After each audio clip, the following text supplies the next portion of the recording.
Well, good morning, everybody. Welcome to Brands Hatch Day 2 here with Caterham Motorsport, and it is September. Sam, can you believe that? September already. September, and it's absolutely lovely weather, beautiful. It's so warm today as well. It's a new month, but we've also got a couple of new series here today. The Classic Modern Motorsport Club are here, and you can see the Hyundai Coupes are here as well. I really like these, actually, by the way, as well. I think they're really cool cars. Let's just touch on yesterday, shall we? You were racing in the Caterham Academy. You lined up third, and you did pretty well, didn't you? It was a chaotic race. We had 2 red flags and a safety car, which is a lot for academy drivers. You know, we're new to this racing, and it was a lot to deal with to know, what the procedure is. You've got to think back to when we read the blue book, all the rules and regulations. So rules? Yeah. Nah, don't worry about what that. Rules? Yeah. But no, it was a great race. Had a great battle. I loved it. Absolutely loved it. So unfortunately, we get one race at the weekend, so we're done. No racing for academy drivers today. It's been quite a season for you, hasn't it? Because you hopped straight out the car and went to do the interviews immediately as well. Tell us about your experience this year with Caterham Academy as a driver. As a driver, do you know what? It's such a fantastic championship to be part of. Like the friendships that you make, and you're all supporting each other, and it's just such a great atmosphere, like just off track as well as on track. And you obviously get to know who, when you're racing with people, you get to know what they're like to race with. But for me, getting out of the car and doing the presenting, I love it, especially because it's my group, I want to interview them. And you had a bit of a party, I hear, last night. I wasn't invited, by the way, everybody. I wasn't invited to this party, but you had a good time. It was a good party, sponsored by Dutch Barn Vodka, so yep, it was lovely. Chris Fraser was there, who raced in the 420s. He was making some lovely cocktails, so we all got to sample. They've got gin as well as vodka, so yeah, it was Ella's Farm Distillery have. Sounds good. Too early for me though, right now, I'm afraid. Look, Sam, let's just talk about Caterham very quickly. We've got a number of races coming up for them today as well. Talk us about the structure, the pathway, because this is one of the great things about Caterham Motorsport, isn't it? It's not like a one-make series where you come in, you race and see what happens. There's an actual pathway, isn't there? And you're starting off in the academy. That's where it all starts. Where does it go from there? That's it. Well, with the Caterham Academy car, you buy that car, and then from there, you take that car to the second year, is road sports. So you use the same car to move on to road sports. There's a couple of changes on the car. Tyres is probably one of the biggest changes. And then from road sports, you move on to 270R Championship. From 270s, you can have team support if you wish. And then from 270 to 310, and that's all with the same car, just changing things, taking things off, taking windscreen off, headlights, and you get a limited slip diff when you get to the 310s. And then the 420s, which is the 7 UK Championship, is the ultimate race car. It's a race car that you buy, so it's slicks. And the 7s, that's the first race out today. They're the big boys. They're the ones we're going to see first. And every single race, though, is so tight. It's so close. What's it like being behind the wheel when you're right in the middle of that pack going around Paddock Hill Bend like you had to do yesterday? Yes, it was. Paddock Hill can be quite scary, but actually, I've got over that fear now, thank God. But yeah, it's fantastic. It's such a great feeling. This track is brilliant, and it's brilliant for Caterhams. It creates such close racing, we're gonna have a great racing today from everyone. I mean, yesterday, the 310 race, Hugo Bush spun at the bottom of Paddock, and he was facing them coming down Paddock Hill, and I've seen some onboards, and it was so close. They missed him, but how? It was millimetres. It is close racing. You don't want to miss it, and the beauty of it is that you don't have to miss it. Yes, we're live with the BARC at the YouTube channel. Make sure you hit that button, that like button, hit that subscribe button as well. The live chat is open. I know, Dave God, I can see all the comments, so if you want to give somebody a shout out, please do get your comments coming in. We can see them. Now, as soon as we get some 7 cars coming in, you're going to go have a chat with them. A little bit of time before that, we've got the Hyundai Coupes. They're just qualifying at the minute. First race of the day will be the 7s. We'll be back here in assembly when the drivers start to arrive, and Sam, you're going to be having a chat with them. Until then, I'm not going to get some vodka. It's far too early. Let's go get a coffee, shall we? That sounds much better. We'll go get a coffee. We'll see you soon.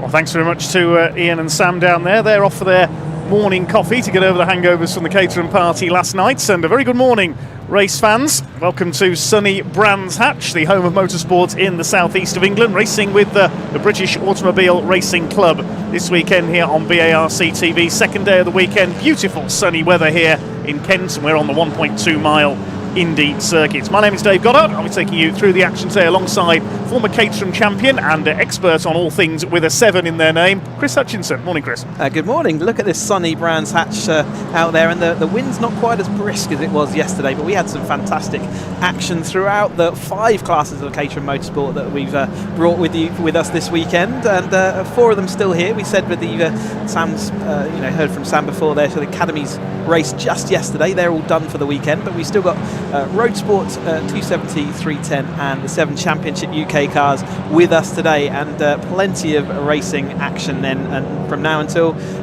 getting on for nearly 6 o'clock this evening. So yeah, sit tight and get ready for some brilliant action.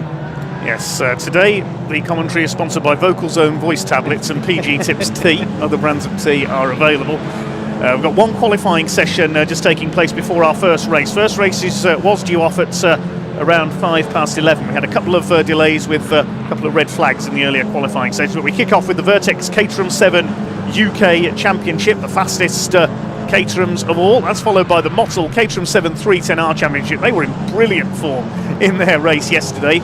Then we've got the Ashstone MEP Super Saloons and Tin Tops, saloon cars of all shapes and sizes in that race. That's followed by the Hoosier Tyre Intermark Silhouettes. Now, if that name sounds unfamiliar, if you've ever seen National Hot Rods on a short oval circuit, then that's the sort of cars we will see. They are basically space frame chassis with their carbon fibre and Kevlar silhouette body shapes over the top, powered by 2-litre race engines. They're joined as well by the WRDA Welsh Sports and Saloon Car Championship. They're on an away day here today, and they'll be racing on the same grid as the Silhouettes to bolster things up a bit. Then we've got the Vertex Caterham 7 UK Championship out again after the lunch break, followed by the cars that are qualifying now, the OT Publishing Coupe Cup with Toyo tyres, the Hyundai Coupes aimed at the newcomer to motorsports.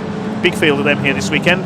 The Bilstein Suspension Caterham Road Sport Championship follows that, and then the Mission Motorsport Caterham 7 270R Championship. We've got all 5 rungs of the Caterham Motorsport ladder here this weekend. The Academy, of course, raced yesterday.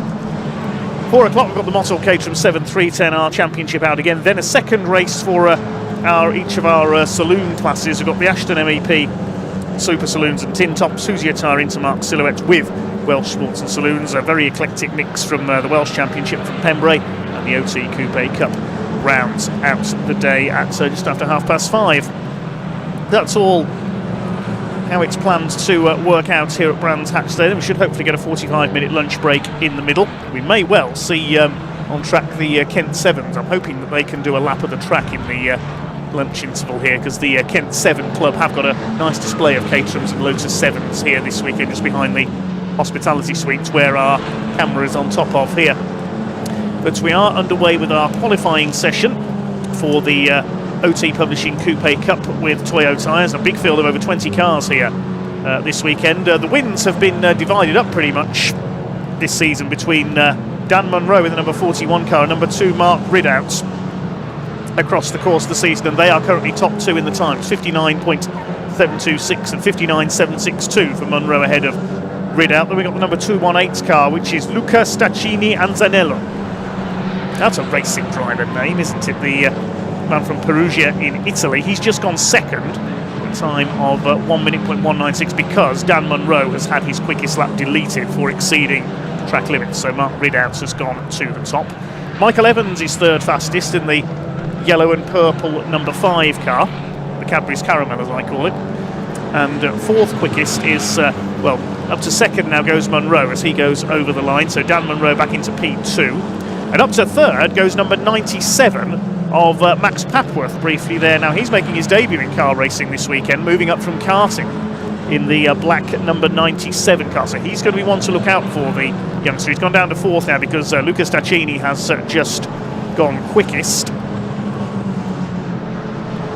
Just taking down colours of some of these cars at the same time. It's going to be tricky to pick them out in one mate racing. We've got 9 minutes of this qualifying session still to go. It is Staccini at the top ahead of Ridout, Munro and Papworth. Michael Evans down to 5th. Mark Jones, number 32, is 6th fastest. Then we've got Jacob Sylvester in the Kersley Motorsport car. Alex Kersley, the team boss, of course, a former series winner. There's no points on the Coupe Cup. It is a series, not a championship. But he was the most successful driver terms of race wins a couple of times a few years ago, now concentrating on running his cars for the likes of Jacob Sylvester, also Matthew Watson, and his son Harvey Kersley now racing in the Junior Saloon Car Championship as well.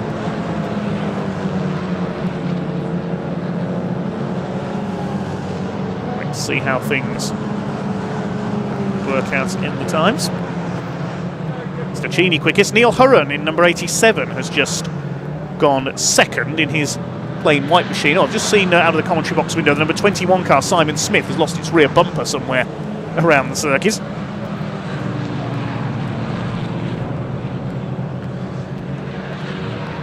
Simon Smith, where's he in the times at the moment? He's got a lighter car now, so he should be fairly well up. No, he's down 20th at the moment. Car's heading up into Druids Hill Bend. We had a BMW go off there earlier on, Mark Cripps' car, and lay down a bit of oil. That was the reason for a delay earlier on. You can see the trail of dust that our Orange family, the marshalling team, have left on the oil slick there. There's Surtees and McLaren towards the end of this 1.2 mile lap, one of the shorter laps in British motorsport. All three generations of Hyundai Coupe in action. This series founded by John Winter, who will be running the action in the paddock. Not racing this weekend, but he has taken a few wins in the series in the past. Founded a few years ago as a way for novices to get into saloon car racing. You will see some cars with the novice cross on the back, the black cross on the yellow background. You have to wear one of those for your first 6 races. Also make up marshalling signatures on your licence by marshalling at events. Dan Munro has gone quickest, number 41, with a 59.436. Stacchini is on a 59.703. Neil Hurren third, then Ridout, Papworth, and up to 6th is the number 27 of Darren Banks in the purple Generation 3 car. There he goes, up. Oh, somebody's gone wide. Cloud of dust there on the outside of Paddock Hill Bend. Who was that? Can't see through the dust now. Is somebody off on the outside there? Yes, there's a car facing the wrong way. It's a silver car, I can tell you that. That might be Tim Prince, number 44. Or it could be Roger Owens. His car's a similar colour. So hopefully you can get that. Yes, it's getting going again. And the Generation 2 coupes, I think that is, with the double headlights. Yeah, I think that's Tim Prince, number 44, the man from Gravesend, on his local circuit this weekend. Munro still at the top. We've got 5.5 minutes of this qualifying session still to go for our Hyundai Coupes.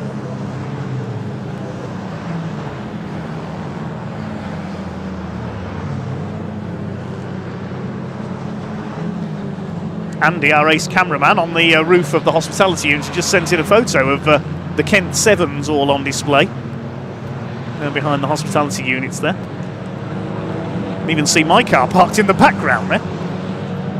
If you are in the area as well, we've got there's a special car on display down at the Caterham awning, the RAF Caterham 7. This is a hookup between the RAF and Caterham. We're hoping to raise money for the Mission Motorsport and Royal Air Force Benevolent Fund, and they have constructed a Caterham 360R out of an old decommissioned Puma HC2 helicopter, and it's quite a spectacular thing to do. And there is an auction running for the purchase of that car to raise money, say, for the Mission Motorsport and Royal Air Force Benevolent Fund. So if you're in the area, or if you're not in the area, then why not go onto caterhamcars.com, find out all the information you can about that, and you can own a bit of an amazing piece of history. Excellent. I'll go and take a look at that myself in the lunch break, maybe.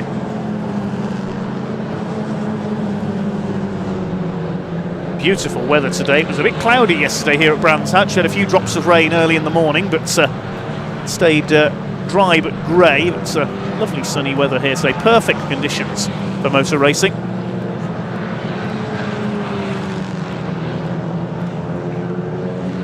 I think we can head down to Sam down in the paddock.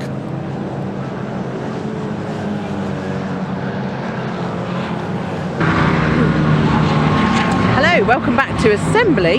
We've got the 7 UK cars in here now. Not all of them arrived yet, but last few coming through. But I'm going to have a word with Wes Payne because he is now in the running for the AM Championship, because Harry Senior has been moved up to a Pro-Am after yesterday's podium finish. I'll just move out of the way for Chris Fraser. So I'm going to have a word with Wes to make sure he knows that's the case. I'm sure he does. So yes, which is good. Carl Jones is second in the AM Championship, and then Chris Fraser is third, but it's very close on the points. So I'm going to have here we go. Let's see Wes. Hello Wes. Hi, I was just saying, I'm good, thank you. How are you? I'm well, thank you. Good. I've just realised I've been promoted to another position because Matt Armstrong pulled out, I believe. So yeah, I've just. Matt can't make today, so. Oh, can he not? Oh, it's well, one more place for everyone else. Oh, so. one more position, excellent. And also, we were just saying, because Harry Senior's been moved up to the Pro-Am category, that puts you as first at the moment for the AM Championship. Yeah, thanks for the reminder. I didn't need the pressure. Yeah, no, I mean, Harry's always been quick, so good for him to become a pro. But yeah, pressure's on me now to stay here. We'll see what happens at the end of the race. Yes. Just got to go out there and enjoy it. Do you like, how's Brands Hatch for you? Do you enjoy it as a circuit to race? I didn't enjoy my Thursday because I've been in the car. Put it back together, ready for Saturday, and the car felt okay. Made a few changes overnight, and the circuit conditions are different, so we're going to find out. Yes, exactly. Well, I wish you all the best. Enjoy it. Right, let's move on round. I'm going to have a quick word with Mark Farmer. So he's another one that's joining us at this round. He just does one-off races in a 420. Sorry, guys. I need to keep you nice and cool, don't we, Mark? How are you doing? How are you finding being back in the 420? I've got a mouthful of sweeties. You've got what, sorry? A mouthful of sweeties. Oh, I've caught you getting some sugar. Yeah, but I'm trying everything, including increasing blood sugar levels. Yeah, it's not working. Oh. Gonna have to try something else. But you enjoy it though, don't you? Oh, I love it. Yeah, it's great fun. It's so much fun. Yeah, you're not allowed to have this much fun. No. Shouldn't be allowed. Shouldn't be. There we go. Yes. Well, enjoy the race as you will. But yeah, thank you, Mark. Let's have a quick word with Carl Jones. See if I can sneak in and speak to Carl. That's all right. Hello, Nick. Keep it nice and cool. It's very hot when you're sitting here in assembly, isn't it? It's relentless. I'll tell you, it was lovely and cool this morning. I thought we'd got a really nice cool race. So we set all the temperatures for a nice cool race, and it's heated up so much. It's absolutely sweltering, yeah. But so the temperature affects the cars quite a bit. These cars, doesn't it? Yeah, definitely. With tyre pressures, especially. So you got to be on your game with tyre pressures, that's for sure. Hopefully we are. Fingers crossed. But I was just saying to Wes, because Harry Senior's been moved up to the Pro-Am category now, that puts Wes leading the AM Championship, and you're second. Yeah. After today though, Wes won't be there. Oh. No. Yeah, I know. We was looking. You had me there. I didn't know. I mean, fair game to Wes. He's drove really exceptionally well this year. I had a really bad knock-ill, so that's really knocked me back quite a bit. So we've got two more races today, then obviously Donington, and let's just see if I can knock him off the perch. It's going to be a tough gig to do it, but let's see what we can do. Well, wish you all the best. Thank you very much. Thank you, Carl. Right, let's go and speak to Jake Swan, who's another one that's joined us this weekend. Jake did the full season, he's done it many times, but he's joined us just for Brands Hatch. It's a local track for you, Jake, isn't it? So that's why you thought you'd come and join us again. Yeah, it's nice. It's only 20 minutes from home, so we thought we'd come and show our face again, remember what we're meant to be doing, you know, do a little bit. But you've been doing a bit of some other racing as well. Tell us about that. Yeah, we've been racing offshore powerboat, done that last weekend, and we raced 1969 Chevrolet Camaro, so totally chalk and cheese to this, and it's been exciting. Did it take a while to get back into like how this feels and remember? I mean, I know you've raced these so much, but does it take a while to adjust to this car again? You thought it would, but no, it didn't. It was a little bit like riding a bike. I'm not that great at riding a bike, so that's probably not the best analogy. But no, you got in it and it felt like home again, so it wasn't too bad, thankfully. Yeah, good, excellent. Well, have a good race. Thank you, Jake. Let's go and speak to Will Smith, see how his weekend is going. Hello, Will. Hi. How's the weekend been for you so far? Are you enjoying Brands Hatch? Loving Brands Hatch. It's a great place to come. Yesterday was probably one of my worst results of the season, so they're not so good from a race point of view, but hopefully we can move forward today. Yeah, definitely. It's very, very warm compared to yesterday, isn't it? Yeah, completely different conditions. The track temp's obviously going to be rising all the time. So we tried to allow for that, but it's a bit of a guessing game because you don't have to practice beforehand. So fingers crossed we got it right. Yeah, fingers crossed. We'll enjoy it. Thank you. Thank you. I think these guys will be going out very shortly, but quick word with Mike Evans. Mike, you've had a great weekend so far, haven't you? Yeah, it's been really good. We bit of a surprise to be this far up, to be honest with you.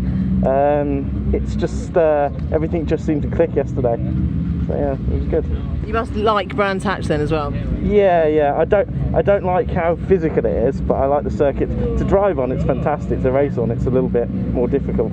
Yeah, it's hard to overtake, but it's also exhausting, isn't it? There's no respite around this track. Yeah, and the only respite you do get is sort of down the pitch straight, and everybody's trying to attack you. So yeah, really tricky. And the toe is super important here, isn't it? Yeah, I mean, from the last corner up to Druids, it's worth half a second. It's huge. Yeah, brilliant. Well, have a good race, Mike. I think but they haven't opened the gate yet, so we'll just quickly go on round and speak to Harry. Harry, I was just telling the other guys about the chance that they've got Wes has got the AM Championship now. He's he's fighting for that one. Now you've been moved up, but hopefully you're going to go for a win today. Yeah, hopefully a win. Second yesterday, just tiny margin. I think 7/700ths of a second or something over the line. So don't need to go much faster to get a win, but Lewis is always a tough competitor. Yeah, out of the AM Championship into the Pro. I don't really have a chance at it. I think it's definitely a two-horse race between Lewis and Paul, but I'll try and get in the way as much as possible. Brilliant, that's what it's all about. Well, enjoy. Right, I'll have a quick word with Lewis if he doesn't mind. Right, Lewis, keep it nice and cool there. So you just got to, is this, you just going to get your head down and keep in front, and any other plans for this race? No plans at all. No. Just sort of keep it on the track, I guess. It's Caterham race, you can't plan it, and definitely can't plan it around here when it's so short and it's quite feisty. So yeah, I think we should try and stay at the front, and yeah, see how it goes. It's quite physical, this track, isn't it? Yeah, very tiring, really tiring in one of these cars. You're constantly turning, constantly thinking, and yeah, but it's great fun, really good fun. It is. We were saying, some of us drivers were saying, like Silverstone Grand Prix circuit, where you get so much time to think and sort of take a breath, but here there isn't. Knock Hill before was just no time for that at all. No, yeah, bang on there, to be fair. Especially you'd think you might have a little breakdown and start finish straight, but you're constantly turning to your right, you're constantly looking in your mirrors. Yeah, it's challenging. Very good driver circuit. Yeah, brilliant. Well, have a good one. Enjoy. Right, these will be going out very, very shortly. I don't like to get in the way sometimes of their focus. And I know yesterday Ian came and spoke to me on the grid, but I'm used to it, I suppose. But I don't like to disturb them too much. But they are just heading out now. So I will hand back to Cheesy and Dave in the comments box.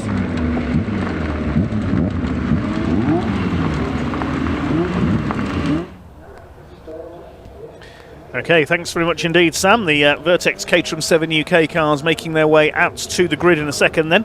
The Hyundai Coupes, it was Dan Munro who took pole position there ahead of Luca Staccini, Neil Hurren third quickest, and Mark Ridout in fourth. So we'll see them out race 15 on the weekend programme. So they're the second race after lunch today. The Hyundais for the first of their two races. But out come the quickest Caterhams you will see. The Vertex Watches Caterham 7 Championship UK. This is for the title of Caterham British Champion.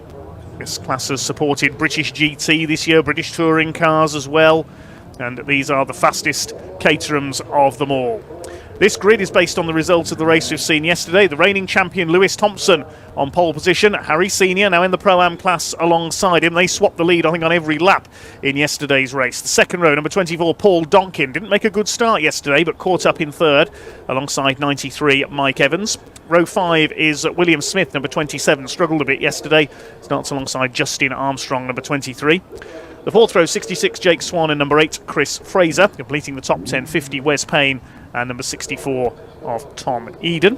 Then moving back to row 6, number 17, Mark Farmer, and number 11, Carl Jones. He got a penalty for a false start in yesterday's race, so a little bit further back on the grid. Then we have number 9, Matt Dyer, and 29, Rupert Laslett, and 22, Gary Curtis.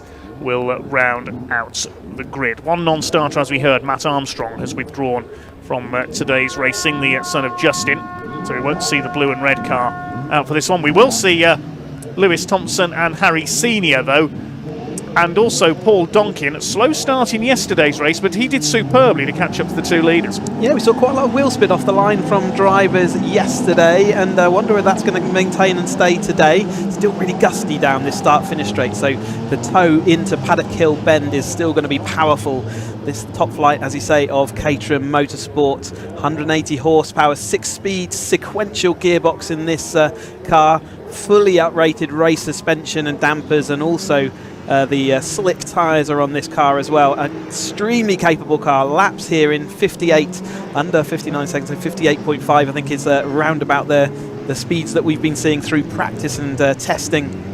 So extremely quick and rapid car. And the drivers that are in this championship, they've been around Caterham Motorsport for many years. Many Caterham champions, including, as I say, Lewis Thompson, our reigning champion. It's not often that you see the number one festooned on race cars, but he is back to defend his championship this year and currently finds himself in the head of that championship. Leads Paul Donkin. It was Paul Donkin at the early part of the season, but Lewis Thompson has really come strong in this middle to late part of the season. Still plenty of action to go because we've got the 2 races today and then 3 more at Donington Park coming up sort of in the end of, or towards the end of October, so that will be their final round, but plenty of racing between now and then, and Donkin has lots of opportunities, and as you say, yesterday he was slow off the line, drifted back to about 6th to 8th or something in that region, and did fight his way all the way back, an incredible pace to get across the gap to the lead 2. Harry Senior and Lewis Thompson were fighting each other all the way, and it was just at the end where Donkin came and joined that battle, and Harry Senior just had to give way to the better of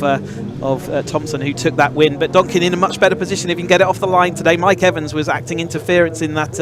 Here's another green car, isn't it? So we've got the green car of Lewis Thompson on pole position. He'll be on the left of your screen now, alongside him the light blue of Harry Senior. Then we've got red for Paul Donkin, and Mike Evans in that sort of other green car with the black nose cone there, was in that 4th place. Can't wait to see how they get on today, and going to be crucial for that championship. It certainly is, yes. So Lewis Thompson going for his 7th win in succession. Can Harry Senior take his first? He's won here in a couple of other Caterham championships over the last year or two.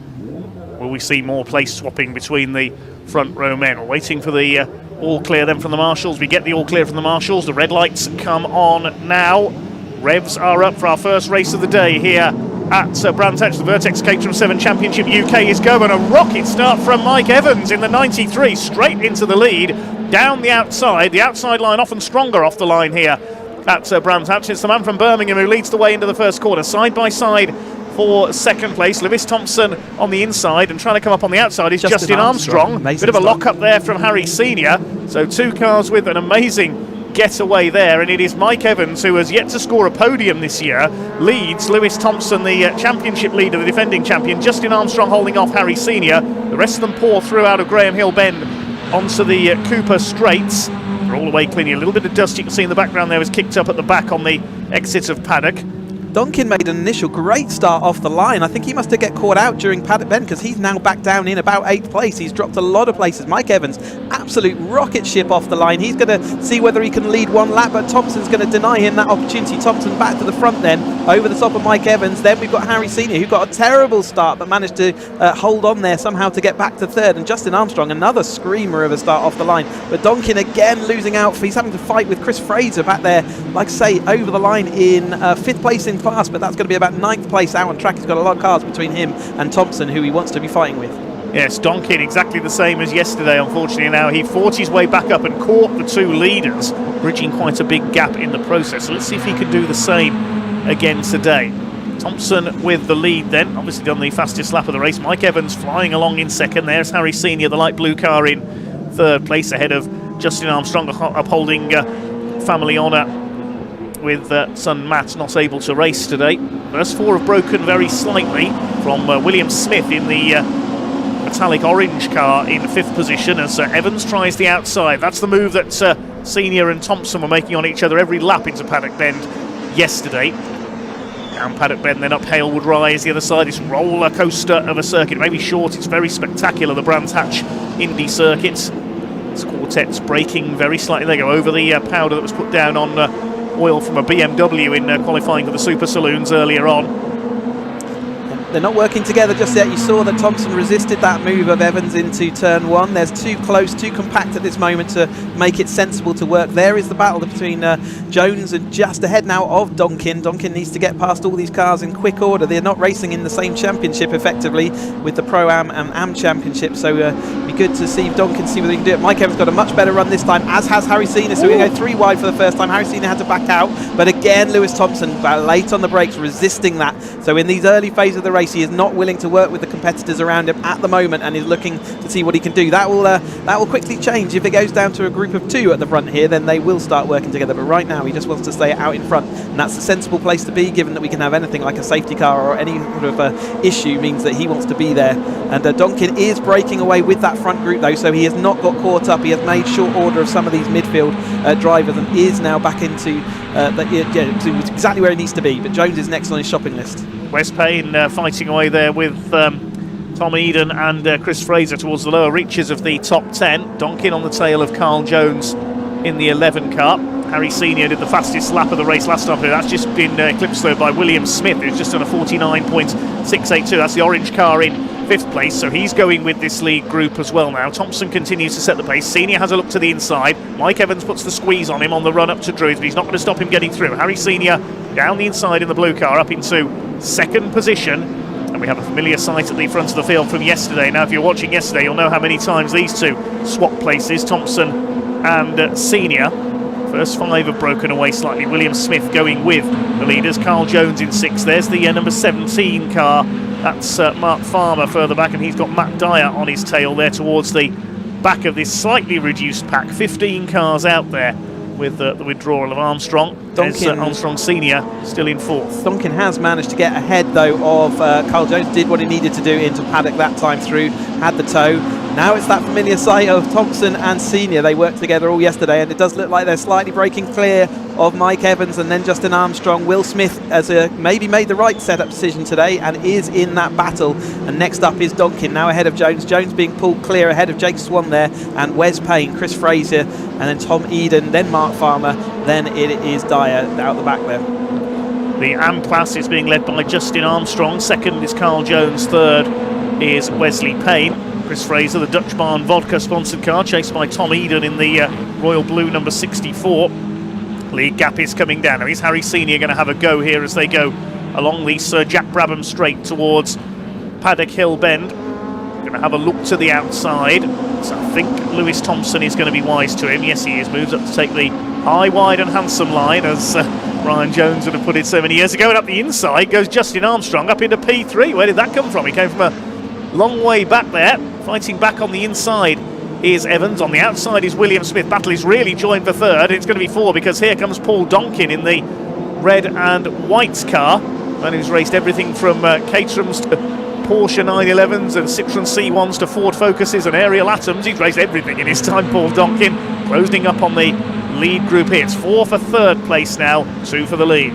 Indeed, and Mike Evans is having to resist a lot more than he was yesterday. Yesterday got sort of dragged along in the early part of the race with the 2 leaders. They seem like they are breaking clear, and Senior was just saying to Thompson last time out, I'm happy just to sit here. He's not even sitting in the tow.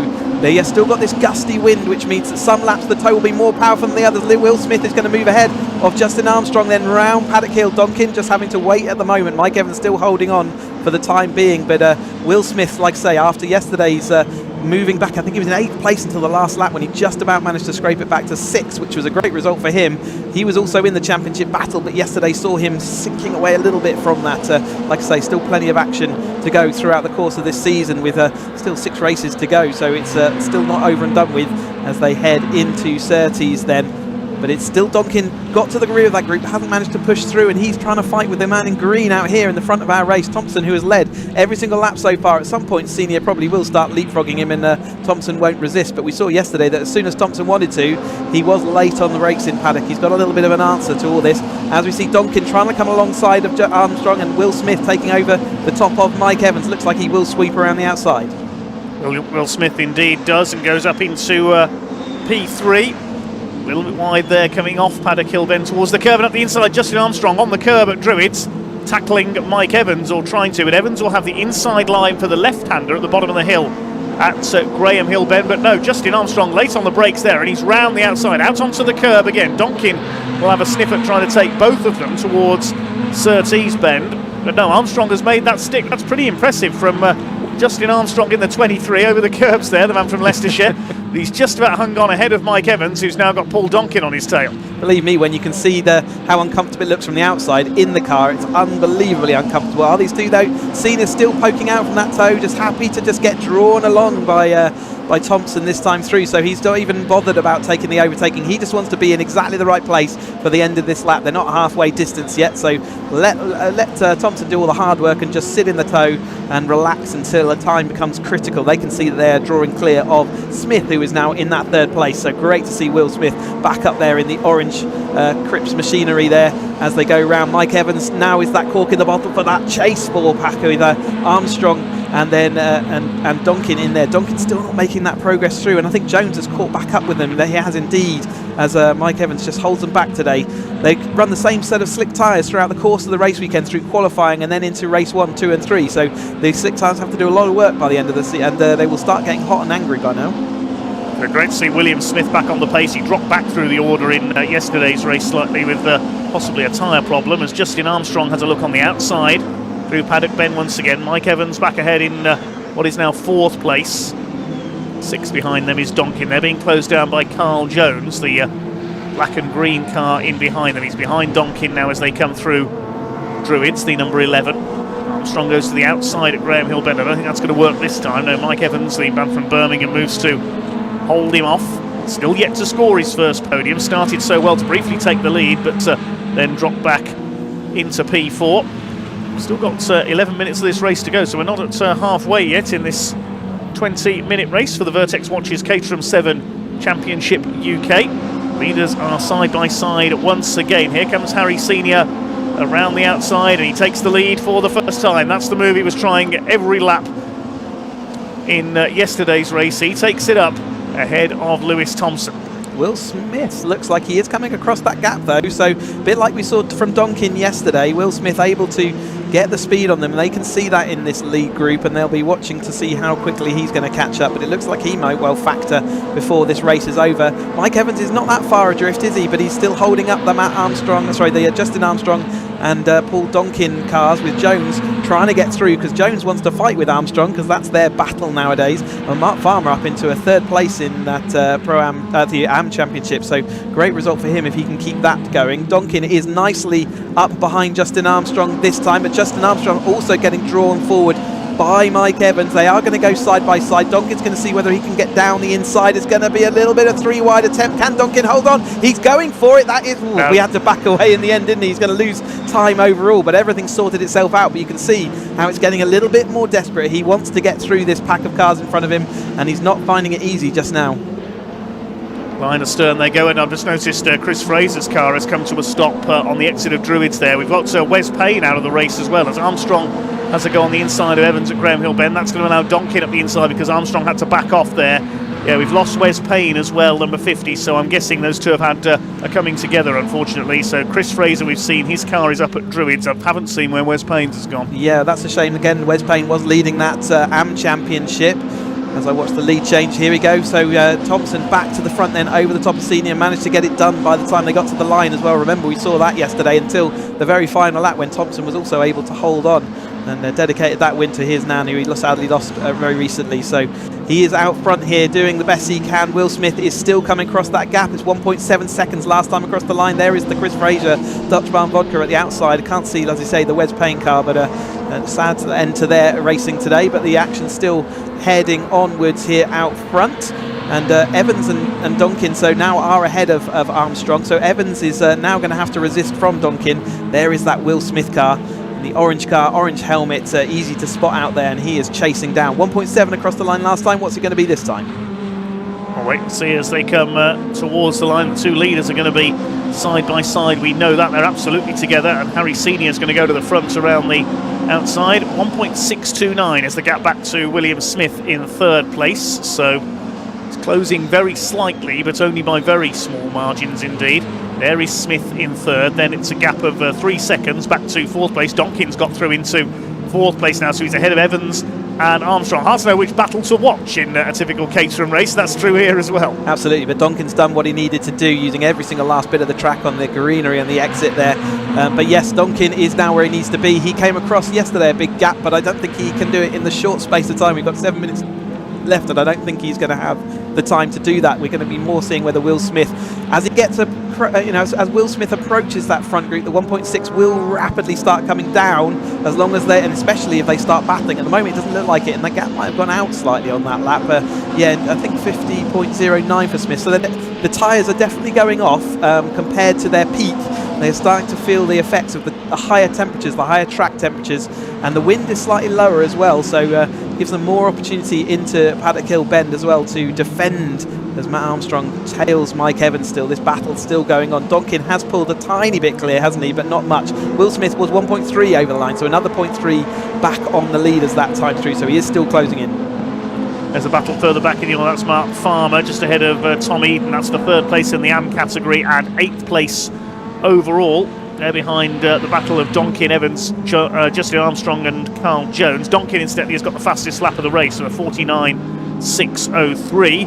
Trying to close in on William Smith, who's now got the gap down to 1.25 seconds to Senior and Thompson, but Donkin just starting to close in, less than 3 seconds in it between third and fourth now. Here come your leaders. It's Harry Senior back in front ahead of Lewis Thompson, looking for his first win in the Vertex Caterham 7 Championship UK. We said earlier, Harry Senior has won here in another Caterham series this year. The best he's had this season was second yesterday, had a second at Knock Hill as well. Lewis Thompson up there in second place, started his season with a win at Snetterton. His next win didn't come until Donington Park in race 3. Then he had 2 wins at Alton Park, a hat-trick at Knock Hill and a winner here yesterday as well. See that Thompson then in that second place. Will Smith again not looking like he's got the super toe just yet, and Thompson is going to go down the inside then, so he will continue that leapfrogging action. Can be worth a bit of speed as you get that toe down the front end, so as a pair you can go quicker than you can solo. But we are coming down to the final 5 minutes, so it's not going to be long before, as yesterday, we see them starting to less play a ball. You can get a lot of laps around the Brands Hatch Indy circuit, 1.2 miles around this circuit. Get very dizzy as a driver, but yeah, at some point soon they will start resisting, and that's the point at which Will Smith will be thinking, I've got an opportunity, although that gap has gone out last time through to 1.7, so he is maybe settling in there and just waiting for the battle to come with him. Donkin has pulled clear over the top of Evans, but there is the DPR Motorsport man in that championship fight, but not quite where he wants to be at the moment, as he heads around then clearways and off onto the straight for the next time. Senior around the outside into Paddock Bend, moves back ahead of Lewis Thompson. These two, we said earlier, were swapping places for fun all the way through yesterday's race, and then it got a bit more serious in the last couple of laps. If that's, I imagine that's what we're going to see here. It was Thompson who prevailed, but only just in yesterday's race in the Inno Rail Cup, down towards the left-hander at Graham Hill Bend once again. There is Smith trying to close in, but the gap has gone out to 1.8 seconds now between those two. Donkin's got it down to 2.5 seconds ahead to Smith ahead of him. Then Evans, Armstrong and Jones running together. Looks like Armstrong has got back ahead of Evans there possibly. There is the 23, indeed he has. He's got back ahead of Mike Evans, then back up into P5. Then Jones, Farmer, Eden and Jake Swan rounding out the first 10. Some action here then, so these two not fighting in the same class, though Armstrong is currently leading the AM class there. Evans is in the Pro-Am. He was he was track sport champion, I think back in 2017 maybe, so something along those lines. So again, another champion Caterham driver, and plenty of those out on the grid in here. But Senior came across the line last time, again just that 700th of a second clear. They're going absolutely nose to tail. There's Will Smith going through our big thing, and Will Smith's having a lonely race, so is Paul Donkin. I don't think at this stage, well, Donkin's getting closer to Will Smith, but with 3 minutes left to go, I don't think that's going to happen. They might well be just looking after their tyres now for race number 3, and it will be up to Senior and Thompson to decide between themselves, now fighting for that Pro-Am Championship together, see whether who is going to take that. It was Thompson yesterday. Can Senior do anything? He's desperately wanted that win all season long. He's been so close on many occasions. Is Brands Hatch race 2 going to be his time? He had to look on the slightly tighter line through Druids. He lost the lead again into Paddock Bend, as has happened so many times in the 2 races so far. There's Smith in 3rd place. Donkin is still 4th. This is the battle for 5th. Mike Evans got back ahead of Justin Armstrong once again. I think he did that into Paddock. Cocks a wheel up on the curb there. Armstrong to the inside. Evans tries to put the squeeze on. Side by side, Armstrong back up the inside into Surtees and retakes 5th position. Cracking fight between these two. Armstrong is heading for victory in the AM class. Here come the leaders once again. Harry Senior once again goes to the outside. He led at the timing line by 0.021 of a second. He retakes the advantage around the outside at Paddock Hill Bend. Thompson decided not to be late on the brakes, let it still happen, so he's still comfortable. Smith is still there, Donkin's getting closer, but it is Armstrong and Evans who have been absolutely throwing punches at each other. They've been side by side every single corner, and there's Jones catching up again, which again, that's probably why Armstrong wants to push on, but Mike Evans is fighting back. He's just drifted a little bit wide there. Is Jones going to have a chance? No, just had enough time to chop back across, but they have been side by side for pretty much the last 2 laps, every single corner throwing a punch back left, right and centre, and slinging it down the inside, making it work as well. So great battle for them, even if it's not for the same championship points. But Armstrong currently ahead then, and Evans just behind, and it did look like Evans was dropping away, but he's immediately back on the pace. 1.5 minutes to go, so not that many laps left of this first racing action for the 7 Championship UK today. Donkin could well catch Smith for 3rd place here. The gap is down to less than a second now between those two. There go the leaders. Lewis Thompson is back in front as I expected. Nothing between these two, nose to tail at front of the field, getting a little bit crossed up there. Harry Senior coming out of the right-hander at Druids. Will Smith is now 2 seconds further back, but he's less than a second, 0.89 to be precise, ahead coming down quick, of isn't it? Paul Donkin. Yeah, that was 2.5 seconds a very short time ago, so that gap is coming down rapidly. You can see it visibly on your screen there. They're almost as close as our leaders are here as they head round McLean. So they are going to go on to their last lap now then, with 47 seconds. Lap record 48, so they're not going to be able to beat anything about that. This will be starting their last lap then. What is Thompson going to do this time? Certainly going to look to resist, and in fact Senior not in a position. He's going to go for the last dash to the line, I think, at this point, see whether the tow could take him across. It's going to depend whether Augusta Wind's going to help him. Matt Dyer's just ahead as well. Is that going to come and act as interference? Lock up there. You can see how hard now Thompson is having to push. First time we've seen him locking up there, except outer side of the second lap last time through. So who is going to do this? And also watch behind Donkin and Smith. They're getting close as well. Close. There were only 44 thousandths in it as they crossed the line between those two. Donkin did a much quicker lap, 49.433. But we watched the lead battle. There's the fight between Smith and Donkin in 3rd. It'll be interesting to watch both of those battles out of the final corner. The clock counts to 0 now. Is Lewis Thompson going to hang on the run to the line for another race victory? It'll be 7 in a row if he can hold off Harry Senior. Senior's going to try and go to the outside. They're going to finish side by side. Here they come. It's going to be a photo finish over the line. Senior gets it by 0.091 of a second. A first ever win in the Caterham 7 Championship UK for Harry Senior. 3rd place goes to Will Smith by 1/10 of a second ahead of Paul Donkin as well. What a cracking finish. And Harry Senior has done it. Lewis Thompson's run of wins is ended. Meanwhile, further back in the order, Jones coming through for 5th ahead of Evans and Armstrong. What's happened there? Yeah, there must have been something happened between maybe Evans and Armstrong on the last lap that let Jones sneak on through. It's not really affected the result for Evans, but Armstrong we'll have to see if we can get a replay of that. Yeah. Did they go over the curbs at Cleo at Surtees, I wonder? But a great result for Senior. Finally managed to do it. He put himself in the perfect position. I was worried that Thompson was going to get the tow from Matt Dyer, which would have helped him across. But today, it's the reverse from yesterday. So Senior finally gets that win now in the top flight, the Pro-Am Championship. Great for him and his championship season. Thompson, though, still great result in the championship, 2nd place. Will Smith takes that 3rd place, just holding on from Donkin over the line. 9,000th of a second between the two of them. Fantastic action. And Carl Jones taking the AM victory over the top of Armstrong and Palmer. So brilliant action from the 7 Championship UKs. Okay, I'd like to see what happened for P5 and 6 there on that final lap if we could, but we'll confirm the results for now. There we go, 900ths of a second. Harry Senior takes his first ever Vertex Caterham 7 Championship UK win over Lewis Thompson, who sees his run of wins come to an end at 6 in a row. William Smith takes 3rd, just ahead of Paul Donkin, and then Jones snatching 5th and taking the AM class victory ahead of Mike Evans and Justin Armstrong. Farmer, Eden and Swan completing the top 10. Gary Curtis from the back of the grid coming through for 11th, then Laslett and Dyer Completing the finishers, we lost Wes Payne and Chris Fraser. Pause for breath needed after that one. Then we'll wait to hand down to Parc Ferme. It's Paul Donkin who took the fastest lap there, 49.433, his quickest lap. Worth an extra point in his championship, so really good for him. Thank you so much to all the marshals out there. You can see them doing some sweep up and checks works.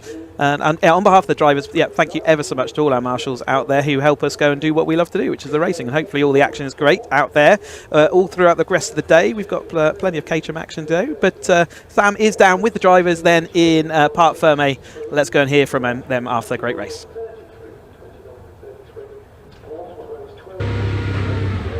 So Harry Senior gets his first win in his Pro-Am class. I bet he's delighted he's been moved up to that category now. They've all gone, but we'll go and find them. Here's Harry. He's obviously gone to see his family. Harry, congratulations, your first win! And now I bet you're glad you're in the Pro-Am category now. Yeah, it would be a bit of a downer if I won as an Am and didn't get the little Pro on the trophy. Yeah. Doesn't mean much, but you know, it's nice to fight first race as a Pro-Am to finally seal the deal.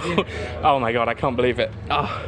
Yeah, let it sink in. It was so close though across the line. I thought we was coming up on Matt, who must have been involved in the collision in some way at turn 2. I thought Lewis would just get a tow from him and I wouldn't be able to, because I felt like I had him comfortably if he was in clean air. And I see Matt getting closer and closer to him, and I'm like, oh, if I lose this just because of a back marker, I'm going to be a little upset. But I was able to it must have been so tight, but I as we came across, I saw I was just a nose ahead. I'm elated, couldn't be happier. Well deserved. Thank you. Right, let's speak to Lewis and Will. They're both. Here we go, Lewis. Congratulations. That was what a battle between you and Harry, and across the line it was so close. Yeah, it was only like 9,000 or something. Yeah, it was good. It was good. Yeah, I was just hanging on to the car for a lot of it. I don't know what we did setup wise, but it just didn't seem to work. But yeah, taking nothing away from Harry, it was absolutely brilliant driving. Congrats to him on his win. You know, it's been a long time coming. He's deserved it, and yeah, he just outfoxed me today a little bit and just got me on the line. But yeah, one more race later on, beat Paul, good championship points, can't really complain. Obviously it's a bit gutting to lose a winning streak, but yeah, there's one goal now, isn't there? So we're focusing on that, and yeah, it's going the right way so far, so pretty good. Well done. Thanks, Sam. And here's Will over here. Hi. Well done, Carl. Will, congratulations on the third place. That was great, and you were just keeping up with them, trying to keep up with them, weren't you? Yeah, I think once I hit third place, I started to close down the leaders. Then my tyres went off and I started to go the other way. Then it was just a case of trying to keep Paul behind. I could see him catching lap by lap. So luckily, I don't know what the margin was, but very little. So yeah, really pleased with the podium. Yeah, definitely. Well done. And then once more later after lunch? Yeah, looking forward to it. Yeah, brilliant. Well done. And right, the Motul 310R Championship is next, but let's see if we have a third place for the AM class, but where did Carl? There, let's go and speak to Carl Jones actually. Carl, you've got to be happy with that. Yeah. Oh no. yeah, really. Oh god. Yeah, really happy. Yeah, it's like that's been a long time coming this year, isn't it? Yeah. So yeah, after like yesterday and shenanigans, we won't go into that. But yeah, I'm really happy. Sorry, Wes. I know. I feel like I jinxed it for him talking about the championship. Yeah, but I didn't see him. I don't know where he came, but yeah, I thought it was going to come through or whatever. But yeah, mega start. It was really good, a bit scrappy, but no, it's fantastic. Got a bit of a second wind, like about 2/3 through the race. I thought, oh, happy days.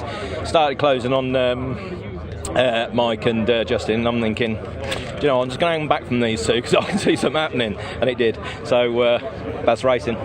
It is exactly, yeah. And sometimes it's better just to wait, isn't it? It is, yeah. I've done it a few times. I think it's something to do with age, maybe. But yeah, fantastic. Loved it. Let's hope the next race will be as good. Yeah, fingers crossed. Well done. Thanks, Sam. Cheers. And right, I was going to speak to Mike actually. I don't know where where is Mike? There he is, he's down here. Let's go and have a word with Mike, seeing as we've got a few minutes, I think, before the next race. Mike, you had a mega start. Yeah, the start was good. It was everything else after that wasn't so good. I can say I led a lap in 4:20. I'm happy, but leaves a bit of a sour taste when you can't finish. So, but yeah, it was good, and it was good until it wasn't. There are some positives to take away, though. Yeah, the first 2 laps. But yeah, I enjoyed it. It's just a shame about the last lap. Yeah. So that's racing for you, but you got another go later. yeah, we'll give it all we got. So yeah, but thanks. No problem. Right. Let's go and have a quick word with. They're all being called to go down to the podium. So before they do that, I'll come and speak to Jake. Hey, my dear. How was that for you, Jake? Not necessarily ideal. It's probably the polite way of putting it. No, we just got caught up in a bit of drama, and once you end up having to stop, that time's never recouped. So you end up just sort of sitting in no man's land. That's how it goes, though. Other people's dramas generally catch you out. It's the way of the world. That's it, they do. Well done. Nah, that's all right. Right, I'm going to hand back to Cheesy and Dave because these guys are going to go down and see the podium. Motul 310R is out next. I think just picking up a few of the 420s from the track, or a couple of non-finishes, and then they will be on the grid. So we'll see you shortly.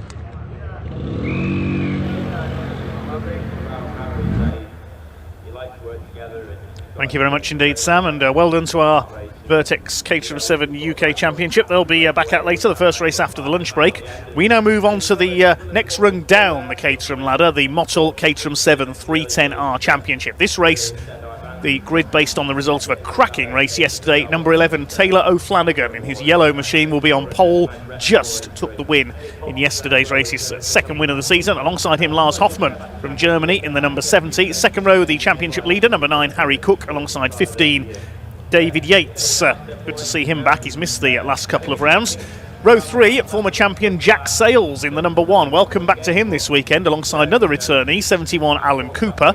Another comeback man, former Caterham champion 88, Pete Walters, on row 4 alongside the man from Malta, 92, Philip Bianchi. Good to see him in the top 10 after some problems in qualifying yesterday. Row 5, the former CEO of Caterham Cars, Graham McDonald, in the number 19 alongside 48, Andy Murgatroyd. Then back on row 6 we have number 81, Tom Willis. Watch for him coming through. He had the wheel arch knocked onto his tyre during yesterday's race, which slowed him down a bit. He had to be content with 11th. He starts alongside the number 4, which is Duncan Mallet. Row 7, number 2, Mark Jones, and 38, Jeff Price. On row 8, 16 of Steve Metcalf, and 3, Will Wood. Row 9 is number 29, Craig Denman, the former Lotus Elise champion, the man from South Wales, alongside 33, Ryan Errol. Penultimate row, number 12, Ron Mounsey, and 68, Chris Welch. And at the back, just double checking, yes, he is there, number 22, Hugo Bush. He was sent spinning into the gravel with a little bit of contact at Paddock Bend in yesterday's race, was just missed by everybody flying past him, and had to retire into the pits. That's a second retirement in a row. He had a collision at Knock Hill in race 3 as well, and that has quite possibly affected his... well, let's check how many 0 scores he's got now. Yeah, that's 3 0 scores. He can't afford any more scores to drop this year if he's going to challenge for the championship, Chris. No, absolutely, and he's got a lot of cars in front of him, and after the racing yesterday, it's going to be pretty tough to get past everyone and try and get back to that lead group. But he's got 2 races to do so wherever he finishes today in this first race, he will start the 3rd race from that position. But what a cracker of a race it was yesterday. It was absolutely action-packed from start to finish, and didn't really know who was going to win it. And Taylor O'Flanagan even taking to the gravel and grass on his penultimate lap, which actually meant that he was in a really good position to take the toe up into Paddock Hill for the last time, and got it all stuck and just ahead of Lars Hoffmann. Harry Cook, our championship leader, though, doing everything he needs to do, was disappointed, I think, to end up in that 3rd place. I was speaking to him last night, him and his father, and but he's doing everything he needs to do, and slowly putting his hands onto that trophy. It's not going to get it all done today, but he's getting closer and closer with every time that he gets on that podium. David Yates having a great run out. Great to see our reigning champion Jack Sales back out with us in the number 1 car, the white T&N accountancy car. Alan Cooper and Pete Walters back in the fold as well. And then we got plenty of action further back down the field, which we were watching as well with interest yesterday. But 20 minutes of action for this 310R Championship, the 4th step of the Caterham Motorsport ladder. So at the moment we've just seen the 7 Championship UK cars having a great ding-dong, and now I'm looking forward to this. Again, very experienced racers here with plenty of championship experience and champions amongst our midst. And I would say a good 10 cars that can take the victory here. They've got 150 horsepower under their right foot, limited slip differential, but it is ultimately underneath it all still the original Academy car they would have started with maybe 4 more years ago. as we're just watching the Hugo Bush there coming then to take, he will take the rear of this field, but our front runners, Taylor Flanagan on the left-hand side, winner from yesterday in the yellow car. Then we've got the multi-sponsored Hoffman on the right of your screen in the red car. The British Fossils car of Harry Cook. I've got told yesterday the gold sort of logo on that is actually a blown-up fossil if you were able to look from above on it. And then we've got David Yates in the Matt Blythe Motorsport blue and black car. Then we've got the T&A Accountancy white car of Jack Sales, alongside him the grey of Alan Cooper. There your colours for the front six, but don't forget there's plenty of cars behind them, and they'll all be adding to the battle, no doubt, as we go on through this 20-minute race, second race for them this weekend. Watch for the grey and Dayglow red car just at the back, very back there. That's Hugo Bush. Watch for him coming through from the back of the field after his non-finish yesterday. Taylor O'Flanagan looking to make it 2 wins for the weekend, 3 for the season. The red lights coming on then. The Mottel Caterham 7 310R Championship. The revs are up and it's go. Decent start by the two front row men. David Yates also gets away well. Alan Cooper coming up the outside. Yates is going to have a go. It's yellow, red, blue into the first corner then, and it's the yellow car of Taylor O'Flanagan who just about holds his lead. David Yates keeps his foot in around the outside. He's going to try and go for second place on the run towards Druids, but it's O'Flanagan who leads. Hoffman in second place. Cook in the black and gold car just about holding third place. They've all made it around the first couple of corners so far. Just kicking up a bit of dust there, put down on some oil. Going for the inside. Who's that going through into P4? That looks like it could be Bianchi in the number 92 car. Philip Bianchi's got the flag of Malta on his bonnet, so that's the way to tell his car. O'Flanagan leads from Hoffman. It's Cook in third. David Yates still there in fourth. That is Bianchi in P5 in the 92, so he's had a good start from 8th on the grid, and in behind him is Alan Cooper as they come round to complete lap number 1. Hugo Bush had also made some great progress up into Druids that time through. If he's made up maybe past 6, 7, 8 cars as he heads on, and in fact I can see him there going across the line now. So where does that put 14th? So he's made up 7 places on 1 lap. Taylor Flanagan though is down the inside, still managed to hold on over Hoffman and Cook. Their front 3 here out front and clear of David Yates, who's fighting alongside Bianchi up into that 5th position, side by side as they go through Druids this time. Then it's Graham McDonald. I saw him make a great start. It was a good start all round for the grid this time rather than loads of wheel spin, but McDonald certainly was one of the choice cars moving forward early on. He's got Willis, one of the drivers who lost out late on yesterday, and that was disappointing for his championship because he can't afford to drop any scores. We just get them all high. Now we've got Jack Sales sideways, I think, across the... Yes, just got clipped on the way into 30s. Hope everyone's there's another car going off. I think it's Hugo Bush. So maybe Hugo Bush getting caught out with that incident as well then. What a shame for Jack Sales then sideways, but he will be glad that he's out there. We've got 3 wide though, just about to be developing for our leaders. We are going 3 wide. Taylor O'Flanagan is down the middle there. Hoffman's going to lose out. Cook looking to see whether he can go around the outside. He's got the momentum and he's going to make it. It wasn't Hugo Bush. I've just seen him go through. Apologies there for cutting across you, Chris. Bush is in 11th place. Similarly coloured car that went off up there. The number 12 was involved, I can tell you that, as the lead pack heads down towards Graham Hill Bend. Indeed, Hugo Bush is right there, right at that lead battle. I think he's fighting in the top 10 already. He's come through half this field in just a couple of laps. So there is Hugo Bush. He's following along behind Cooper, who's lost out a little bit in the early part of this race, and Murgatroyd in the green car. So they are battling just behind this lead pack, and it is Hoffman that led across the line last time through, but it's Cook as it went all the way around the outside of both of them. Is this time a really statement of intent from our championship leader as he pulls clear a little bit of Hoffman, who's going to have Taylor O'Flanagan right in his wheel arches. David Yates, who's right back into this battle. There's the side-by-side between McDonald and Bianchi. In fact, that's Walters coming through there and over the top of Willis as well. So Walters also figuring heavily, our ex-Caterham 310R champion and multiple Caterham champion. So welcome back to the grid for him. But Cook is still leading Hoffman, leading to O'Flanagan. So there's the side-by-side. Tom Willis on the outside. We mentioned that he can't afford to drop any more scores. The reason being he missed the trip to Zandvoort in the Netherlands. So there he's 3 zeros that he can drop. He's chasing after Graham McDonald, who's lost a wheel arch, we noticed in there. So Harry Cook it is who leads the way, the number 9, the man from Dorset in the British Fossils car. David Yates up there in 4th place, being chased by Bianchi, the 92, the man from Malta. Here they come up over the line then. Taylor O'Flanagan in the wheel tracks of Lars Hoffman. These two have been tied together by a piece of string virtually all weekend. Hoffman to the inside. He's never going to get through there. Side by side, he's snaking around under braking. The German up the inside. Cook doesn't give way, and he goes out wide, gets 2 wheels onto the gravel, and Hoffman's through. I don't know how he squeezed his way through there. And now O'Flanagan is going to try and do the same thing up the inside. Two cars side by side. Cook will have the inside for the left-hander at Graham Hill Bend. David Yates and Bianchi closing up as well. Behind them is Pete Walters in the 88, and somehow O'Flanagan slides round the outside of Graham Hill Bend. You don't see that very often, and David Yates is going to go for P3, and he's done it. Yeah, so Cook's now back down into fourth. One little mistake. In fact, I would call it, it was quite a not a desperate move. It was a very opportunistic move, should we say, by Hoffman that time through into turn one. He was right on the last minute of the late breakers. There's an extra bump there on the extreme left, which is what caused the car to squirm around. Taylor O'Flanagan, though, is going to fight back. David Yates is going to have a look down that extreme inside over that bump. You can see he's lost the rear of the car. He's going to lose it across the front of the grid. He managed to grab it all together. So that exact same bump that caught out Hoffman caught out David Yates that time as well. So lucky that the rest of the field, experienced drivers in this, and they were using all of that experience to avoid that. That could have been a biggie. But Taylor O'Flanagan still ahead of Hoffman, ahead of Cook, who's back into third place now. Pit stop for new underwear needed for David Yates there. I think that was a scary moment. He's snaking around again there. I wonder if he's flat spotted his tyres through there. I really thought he was going to be T-boned through Paddock Hill Bend. Watch the blue car on the inside. I was just thinking they can't get four wide through there, and then the back end broke on David Yates' car, slides across. How he missed Harry Cook, I don't know. And then luckily he managed to gather it up and didn't get collected on the way past. Here come the leaders then. Bianchi and Walters for avoiding that. That was would have been a nasty one. As we go then 2 wide, 3 wide. Why not nearly 3 wide? So Hoffman looking on the outside of Taylor O'Flanagan.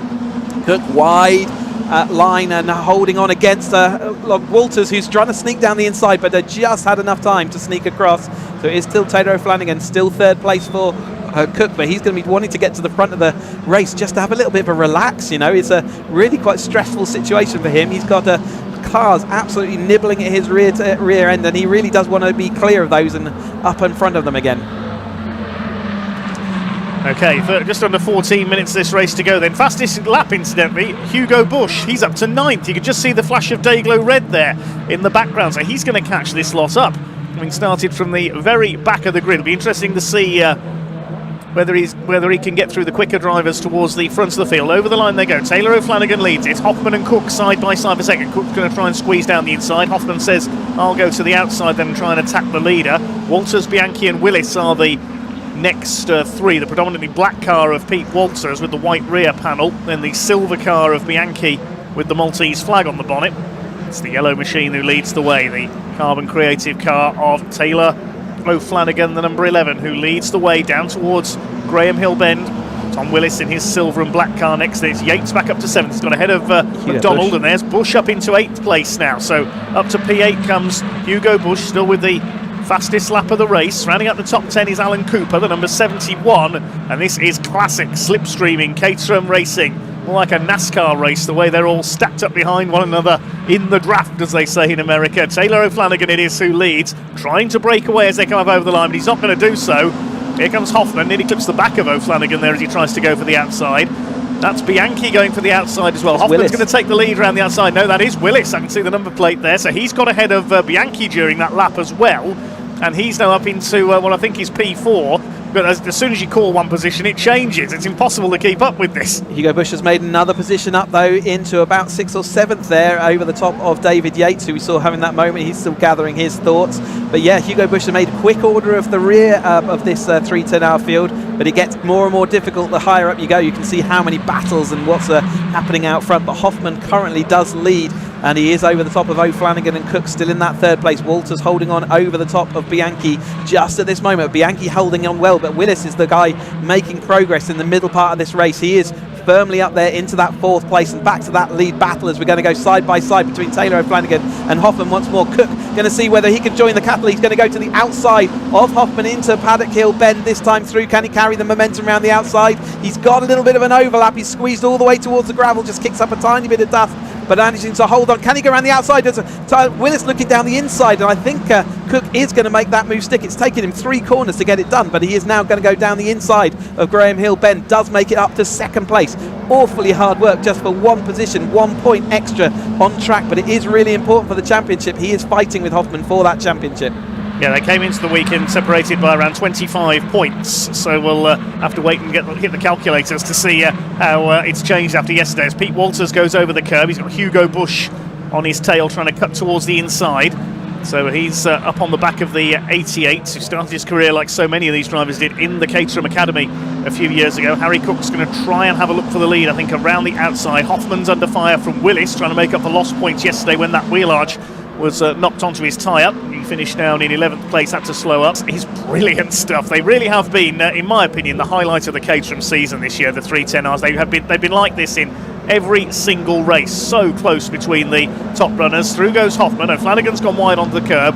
Willis could get P3 here with a bit of luck on the inside as they come in towards Surtees. No, O'Flanagan holds that third place. Then it's Walters, and I think Bush is up into 6th place. He's having a go up the inside now to try and take 5th as they come onto the straight. Has he got it done as they come towards the Sir Jack Brabham straights? Yep, I think he might. Well, he's up the inside, certainly. He might be able to. In fact, it depends where the toe's going to go. The toe's going to go to the way of Walters. That's going to drag him clear just as they head into Paddock Hill. But I'm sure Bush will be late on the brakes. He is late on the brakes, tucks it down the inside, another place. He's kind of making up that position per lap, which is kind of average around here. Cook's also been making a position per lap for the last couple to move him back into the lead. Taylor O'Flanagan did well to resist Tom Willis at that point, and he has managed to get over the top of Hoffman there as well. Willis back in this battle though, and there is Hugo Bush is next up. Can you believe, all the way from the back of the grid, they're going to be looking in their rearview mirrors and going, oh, what the heck, how have you managed to get here so quickly? And then it is Walters and then Bianchi, Yates, Cooper.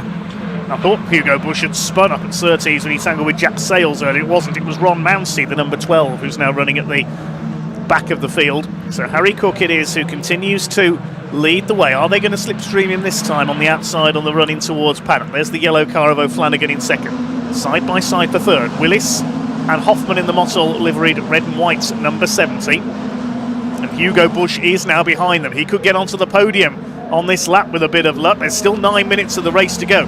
Hugo Bush, he's still got the fastest lap of the race, 53.252, and contact there up the inside. Willis clips the back of Lars Hoffman. I hope that hasn't caused any damage. Looks okay. Yeah, it looks okay at the moment. We'll see again. They're still side by side. They come down towards Graham Hill Bend. Up the inside is Hoffman. He takes P3. There's Bush behind them with the orange roll cage. Willis back up the inside. Hoffman is being pretty obstinate in that third place now. He's not giving way. Willis does get through on the inside, slices his way through, and Bush is going to have a go as well. Opportunistic move there from Bush, right diving down the inside. Great move. Hoffman is really dropping down the order. Unfortunately, though, it does mean that Willis is now under fire from Bush, so Willis has made it all that difficult move to get into third place, and suddenly he's going to have two cars. There's Bush to the outside. Hoffman's going to go down the inside as they go 3 wide into Paddock Hill. Who's coming out on top? Hoffman. Wow. Then we've got Bush coming over the top. Willis losing 2 positions that he just fought so hard to gain. He might lose another one from Walters down the inside. Up we go into Druids Bend. So Hoffman back up into third place now then over the top of Bush. We've got the 2 leaders just out in front. What an amazing action from this 310R grid once more. I've seen cars go outside and inside to take places at 3 wide moments at Paddock. I've never seen one go through the middle like Lars Hoffman just did before. That is a brilliant bit of driving by the German. And now he's got Hugo Bush on his tail. Willis is down to 5th place. Who's behind them? Pete Walters cutting over the curve there. He always does there.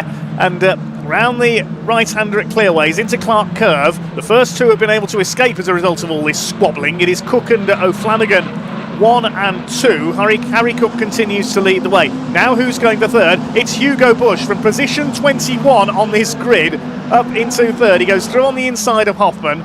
There's Walters under fire as well. I think that's Bianchi in behind him, and David Yates recovering after his big moment earlier on. But it is Hugo Bush, the man from Surrey, up into third position in the DPR Motorsport car, and now he's going to go after our first 2 who are just over a second up the road. He certainly had the pep talk from Dan Burt this morning, hasn't he, about what he needed to do, and he's gone and done it in the early part of this race. Still got 6.5 minutes of this race still to go, so plenty of opportunities also to try and catch those 2 leaders back up. Has he got the raw speed? The problem he's got is he's going to have to be constantly defending from Hoffman, who is not willing to let and settle in to see whether they can catch up, and in fact Willis is just behind him, so you can see that their battle is going to be probably the one that goes alive each time they come up into Paddock Hill Bend.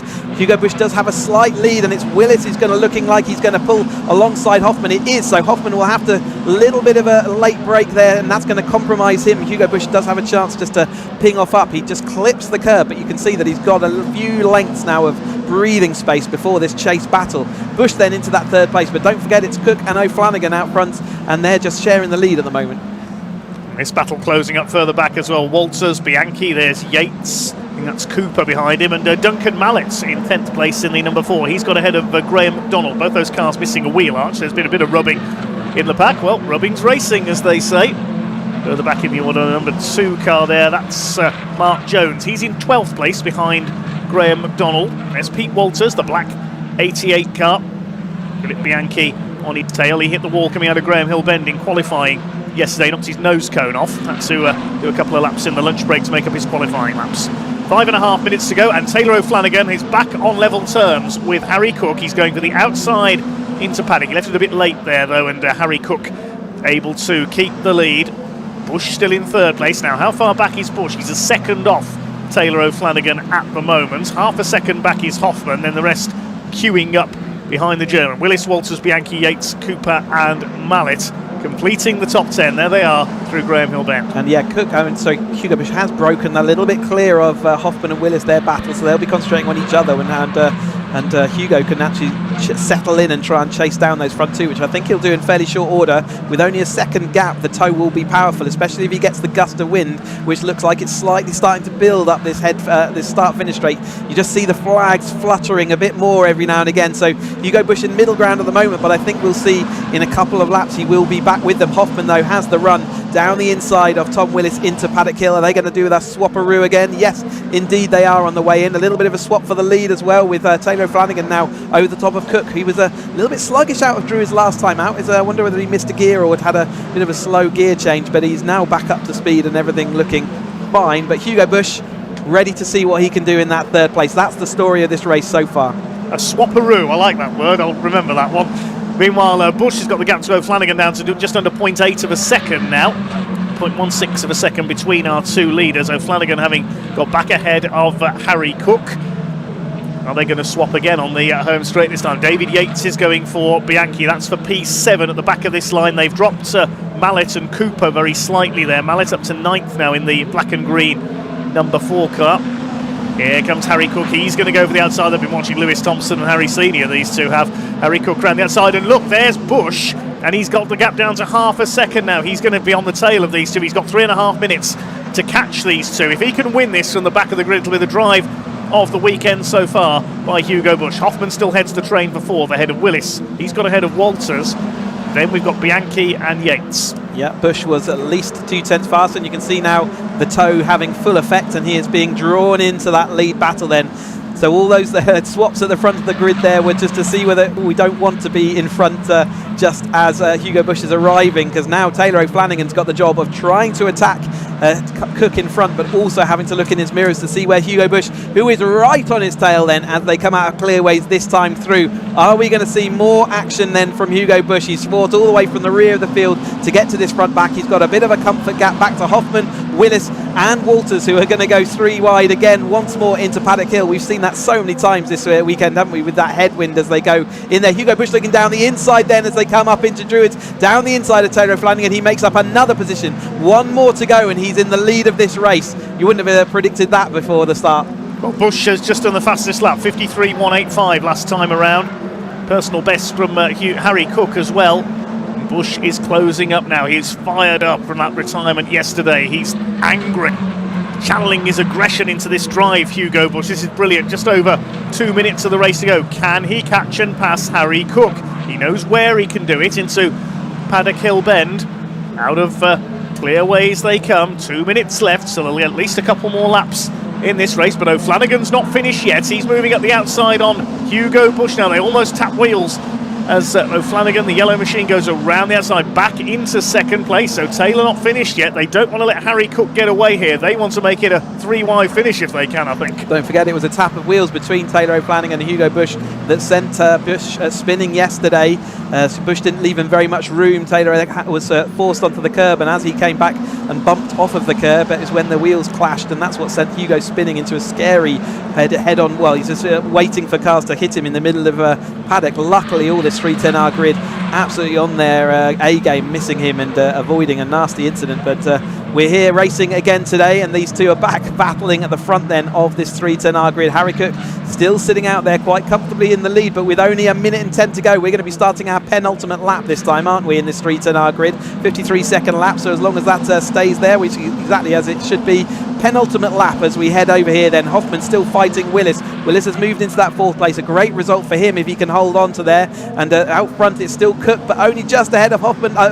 Flanagan looking down the inside. We've got outside for Hugo Bush. Is he going to go outside both of them? He's lost the rear a little bit, but he has got the momentum. It might mean he can stick. He swaps back to the inside then. What a move by all of these drivers to make that all work. Hugo Bush going around the outside. See whether he can make it stick. He's got the momentum. There's a bit of wheel rubbing. He is onto the grass, onto the gravel. Cook is not giving him any space out there, but it is now Taylor O'Flanagan back in the lead. We saw that yesterday. They're going to be starting their last lap this time through. The fastest person at the moment is just in front of our commentary box, Taylor O'Flanagan's pitboard man. He's swapping those numbers as fast as he can on this very short lap because the positions keep changing so often. It's P1 for his man as they come over the line this time. O'Flanagan from Bush. Cook's going to fight back on the outside run into paddock. They're almost touching wheels again through there, and closing up on them is Tom Willis. If it all goes wrong for these three, Tom Willis is the man who's going to benefit here. Round the last lap they come then, through paddock for the final time. Taylor O'Flanagan it is who shows from side by side for 2nd place. Cook trying to get round the outside. Bush says no, you're not. Here comes Tom Willis. Could he luck in for a podium here? He's going to get up the inside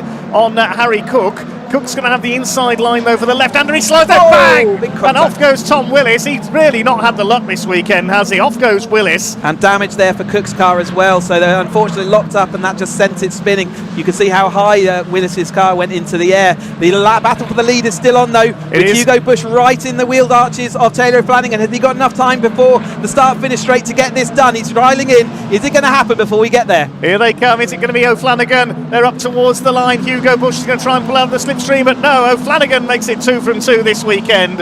Harry Cook's car dragged across the line, damage to the right front. He ends up down in P7. It's Lars Hoffman who finishes 3rd ahead of Walters, Yates, Bianchi. Then it's Cook, Mallet, Cooper and McDonald round out the top 10. Poor old Tom Willis, 11th place again, back where he started. What an amazing race. All that effort and just one locked up wheel there into Graham Hill. He just lost you could see Cook lost the rear of the car. It stepped out on him, locked the front of the car as he was desperately trying to slow it up, and unfortunately just clipped that rear wheel of Willis, sent him flying in the air, and all that effort to Willis to get back up to the front of the grid unfortunately sees him back down in 11th across the line. O'Flanagan though did what he did yesterday and just managed throughout all the action to hold on somehow in his yellow machine. There he's waving to all the marshals and the crowd. There's a nice group of people watching out here at Brands Hatch. Why not get down here if you're watching this at home? If you're close by, come down here, watch the rest of the action. It's spectacular from the Caterhams. And Hoffman does take that 3rd place, and not so good for Cook there, 7th place at the end of that race after that contact, and means that he's going to be a bit compromised in his championship, but he's still holding on in there. So the win goes to Taylor O'Flanagan, 0.16 of a second ahead of Hugo Bush from the back of the grid up to 2nd place. P21 up to P2. Lars Hoffman completes the podium ahead of Pete Walters, David Yates, Philip Bianchi and the poor Harry Cook. Despite that damage, he did manage to drag the car home over the line on 3.5 wheels effectively to take 7th place. Then Duncan Mallet, Alan Cooper and Graham McDonald complete the top 10. Poor old Tom Willis, no luck at all this weekend. Came up from 11th place to fight for a podium and ends up where he started. Mark Jones, Andrew Murgatroyd and Jeff Price next home, completing the top 15. Jack Sales recovering after his spin. Then we had Steve Metcalf, Craig Denman, Ryan Errol, Will Wood, Chris Welch and Ron Mounsey after his spin finished at the back of the field. All 21 cars went the distance in that one. Let's head down into the pits with Sam Parker.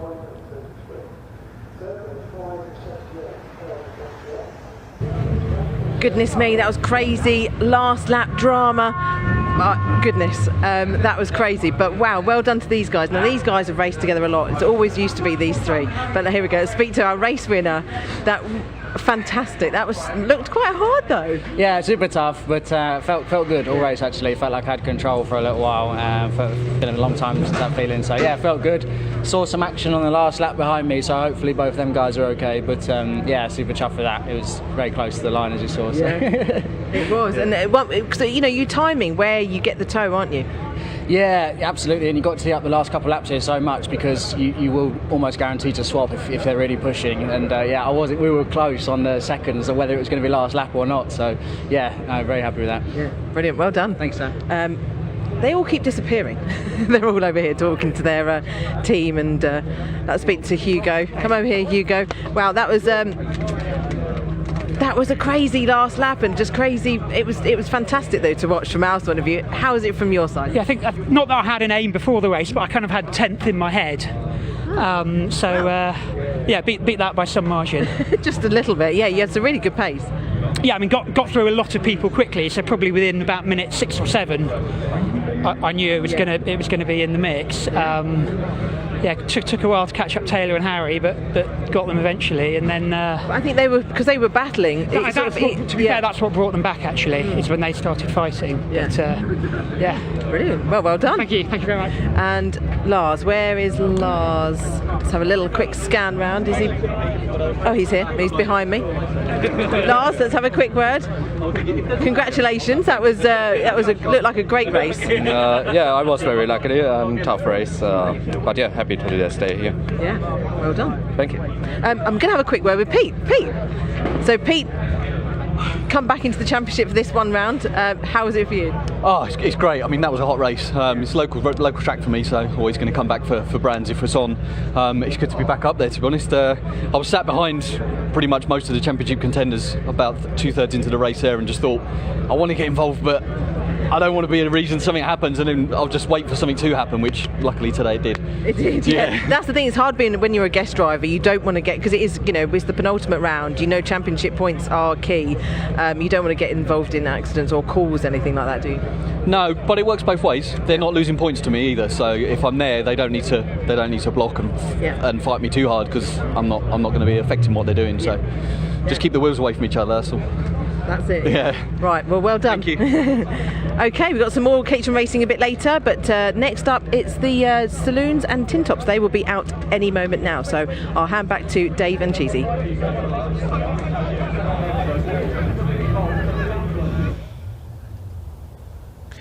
Yes, thanks very much indeed, Sam. So yes, we break away from the Caterham action next because we've got the Classic and Modern Motorsport Club Super Saloons and Tin Tops, sponsored by Ashstone MEP Engineering Consultants Limited. Regulars at Brands Hatch at various events. They do race further afield as well. A nice variety of saloon cars. Numerically dominant is BMWs in our next grid. So they're out next, followed by the other Classic and Modern Motorsports Club class, the Hoosier Tyres Intermark Silhouettes, together with the Welsh Sports and Saloon Car Championship. Well, earlier on today, Ian Waterhouse, our pit reporter, caught up with a few of the drivers from our next race.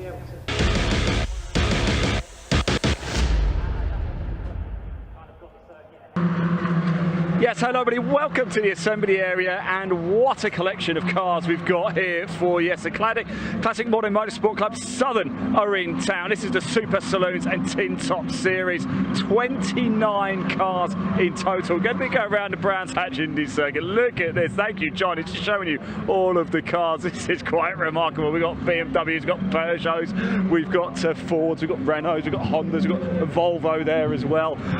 Somebody I wanted to speak to, I don't know if he's about actually, he just disappeared away from us. Oh, sorry, there he is, he's Martin Reynolds. Let's have a quick chat with him here. Guys, I'm really sorry to interrupt. How are we doing? All right? You're all right? No, don't dismiss Martin very quickly. You were just saying you got a misfire. Yeah, I had a bit of a misfire in the first session, but it was a very mixed up session, as you well know. It was very awkward to get a decent lap in, but we've cured it, so we're back out there. It's page 10 of the book of excuses. Yeah, but it's a good day again, good weather. It's a great day, it's a great weather. Yeah. Brands Hatch Indy with this many cars, this is going to be a fun race, right? It certainly is. This is going to be one to watch, definitely. So is there anything you don't race in? Yeah, quite a few, but I'm looking at them. It's great to see you again, mate. Thanks for talking to us. Let's just move down, shall we? Alex Sidwell, the man on pole position. There he is, actually. Look at that car, a Holden Commodore, absolutely beautiful. Right, time to go racing here. The race is coming thick and fast today, so we haven't got too long to chat to too many drivers. I'm going to hand you over to commentator Dave Goddard. He's going to take you through the action. This is going to be something special. Enjoy, everyone.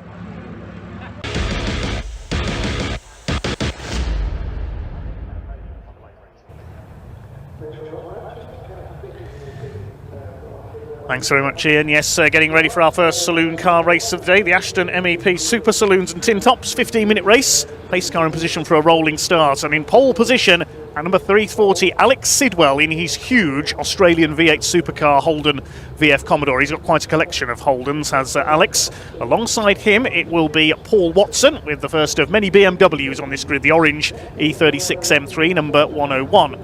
Second row, number 19, Dave Cowan with his BMW M3, and the first of the tin top class cars, number 33, Chris Bassett with a Peugeot 306 GTI. Row 3, number 5, Peter Selden. He's been racing BMWs for many years now. He's in an M2 alongside 78 Ronan Bradley in his M3 E46. Row 4, Matt Rowling, number 147 in his black Honda Civic Type R, alongside number 97 Dave Avis with a BMW M3. Completing the top 10, Martin Reynolds, as Ian's just said. Is there anything he doesn't race his collection of classic Fords in? He's in his Mark II Escort today, alongside Clive Hainsford in his very modified Mazda RX-8, the rotary engine car driven by the ex-Thunder Saloon racer. Row 6, number 3, Jack Whitehead. He's in a BMW alongside number 44, Rod Burley, winner of, I think, more club races on the UK circuits than anyone else in his career. The number 44 is BMW E90 today. Behind them, we've got number 41, Sam Haywood in his Renault Megane, and 87, Graham Richardson's Honda Civic. Adrian Matthews, number 132, used to campaign a Ford Puma, now in a Volvo C30. I think that's the only one of its kind racing in the UK, alongside Neil Gardner, the ex-Rover Metro racer, in his Honda Civic. Behind them, Martin Scott, ex-BMW racer, but now in a VW Golf GTI, alongside Scott Brooker, number 888, in a Vauxhall Astra VXR. And completing the top 20, number 92, James Hunt, no, not that one, in his BMW E30. We won't call him Hunt the Shunt, don't worry. Alongside Rick Skelsey in his BMW Compact, number 29. That's the top 20 on the grid. Row 11, we have number 11, Mark Cripps. But I don't think Mark is there. He had problems in qualifying. So, yeah, it looks like that car's a non-starter. So Lee Clue in his Audi TT starts there alone. Row 12, we've got Ian Seal, number 7, in his Ford Fiesta ST. Yes, that's there, alongside Colin Claxton, classic touring car regular with his Escort Mark 1. Row 13 is Andy Woods-Dean. He's been racing at Brands Hatch for many decades. He's in a Honda Civic EP3 alongside Wayne Shawnee. Yes, Wayne's car is back out. He had an off at Paddock Bend in qualifying. Row 14, Ken Hunt in his VW Golf Mark 3 alongside Terry Waller in his Ford Fiesta. I don't think Terry's car is there, unfortunately.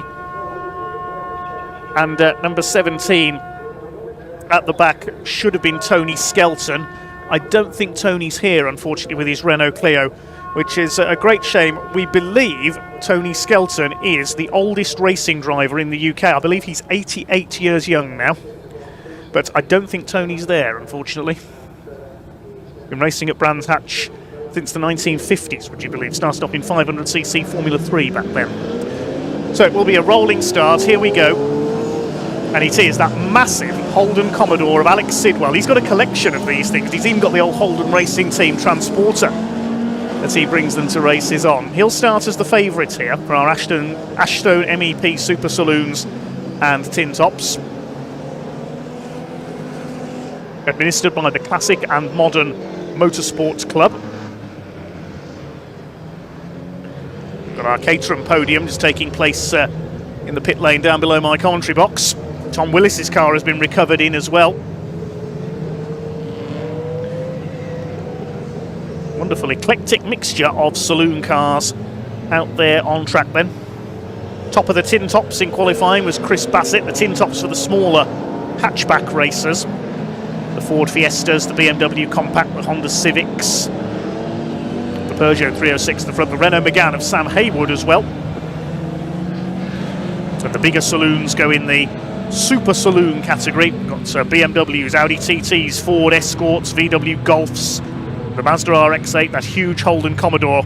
As I've said before, it's not until you stand next to an Aussie V8 supercar you realise just how big the things are. So this time the pace car will come into pit lane. There's the number 50 Wayne Shawnee's Audi TT at the back of the field there, repaired after an off in qualifying. Pace cars in pit lane. Time to go racing. The Ashstone MEP Classic and Modern Motorsport Club Southern Super Saloons and Tin Tops. Alex Sidwell and Paul Watson lead them up towards the grid. Let's get ready to rumble. Here we go. And look at Chris Bassett in the Peugeot 306 up the outside, the leading Tin Top, up with the Super Saloons. He's trying to take the lead. He's never going to get around the outside there, surely. You know, the grunt of that Holden, which has got nearly 600 horsepower under Alex Sidwell's right foot. It is who leads. Paul Watson's BMW in second. And I think that's possibly Dave Avis coming through. Big cloud of smoke there. A lock-up from the number 147. That's Matt Rowling in his Honda Honda Civic, one of the tin top runners.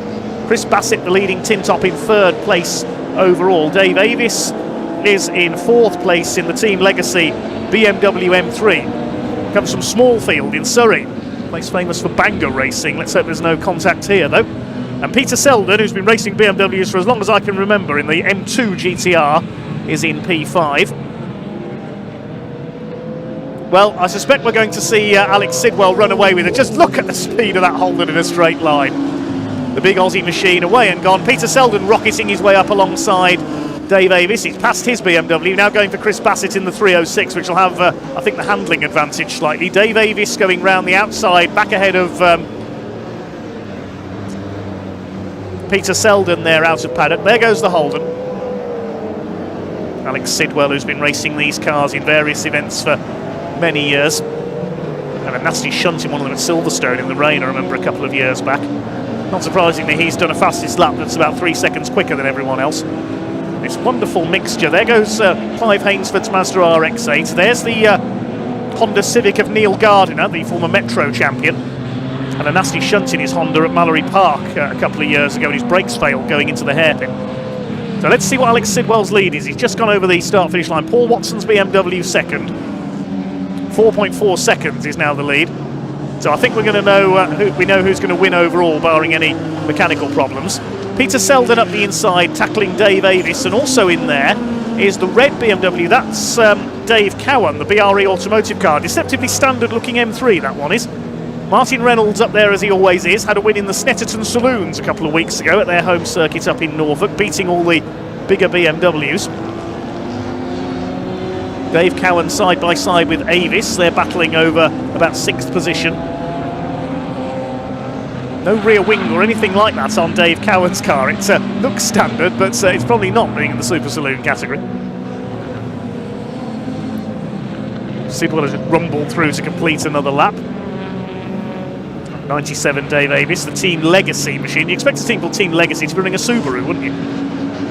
So Watson in 2nd place. Ronan Bradley now up into 3rd place with his M3. He's just got ahead of Chris Bassett's Peugeot, who still leads the tin tops splits.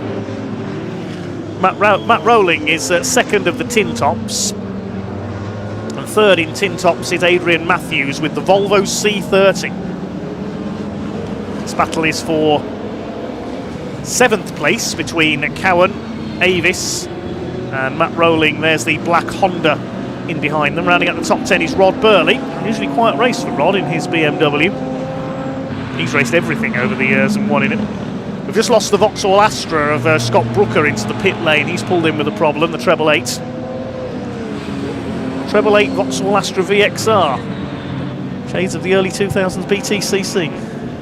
There is Rod Burley. He leads Class A of the Super Saloons. Alex Sidwell in Class S. Which probably means Super Saloon, I think, judging by the way he's going. His only class rival there is Peter Selden in Class S, and he's 4th overall now. He's just got ahead of Chris Bassett, who's calmed down a bit after that very fast start in the Peugeot.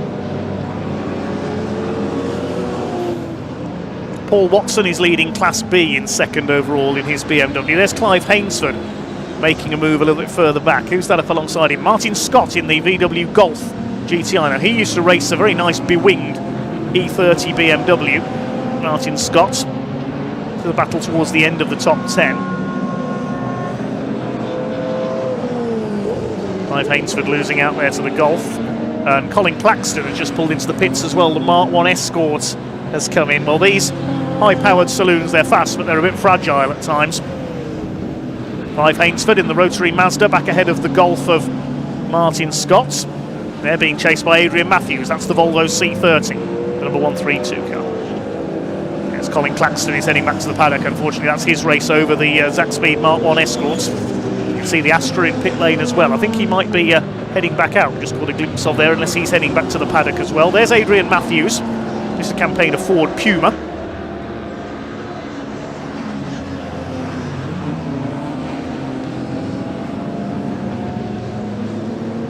Adrian Matthews 3rd in the tin tops at the moment, behind Bassett and Rowling.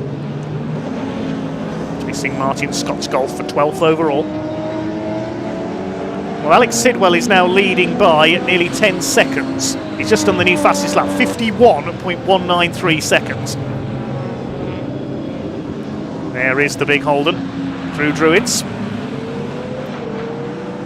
Seen him have battles with the likes of Andy Robinson, the North East-based racer in his Ford Falcon in the past. Of course, Australian racing in his Ford versus Holden. The rivalry between the teams and the fans is like Manchester United and Manchester City down in Australia. He's already into back markers. It's one of the Fiestas up ahead of him there. I think that's Terry Waller's Fiesta being lapped.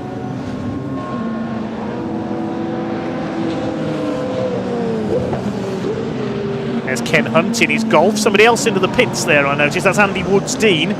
Used to campaign the Audi V8, the ex-DTM car, among several other cars. Had a Renault Megane for many years as well, but his Civic has sadly let him down. So we've also lost Lee Clue in his Audi TT somewhere out on circuit. I haven't seen that come through. Andy Woods-Dean into retirement then.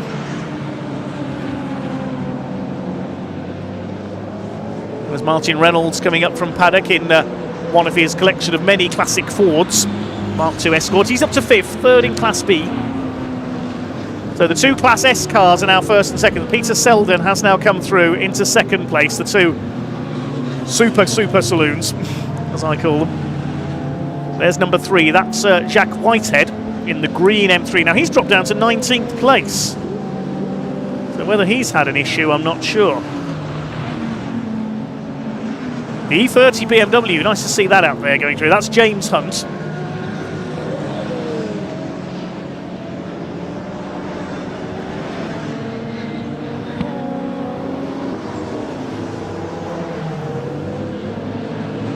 Chris Bassett's being caught by Dave Cowan. There's Peter Selden slapping number 50, the Grand Prix Racewear Audi TT.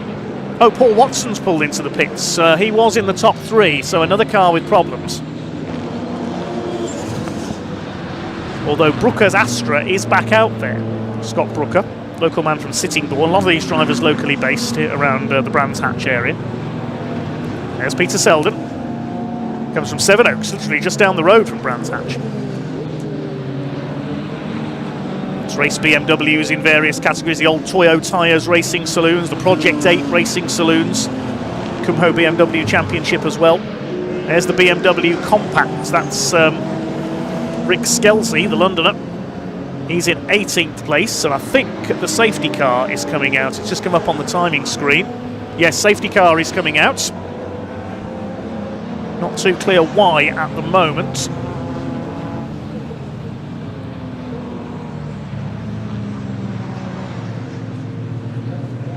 Well, there's Ronan Bradley. He's up to 3rd now behind Peter Selden, the white BMW. He's leading Class B.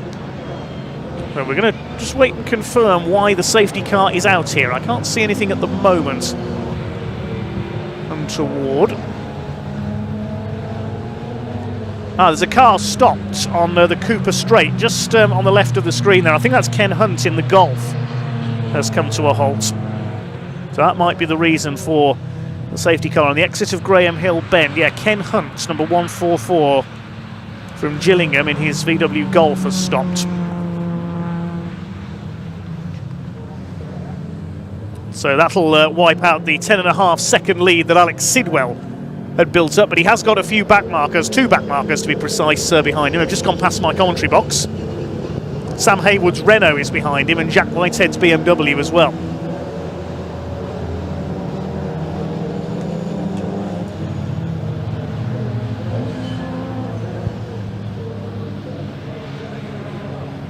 There's Martin Reynolds, the Mark II Escort, former Blue Oval Saloon Series champion.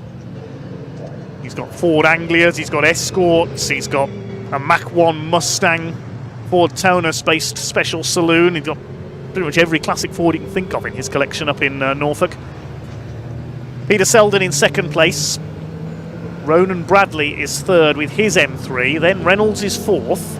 And just behind him is David Avis. There he is, the white and blue BMW. Dave Cowan is 6th. First of the tin tops, Chris Bassett in the 306, who's dropped back to 7th overall now. Then we've got Matt Rowling in his Honda. He's the 2nd of the tin tops. Clive Hainsford, the invitation class runner, is 9th in the big Mazda. And Rod Burley is 10th and leading Class A in his BMW. There's 4.5 minutes of the race to go. The recovery vehicle being called in to remove Ken Hunt, the VW Golf. What's the big attraction of the Classic and Modern Motorsports Club? As the name suggests, whether it's classic or modern, you can race it with them. You can use just about anything you like.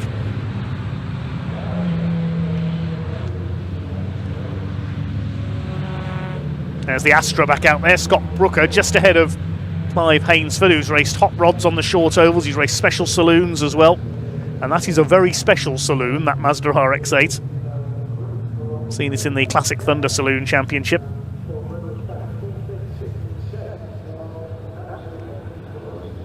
So another lap behind our safety car then.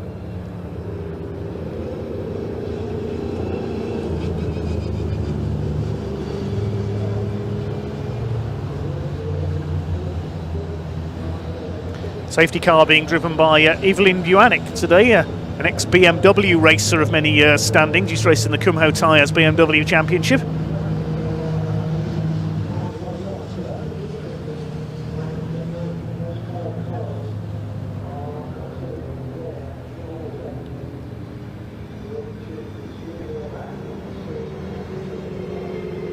If you are looking for the live timing today, then just go to TSL Timing. That's tsl-timing.com. You can find the live timing on there if you want to keep up with the positions. Sidwell, Selden, Bradley, your top three. Martin Reynolds, there's the Escort in 4th place ahead of David Avis. Cowan in the red BMW 6. We had hoped to see another red M3 out there, but Mark Cripps unfortunately had problems in qualifying. Left an oil slick on the Exeter Druids.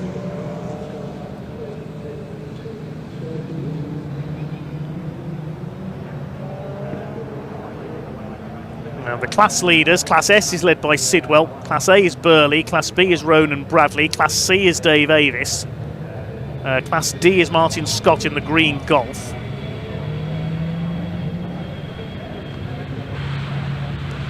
And in the tin tops, Class T2 and overall is Bassett. Class T1 is Graham Richardson's Honda Civic Type R, he's 14th overall, and Class TP for the standard production cars is the number 7 Fiesta of Ian Seal.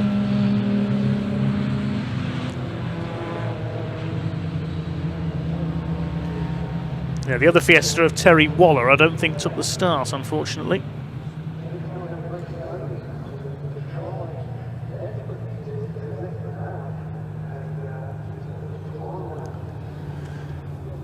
Tin Top Series has run here at Brands Hatch for many years, used to be sponsored by Cannon's Motor Spares.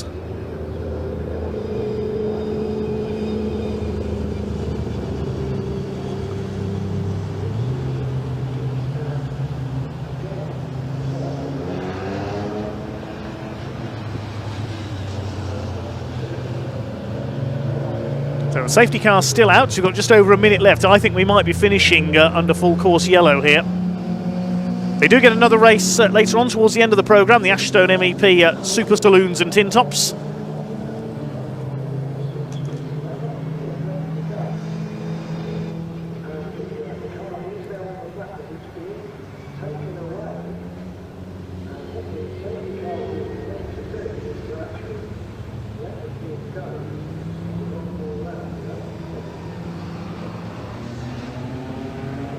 Ian Seal in the Fiesta leading Class TP, that's Tin Top Production.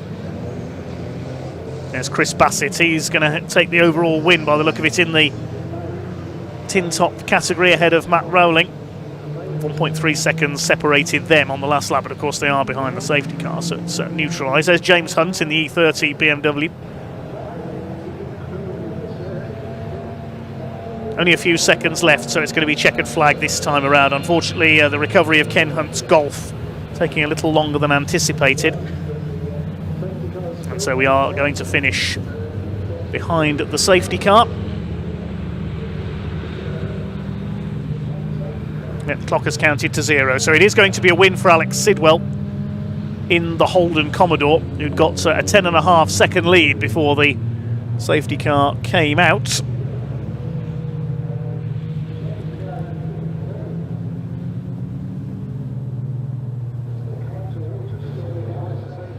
Well, there we go. The checkered flag is going to be waved as they come over the line this time. Alex Sidwell is your winner. Finishing under full course yellow. Peter Selden second in his BMW M2. And Ronan Bradley completes the podium.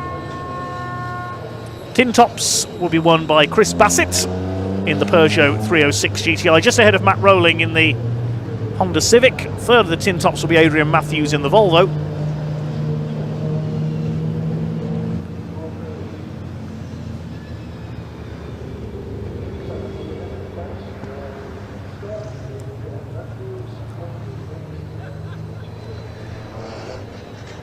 A couple of cars having a few issues in that one. Hopefully they can all make it back out for later on.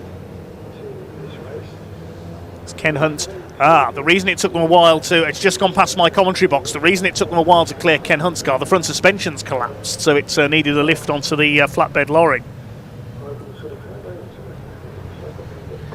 So Alex Sidwell the winner, ahead of Peter Selden. The race finishing behind the safety car. Alex Sidwell, not surprisingly, got the fastest lap, 51.193. Ronan Bradley wins Class B in third, ahead of Martin Reynolds. Then Dave Avis, the winner of Class C, ahead of Dave Cowan. Chris Bassett wins the Tin Tops and wins Class T2, ahead of Matt Rowling. Then Clive Hainsford wins the Invitation class in his Mazda. Rod Burley takes Class A. He finished 10th overall. Class D goes to Martin Scott in 11th. Then it was Adrian Matthews and James Hunt. Graham Richardson wins Class T1 in 14th place overall. And Class TP was won by Ian Seal in his Ford Fiesta in 20th place overall. 21 cars went the distance. We lost Ken Hunt. We lost Paul Watson, who was fighting for a podium there, unfortunately. Also Andy Woods-Dean, Lee Clue and Colin Claxton. Cars then heading into Parc Fermé, and Ian will be down there to have a chat to some of the drivers.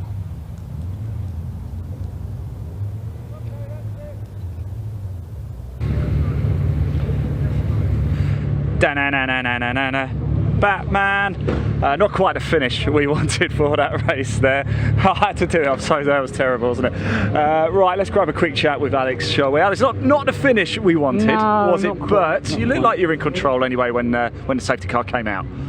Yeah, I think so. Yeah, I was just trying to manage the back markers. You know, they're doing their own thing, and just got to make sure I don't get tangled up with them. That's really. And watch out for Peter coming. I know. Yeah, we'll chat to Peter in a minute because he was going quite quick, wasn't he? But you've got to do it all again a little bit later. Yeah. Is back markers concerned? Because it's such a massive. I mean, it's so nice to see so many cars out there, though, isn't it? Yeah, it is good to see, and everyone's doing their thing, aren't they? So that's good from that point of view. Yeah, definitely. Yeah. Top man, look, enjoy the sunshine, and we'll see you out later on track. Peter, hello. Quick word of you. Unfortunately, you weren't really able to have a go there, Alex. Safety car coming out. No, I wasn't. But in addition to that, on the first or second lap, a red light was showing on the main. Was it on the main straight, which was on the entire race, which slightly discombobulated me, and I slowed down, lost about 5-6 places, so I had to battle to get back to second, and it was just too big a gap. And then and of course the unfortunate incident with the Peugeot, I think. Yeah. Well, at least you put a bit of a show on for us, though. You know, so but thank you. You know. Frankly, the least I can do. You've got to do it all again a little bit later, though. So well done. Well look done. Forward to it. Thank you so much. Thank you. Hello, Ryan. How you doing, mate? You all right? Thank you. Yeah, you did pretty well there. I know a safety car shortened the race somewhat, but you had quite a bit for race, making up a few places. Yeah, it was good. It was a good race. Unfortunately, Paul Watson in front of me looked like the exhauster. Yeah. Fell off when I was just about to catch him, have a bit of a battle with him for the class, but I wasn't catching these two guys there. No. They're gone. But we'll see what happens in race 2. We'll try and hang on to them for as much as we can, but you never know. Well, that's the good thing, is you've got to do it all again a little bit later as well. But how nice is it? So many cars out there on the Indy circuit. It's great. It's fantastic. It's nice to see. It's a good crowd. Obviously, Intermark's coming up as well, all part of the club. So it's good for the club. Good to get the numbers out there. Yeah. And roll on race 2. Hope the sunshine stays the way it is. Oh, it will do. Definitely will do. Top man, cheers, Ryan. And hopefully we'll chat a little bit later as well. You might as well stay with us for a little bit. You can see the Intermark silhouettes. I did catch up with a couple of drivers a little bit earlier. I'm going to turn around strategically, John, so we can get a look at the cars. They're just starting to fire up there. Don't they look something special indeed? We'll come to that very shortly. Just a quick reminder, we are live, of course, with the BARC on the YouTube channel as well. Hit that like button, hit that subscribe as well. I think we're so close to about 34,000 subscribers. If we get over that today. How cool would that be? Right, these are about to go out on track. Everything's almost clear. Time for another race. I'm going to hand over to commentator Dave Goddard to take you through the action. Enjoy.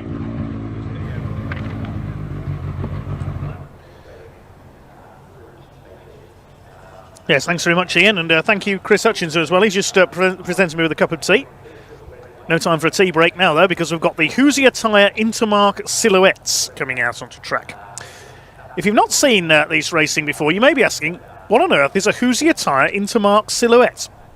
Well, if you've ever seen National Hot Rod racing on a short oval, a quarter-mile oval, the cars are very similar to those. They are space frame tubular frame chassis with carbon fibre and Kevlar body shells built to resemble usually small coupes and powered by 2-litre bespoke race-tuned engines, very similar to a short-circuit hot rod. They're also joined today, I'm very pleased to say, by the Welsh Racing Drivers Association, the Welsh Sports and Saloon Car Championship. We normally see them down at Pembrey in South Wales, but they have an away round today, and they're going to be on a separate grid behind the Intermarque Silhouettes. Let's see who Ian was able to catch up with a little bit earlier on.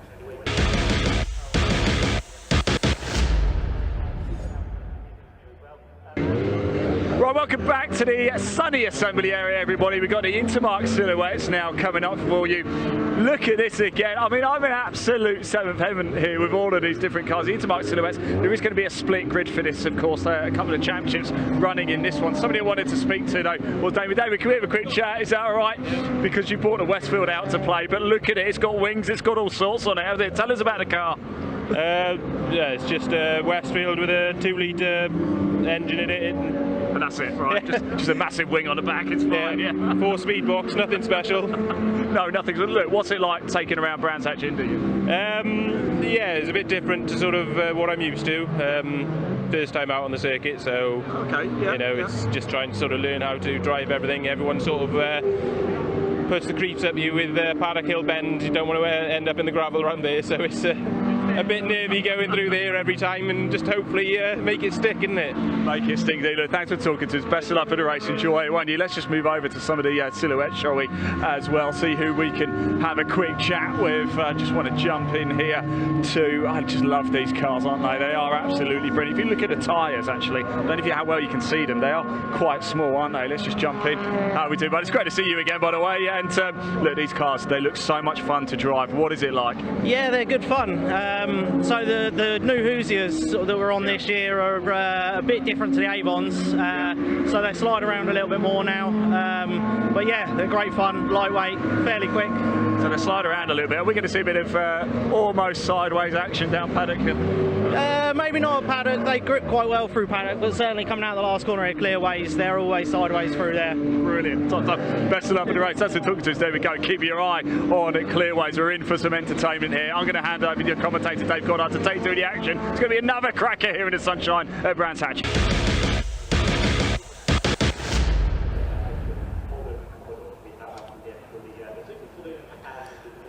Great to hear from the assembly area down there, so we'll give you the grid in a moment. It's a split grid. We've got the Hoosier Tyre Intermarque Silhouettes from the front of the grid, then there's a gap, and starting 10 seconds behind them will be the Welsh Racing Drivers Association Sports and Saloon cars. They race at Pembrey in the south and Anglesey in the north of Wales mainly, but you don't have to be from Wales to race in the series, and in that Sports and Saloon Car Championship you can use just about anything you like, really. So the Intermarque Silhouettes next up, then we will have our lunch break, which will take around 45 minutes before we have the Vertex Caterham 7 Championship UK back on the grid, and then the first race for the OT Publishing Coupe Cup with Toyo tyres. Hyundai Coupes out. This one aimed at the budget racer. Great to have them here this weekend. Just waiting for the grid to be confirmed. I can tell you, quickest in qualifying was number 3, Paul Knight, in his Vauxhall Tigra. Well, it's a Vauxhall Tigra body shape on his car. Comes from Denham in Buckinghamshire. He did a 50.234 second lap. That's even quicker than Alex Sidwell was managing in that big Holden. They're very lightweight, the hot rod style cars in the Intermarque Silhouettes. Alongside him will be number 5, Ray Harris, in his Ginetta G40 space frame. One of 3 Ginettas out there, built by Carl Boardley Motorsport. Carl, a multiple hot rod world champion, now racing in touring cars. We've seen the man from Hayling Island take a few successes in GT racing as well. Ray Harris started his career at the Arena Essex short oval just east of London near the Dartford Crossing. Sadly closed its doors in 2018. Behind him will be number 51 Russell Humphrey on the second round. Now Russell in recent times has been racing a BMW in various events, including at Castle Combe, but he's now out in his Vauxhall Tigra. Starts on the second row of the grid alongside Colin Smith, veteran hot rod racer, number 491 in his Ginetta G40.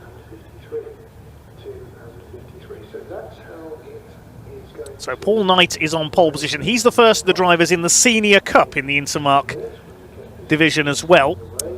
That's for drivers aged 55 and over on the 1st of March 2024. So Paul Knight in the number 3 on pole. Ray Harris, the first of the youngsters, if you like, in the number 5 car alongside. Russell Humphrey is in the regular division. Second of the Senior Cup drivers is Colin Smith, number 491. The man from Hullbridge has raced hot rods for many, many years. Now out in a Ginetta G40. Third row, 52, Mick Robertson. Now, I remember Mick when I was a child at Hensford Raceway, racing in the National Super Rod category with a Ford Sierra with a V6 engine. Mick's still going in his VW Corrado, still going strong, the man from Slough. And he's up there in on the third row of the grid, 5th position. And we'll start alongside another vastly experienced campaigner from Bridgewater in Somerset, Keith White, in his BMW Z4 Coupe. Keith White, ironically, is a former champion in the Welsh Sports and Saloon Car Championship with that car.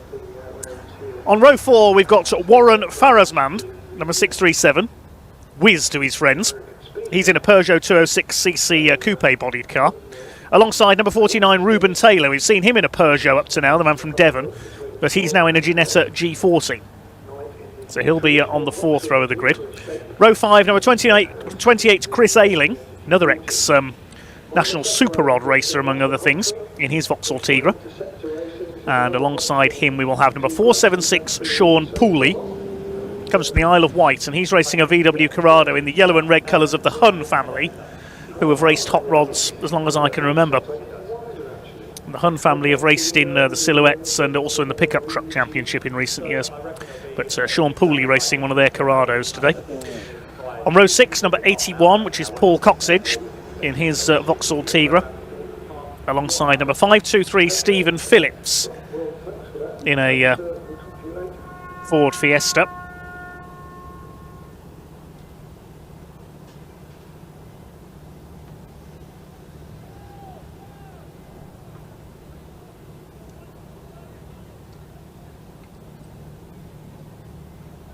Behind Stephen Phillips, 263 Gary Deal and 267 John Price. Well, I've just been informed by the BARC officials. We are in fact taking the lunch break a bit early. We're going to take lunch now, and the next race will be pushed back a bit to 1:30 p.m. So we're going to take an early lunch break of around just under 45 minutes from now, with the resumption of racing at 1:30 with our next race for the Intermark Silhouettes and the Welsh Sports and Saloon Car Championship. So a slight change of timetable.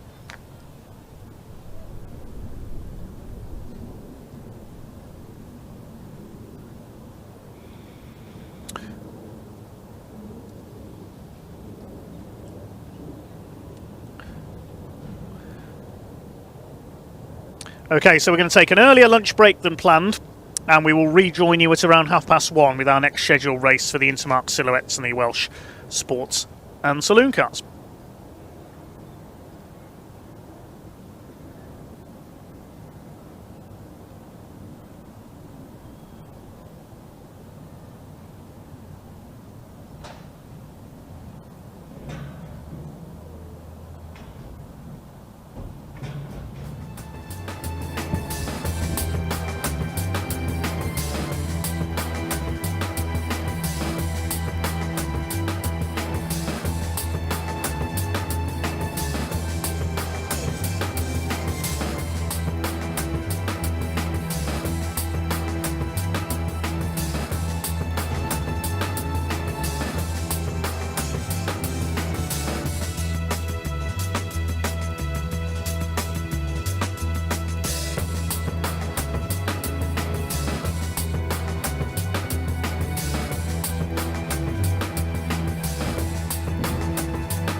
Right, everybody, hello and welcome to the pit lane here. Yes, we've had we've been caught off guard a little bit, shall we say. The lunch break has been brought forward. Now, the reason it's been brought forward is because, I don't know if you can see those lights up there over the start line gantry there. Those two red lights are stuck on.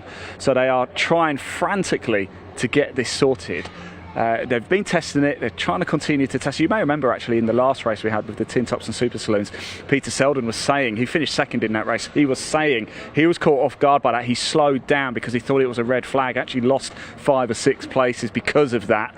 Now obviously they're trying to get it sorted. They're about to get the silhouettes out, but of course they've been sat up there in the assembly area now for 20 minutes, half an hour or so. Kelly Dan, bless her, from the Classic Modern Motorsport Club Southern, she just had to go and tell them all to get out the car.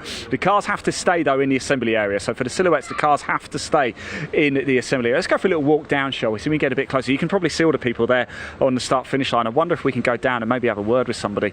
Yeah, Kelly Dan, bless her, she just had to go and tell everybody, all of the drivers for the silhouettes, they can leave the cars, and get out and go. The cars have to stay in the assembly area. Now, the thing about Brands Hatch here, if you know it, is how far away the outer paddock is from where we are in the pit lane. The pit lane behind it is actually quite small, so you've got the garages. We might be able to turn around and see actually as we're walking down. You've got a number of the Caterham teams here, of course, doing some work. Here's Paul Donkin's car just to the left of me in the garages. A lot of the work going on here. Out the back there isn't really any space, it's just car parking, so there's an outer paddock here at Brands Hatch if you've never been before, but it's the other side of the track, so you've got to actually walk through a tunnel to try and get there, which really doesn't help matters indeed. So the drivers have to go. They've had to walk all the way over back to the outer paddock. They've got to be back at the cars by 1:20 so that is when we're going to start getting things roughly going again, around about 1:20 this afternoon. Lunch break was due to come after that silhouettes race, but let's go get ourselves onto the track. I think we can get onto the track here because I've just seen Sam Parker. Of course, Sam does all of the work with Caterham, so that's why I didn't go talk to a load of the drivers, because I'm not too sure who. So here's all the marshals, by the way. Whoever wave, guys, what a great job you guys do. Let's go and keep moving on. There is something actually I want to say the BARC are doing. They've put together a real nice little goodie bag for everybody today. Let's Sam's actually talking, so let's get on track here and we won't interrupt her just yet. But there's Sam Parker, of course. She was racing yesterday in the Caterham Academy in the green class, qualified in 3rd place as well. Fantastic, wasn't it? Ended the race 8th or 9th, I think, in the end. But we are on the start-finish line here at the Brands Hatch right now, and just above Sam's head, off to the right, is that rogue 2 red lights that have caused these issues here at Brands Hatch this afternoon. That's why we're in the lunch break now. So if you're looking at the timetable wondering what is going on, the silhouette should be on track right now. They will go immediately after the lunch break and then we will be straight into it. Oh, sorry Sam, we thought we'd come and commandeer.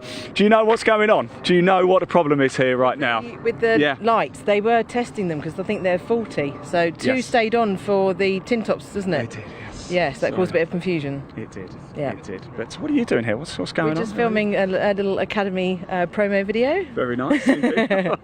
So I had to put the suit back on. Yes, absolutely. We thought you were done with this for this week. I did, no, yeah. You've got to put it back on. I've confused a lot of people because they're saying, but your race was yesterday. I'm like, no, don't worry.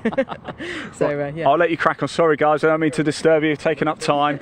It's what we do best, isn't it? To take up time. Let's move around a little bit further, shall we, and make our way back into the pit lane. Yeah, there's the lights up there. I'll just show that up there. That is what is causing it. Oh, look, it's gone off. It's gone off. Look at that live. Gone off live.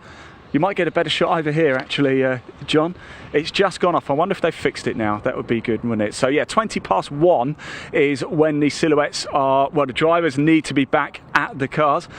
Will we get breaking news? Look at this. Wow, this is thrilling live stream TV right now, isn't it, everybody? Thank you for sticking around and tuning in with us. The things we have to do. We're feeling like you wouldn't believe here right now. Don't forget, do hit that like button and that subscribe button. You only get this with the BARC. We couldn't ask for better TV, could we? We've got the marshals over here as well. I wonder if anybody can give us any information. Are we hearing something? Are we hearing anything, guys?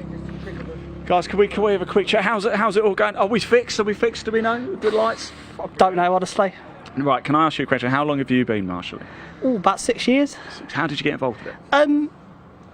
I've just been enjoying races since I was young, and just looked at it, I thought, yeah, have a go, sign up, and here we are 6 years later. So you know what you're doing then. You're quite an experienced. Who's been doing it longer than 6 years? Okay. 1, 2, 3, 4. Okay. How long have you been marshalling? Something in the region of 40 years, one way and another. 40 years. Okay. How long have you been marshalling? 13 years. 13 years. Okay. How long? 17. 17. 20. 20. How long have we been marshalling? Too long. Too long. What we got in a sandwich? A nice cheese sandwich. Just simple cheese sandwich, mate. How long have you been marshalling, mate? 10 years now. 10 years. You don't look old enough. There we go. Thank you so much, guys. Anyway, we really do appreciate it. 150 years in total of marshalling it right there. Great stuff. Thank you, guys. Really appreciate it. Good stuff indeed. It looks like the lights might be fixed. What we're going to try and do now, let's talk about the outer paddock whilst we're here. John, if you just come with me. I know a lot of you know Brands Hatch, so apologies if you know this place like the back of your hand. But if you don't, when I was talking about the silhouette drivers, the assembly area at the other end of the pit lane, we just walked all the way down, of course. They've now had to get out of their cars. They were expecting to be on track now. They've had to get out of the cars, walk all the way over there. You see where those lorries are, the big white awnings over there. That's where the Caterham Hospitality is. They've had to make their way over there, and they've got to be back here by 20 past. Now I can tell you it's probably a good 10-15 minute walk or so. John and I, we're going to head on over there hopefully before we can get there and actually bring you some of the footage inside there. So we're going to go for a very short break, make our way over there, we'll come back. It looks like the lights are fixed and hopefully we'll go racing just after 20 past 1. Thank you.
Hello everybody, yes, welcome to the outer paddock. John and I have made the long walk over, but we've come down just to give you a little sight of everything. In fact, I'm not going to lie, we've just had lunch in Caterham Hospitality, by the way. We had, what was it, chicken and bacon pasta, wasn't it, with a bit of garlic. Well, I didn't have the garlic bread because I felt like I've got to interview people, so it probably wasn't the right thing to do.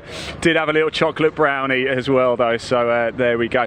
I want to chat to, we've got some of the drivers over here. If you ever need a photographer, by the way, that young lady over there is the best in the business, so let's go over, because I've seen Paul Goldstein over here. You may remember him in the Caterhams yesterday. Picked up a race win. I was with him in Zandvoort as well. Paul, how are we doing? I'm all right. I thought I'd come and have a quick chat with you if that's all right, Yeah, because we're still waiting for the next race to go ahead after the lights had a bit of an issue. But I heard about that, yeah. You're out a little bit later today, and but yesterday went very well for you, didn't it? It did, thank you, yes. Poor start. The odd numbers, 1, 3, 5, 7, all start on the slippery side of the track, so starting P1 isn't great, to be honest with you. I can expect P2 and 4 to get straight past me. Is that so? Okay. Yeah, so when we started yesterday, lights went out. P1 started wheel spinning, I was like, brilliant. And then I realised I wasn't actually going anywhere. Because I was wheel spinning, and I looked at my mirrors and saw the person behind me was wheel spinning, so hence why I went from 3rd down to 5th into first corner. Okay. So starting on pole is not where you want to be. Not really, no, you want to be on the left hand side, scrippier. Just have to accept that going into turn 2 I'm probably going to be losing 2 places and then just to find my way back. Let's talk about your season so far. Of course, I saw you at Zandvoort. It went very well for you there, but tell us about the rest of the season. Yeah, so competing in the Road Sport Championship and the Caterham Graduates Championship, both going really well, leading both championships. I think in this one I've had now 7 podiums and 5 race wins. In the grads I've pretty much won nearly every race apart from one.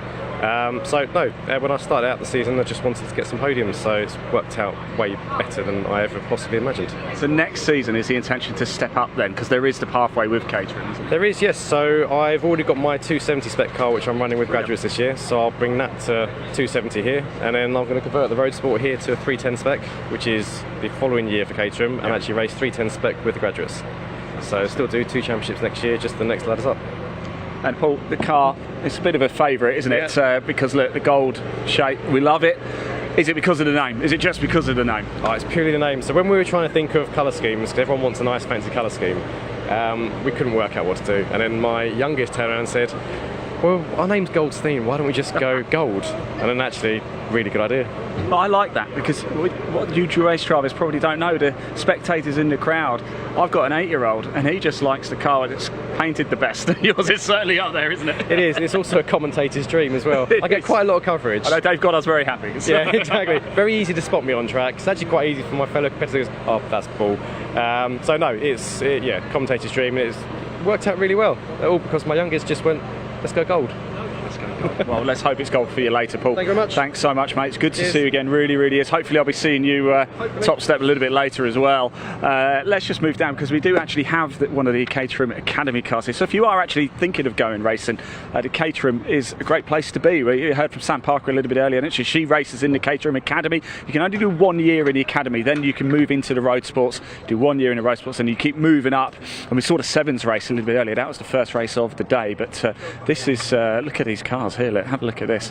This is some of the cars that we've got here from Caterham. Look, they were just lifting the bonnet up. They've rather inconveniently just put it back on, which is a shame, but here's another one as well. In fact, if you like your stats and facts, we've got some of the stats and bits and bobs on this little sheet here, which I'll let John zoom in so he can have a quick look at that. And did I hear somebody just say that's one of the cars they're auctioning over off to the right? How cool is that? So how cool is that? There you go. So there's some of the bits and bobs that comes with the Academy race package. What is that? £38,990 for the actual car and £2,500 for the factory build, which is pretty nice. There's a QR code on there as well, which I'm not going to scan right now. We've got a Millwall fan there, unfortunately, mate. Let's keep moving on, shall we? Before I get punched in the face. Let's keep going down. A lot of the cars here, as you can see. This is the outer paddock here at Brands Hatch. We're going to keep making our way up the hill a little bit. You can see the first corner grandstand there up at Paddock Hill. What a great viewing point. That is absolutely sensational. One of the best tracks here at Brands Hatch, certainly for if you're a spectator. If you've never been, you can basically see the entire track from one place. It really is a wonderful place to come and watch some motorsport. We're going to keep making our way up. I do believe the drivers are back at their cars for the silhouettes. That's the next race to go. Then, of course, we have the final race for the Caterham 7 Championship UK. Then we've got the first race for the Coupe Cup. Then we've got the Road Sports, the 7 270Rs, and then we go again with the 310Rs, and then, of course, got the saloons and tin tops, the Intermark silhouettes, and we round out the day later at about 5:30 with the Coupe Cup with Toyo tyres. I believe the cars are about to head out for the silhouettes, so I'm going to hand back to your commentator Dave Goddard, take you through the action, and we're going to make our way back to Parc Fermé. See you soon.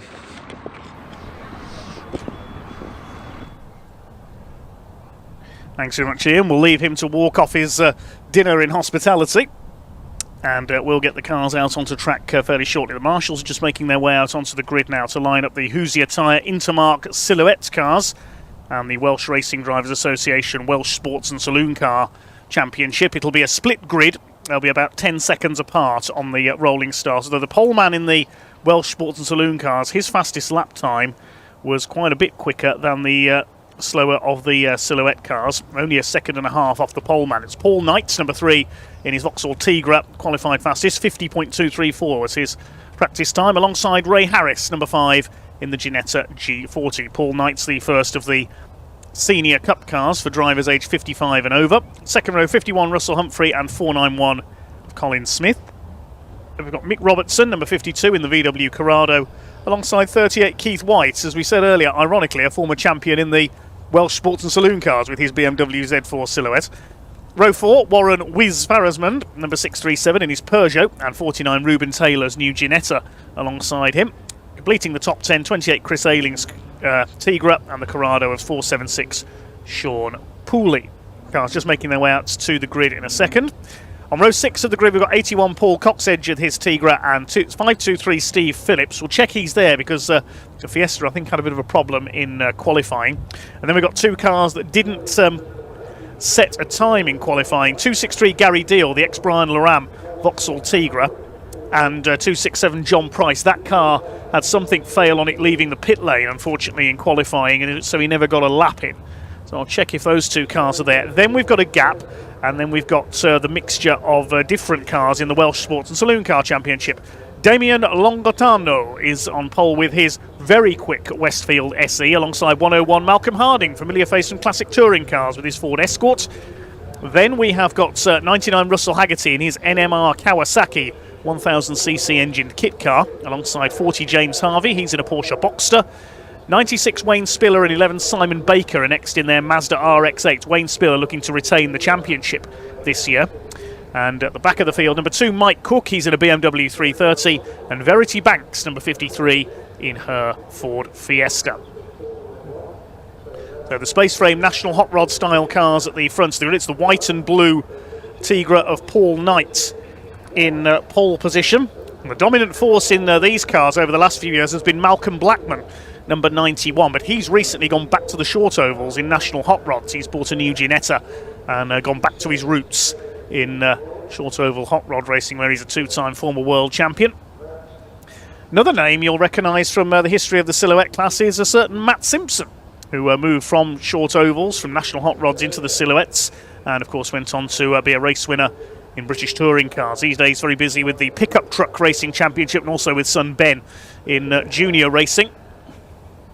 A fine mixture of machinery we've got out there. Paul Knight's the white and blue Tigra has got the blue and Dayglow yellow Ginetta of Ray Harris alongside him, regular GT racer as well. Russell Humphrey is next in his yellow and blue Tigra, the Interceptor racing car. Expected to be racing a Jensen with a name like that, wouldn't you? And 491 Colin Smith in his Ginetta. And then Mick Robertson, a real veteran of both circuit and oval racing, in the VW Corrado. Lovely looking car that one is. Good to see the couple of cars that had a few issues at the start of qualifying. About Steve Phillips in the Autocross Fiesta, the 263 car, Gary Deal in Brian Laram's old Tigra, and John Price in the Gemini-sponsored 267 car. Then we've got the Welsh Sports and Saloon cars. 8 cars out there in total for them. And a fine field they've assembled. The Mazda RX-8s are going to be the cars to watch there. Wayne Spiller and Simon Baker, they're battling for the championship. this year. It's a class-based championship based on engine size. We had hoped to have Chris Everill here this weekend with his Ginetta G55 GT4 car with a 6-litre Chevrolet Corvette V8 engine in it. Unfortunately, last weekend that sustained some damage at Castle Combe in Wiltshire and is not able to be out this weekend. We do have Malcolm Harding, though. There we can see his lovely Castrol Escort Mark 1. Good to have Malcolm, the regular classic saloon racer, out as a guest appearance with the Welsh sports and saloon cars. We can see the WSSCC has dropped back. They're going to start a few seconds back on this rolling start. Damian Longatano, that would be winged Westfield, very quick in a straight line. Can he catch the Intermark silhouettes? Paul Knight on the pole, with Ray Harris alongside. This should be a pretty open race for the silhouette cars. Race wins for Russell Humphrey, Ray Harris, Colin Smith and Paul Knight so far this year, and Malcolm Blackman as well. Pace car pulling into pit lane then. You can see them forming up in two groups. And here we go, the Hoosier Tyre Intermark silhouettes and the Welsh sports and saloon cars. The revs rise and away we go. The red lights have gone out. And up towards the first corner, Paul Knight and Russell Humphrey and Ray Harris, side by side. In that first corner, Russell Humphrey tucked in behind, but it is Paul Knight, the number 3 car from Buckinghamshire, who has the early lead in the Tigra. Looks like a short oval as they come round Druids with the cars side by side, 2 by 2. There's Keith White on the outside, the number 38, the BMW Z4. Ray Harris to the inside as they go into Graham Hill Bend. He's taken the lead in the Ginetta. Mick Robertson running out a bit wide there, drops behind Keith Wright, and look, already the Welsh sports and saloon car machines catching up to the back of the silhouette slightly. It's Malcolm Harding who leads them. There's the 2 Mazda RX-8s, Wayne Spiller in the black car, Steve Phillips in that stunning looking Autocross Fiesta, the number 523. Leaders coming across the line now. John Price attacking the Fiesta. Side by side for third, Russell Humphrey and Colin Smith going round the outside, driving just as he did in National Hot Rods. Many of these are ex-short oval drivers. Up the hill they go, towards Druids for the second time. Keith Wright in 5th position. There's Wiz Farrismond up the inside. Chris Ayling takes the 52 of Mick Robertson, the Corrado. There's the other Corrado behind the yellow and red car. That is Sean Pooley. I think that's one of the ex-Hun family cars. They've always raced in those yellow and red colours. Ricky Hun, a former Hot Rod World Champion, has a beautiful Peugeot 205 based car.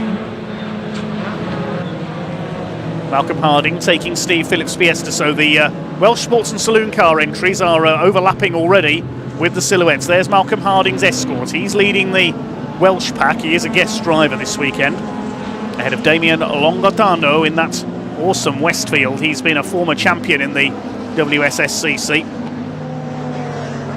Third of that group, quite a way further back, is number 99 Russell Haggerty, the ex-Ford KA racer in his NMR Kawasaki, the Superbike engine kit car. It's Ray Harris who leads overall by 1 1/4 seconds. This is the battle for second place. Knight, Humphrey and Smith, second, third and fourth.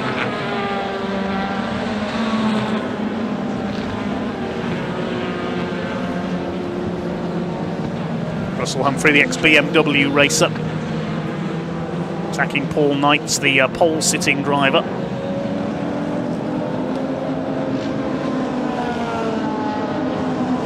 Humphrey coming under fire now. He's having to defend here into Paddock Hill Bend from Colin Smith in the second of the Ginetta silhouette cars. The Ginetta's built by Carl Boardley Motorsports. Carl, a former 4-time National Hot Rod World Champion.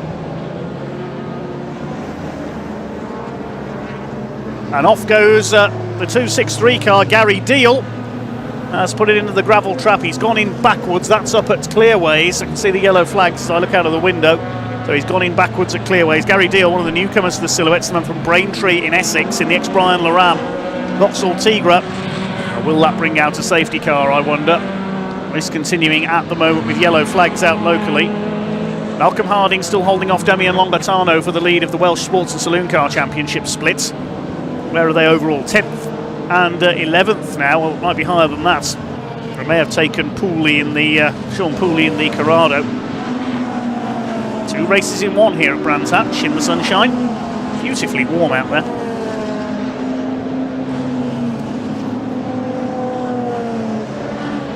Harris leads by just over 2 seconds in the silhouettes class. Paul Knight leading the senior category in second place, the Seniors Cup. There's John Price, number 267, just behind the Welsh leaders there. The Gemini windscreens car, based up in Stoke. But it's Ray Harris, continues to lead in the turquoise and day-glow yellow Ginetta, just lapping Mike Cook's BMW there. Man from Lambton in Wales. A few Welsh-based drivers here, plus 1 or 2 from further afield. Simon Baker in his Mazda RX-8, all the way down in Dawlish he's based, on the southwest coast. One car coming into the pits, it's Ruben Taylor in his Ginetta coming into the pits, and Russell Humphrey clips the back of Colin Smith going through Druids.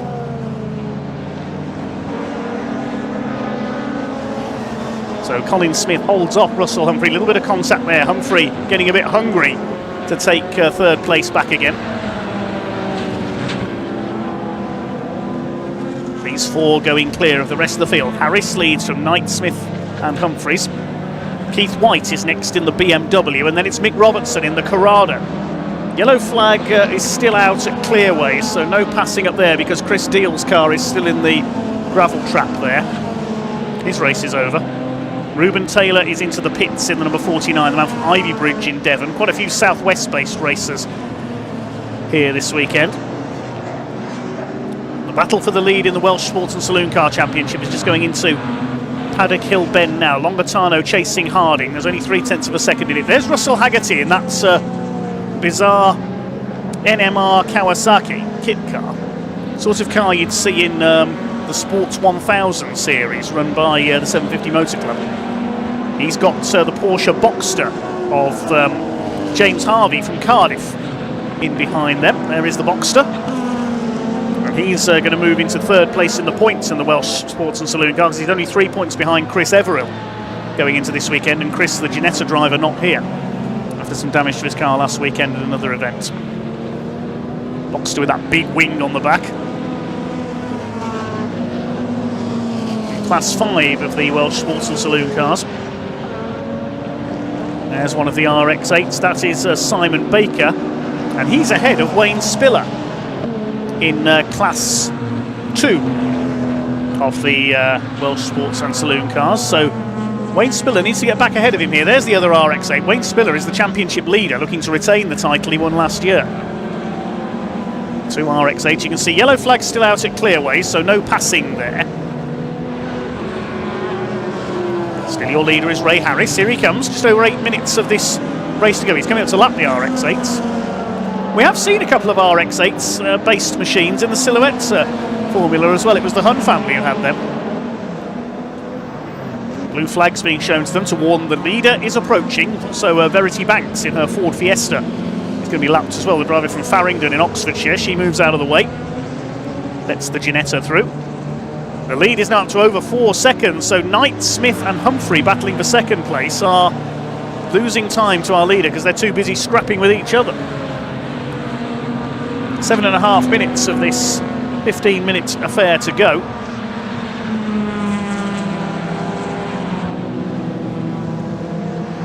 There's Verity Banks in the Ford Fiesta. Now she is in Class 1, the only entry in Class 1 for the smaller capacity cars. We sometimes see Alan Smith in his Ford KA in that division, but he's not out this weekend. Russell Haggerty used to run with them as well, the IDGAF racing car. I'll leave you to work out what that stands for. There's a battle at the hill and bash, some wheel banging there. That's Colin Smith and Paul Knight. Excuse me, says Colin Smith. Look out, Simon Baker. They dive past the Mazda. Just like watching National Hot Rod racing at Hensford Raceway or Vauxhall Stadium, Ipswich, that is. They tend to wheel bang a lot as well. The current king of National Hot Rod, Scotland's Rob McDonald, along with the likes of Billy Wood in the Mazda MX-5 based car. And the legions of Ginettas. Still a yellow flag out there, so they'll have to wait to pass James Harvey's Boxster. When Smith goes through, he's in third place. These two are in second place now, I should say, ahead of Paul Knight, and into the lead of the Seniors Cup division. Colin Smith, the leading over 55. Ray Harris chasing Steve Phillips, that lovely looking Fiesta. Very much in the mould of the old special saloon racers of the 70s and 80s, that machine. And Russell Haggerty trying to get out of the way there as the silhouettes lap him. Haggerty is the third of the Welsh Sports and Saloon runners, but he's a long way back on Longitano and Harding. I think Longitano's got the Westfield ahead now, in fact, of Malcolm Harding.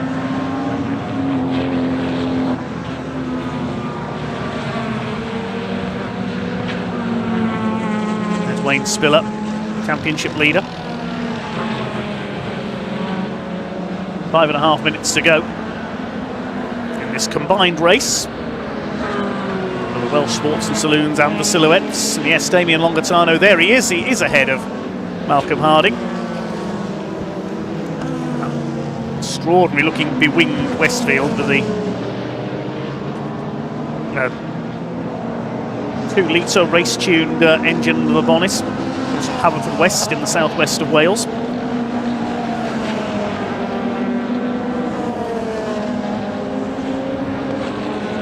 I believe it's a Vauxhall Red Top 2-litre engine in that Westfield. It's very, very fast in a straight line. And he leads Malcolm Harding in the Escort. There's Chris Ayling, number 28, the former Hot Rod and National Super Rod racer. He's 10th, 5th in the seniors category in his Tigra. Malcolm Harding, we've seen him in Mark 1 and Mark 2 Escorts over the years, always in the Castrol Zac Speed livery.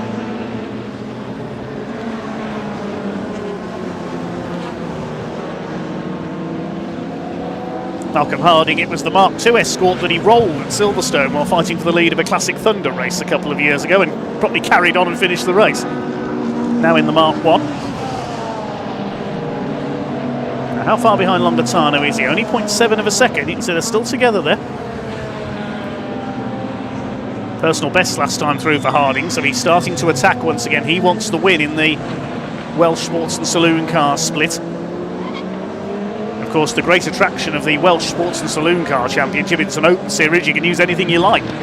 You've seen everything from Ford KA hatchbacks right up to GT3 spec Audi R8s. A couple of years ago, Keith Butcher had his Audi R8. We've had super touring cars in there. Alvin Powell racing ex-Paul Radisich Ford Mondeo for many years. Here comes Wiz Farasmund, cutting his way through some back markers. He's got the Porsche Boxster ahead of him, and Steve Phillips in the Fiesta. He slices through the middle of them. Wiz Farasmund, another driver who began his career on the ovals at Arena Essex, also at Liddon Hill down in Kent, famous rallycross venue, also a short oval venue. The inside goes Simon Baker, the number 11, man from Dawlish, down on the southwest coast. Less than 3 minutes to go then. Ray Harris continues to lead. Now, is he being reeled in? I think he is. Yeah, the gap's come down to 1.5 seconds now. So Colin Smith getting a second wind. Perhaps struggling a bit with the back mark as our race leader. There he is. There's Colin Smith. It's Ginetta's 1 and 2. And Paul Knight in third place. So they could get to see 3 of them together for the lead here in the closing stages. Down towards Graham Hill Bend. They're well clear of Russell Humphrey, who's dropped back into 4th place. Longitano continues to lead the other split. Just a couple of retirements so far. Still the yellow flags out, so they've been out for most of the race at Clearways.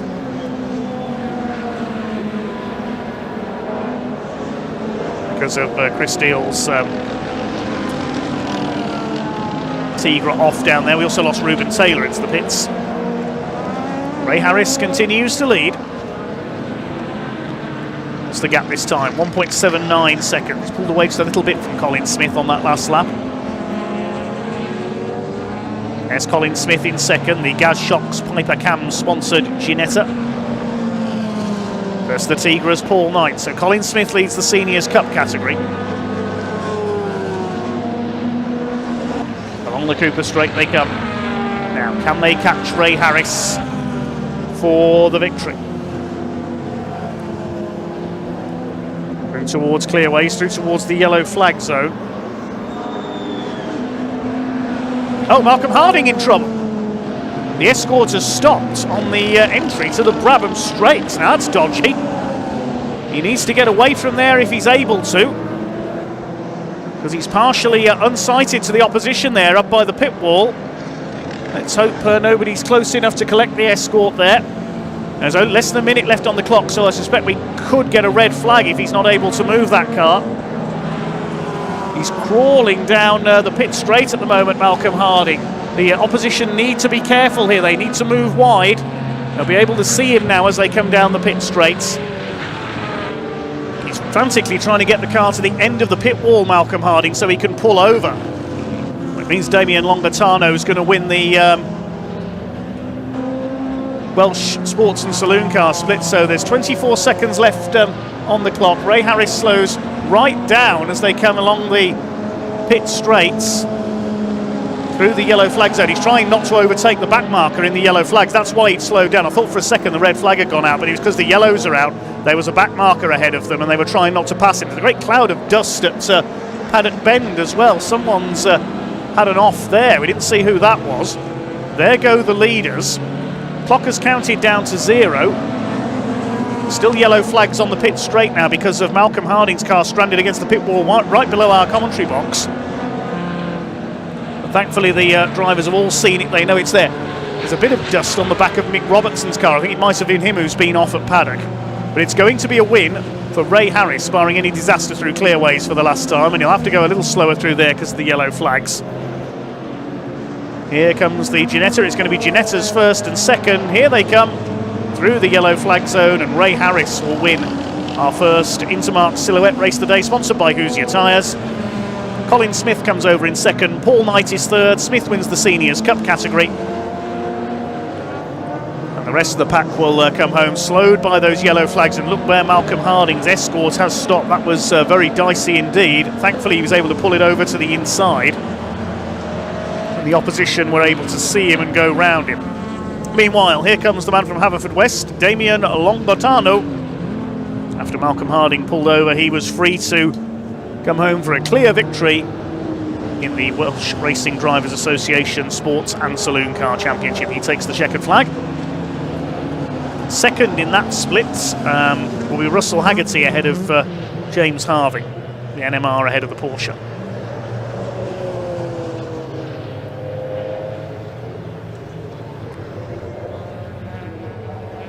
Confirm the results of that one shortly.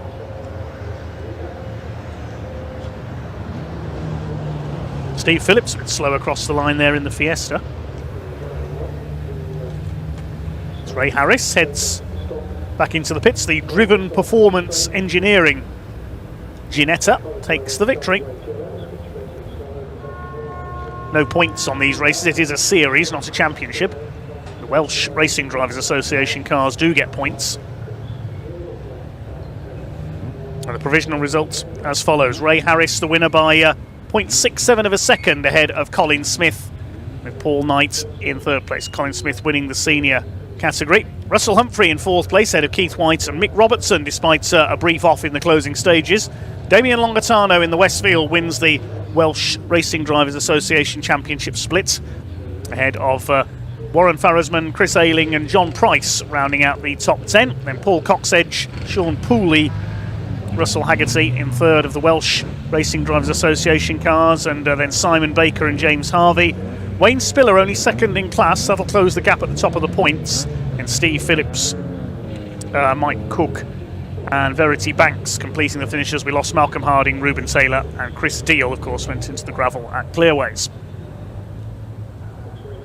Let's head down to Ian Waterhouse in Parc Ferme.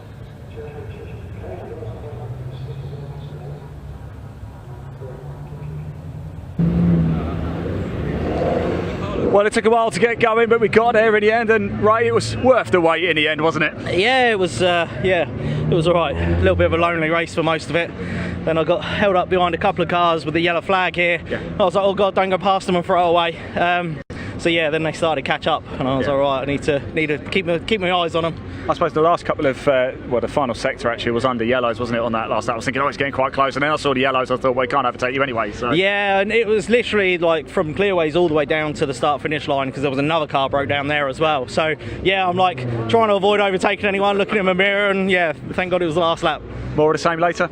Yeah, hopefully so. Yeah, I believe we'll be doing a partial reverse grid, so we'll start a bit further back and have a bit more fun.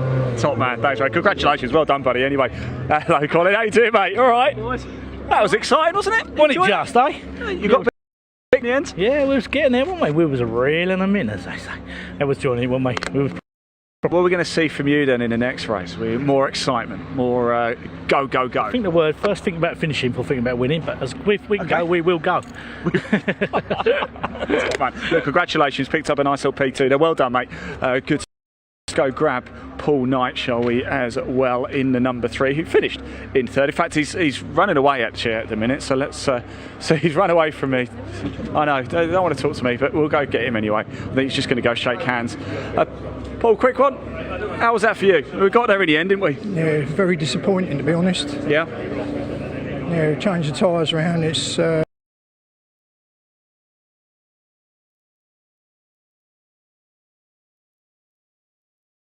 I think you might have to do a bit of media duty. Right, so there we go. A not very happy Paul Knight there, but he's got another chance later. We've got another silhouette race coming up a bit later this afternoon. We've got Caterham's about to go out on track as well. Sam, you've got some news for us actually, haven't you? Yes, so the start lights are a little unpredictable. So they are going to resort back to the start procedure, which is of the national flag. Wow, that's cool. Which is, almost, it's very old school. We are going old school, aren't we? Yeah, we are. Like. Yep, so all races this afternoon will be that start procedure. Well, at least we've got that as a backup, haven't we? Right, Caterham's about to go on track. That means I have to hand the baton over, and in true Olympic style, Sam and I have been practicing our relay running. So, Sam, it's time for me to hand this over to you. 3, 2, 1, let's go. Go, go, go, go, go. It's yours. Thank you.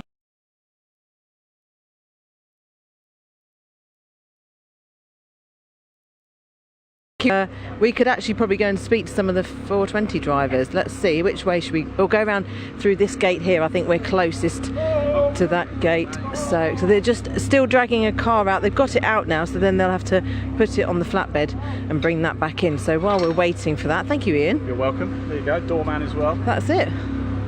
Thank you. So yes, while we're waiting for that, we get to come and speak to some of these guys. We spoke to a few of them after their last race. There was a few that weren't too happy with the little incidents that went on track, but we're going to speak to Paul. Hello Paul, how are you? I haven't spoken to you yet today, so how are you feeling after the last race? It was quite a good battle still, wasn't it? Yeah, it was good. I mean, my own worst enemy at the start. I fell back and had to fight back, so yeah, we were the quickest car on track there. Same as race 1, but we're not really making much use of it, so that's all on me. See what we can do in this last race. We're starting in a good position still. Last race of the day, might get a bit more feisty. Let's see what happens. So you're on the outside of the circuit this time, aren't you? I am, yes. I'm where Mike was last time. He seemed to get a rocket at the start, yeah. So let's see if we can copy that. Well, so did Justin Armstrong. They were both on that side of the grid. See, this is what my excuse is for my race yesterday, because I was in 3rd place on the start, yeah. And I found it, well, I'm blaming it on the track. It was really slippery. And obviously you were on that side this morning, so let's blame it on the track, shall we? I would, because both Lewis and I had the exact same issue. So we'll see what the outside does. Yeah, we'll see what happens in the next 20 minutes, I guess. Yeah. Brilliant. Well, wish you all the best. Enjoy it. Thank you. Right, that's... we spoke to these guys this morning, didn't we? But I wonder, I'm just going to have a quick word, actually, with... how did you find the start on that race this morning, Lewis? Because Paul obviously struggled to get away, and we know that Mike and Justin had mega starts, didn't they, on the outside of the track? Yeah, I struggled as well. I mean, Mike was in front of me at turn 1, wasn't he? So when Justin was on my outside, so...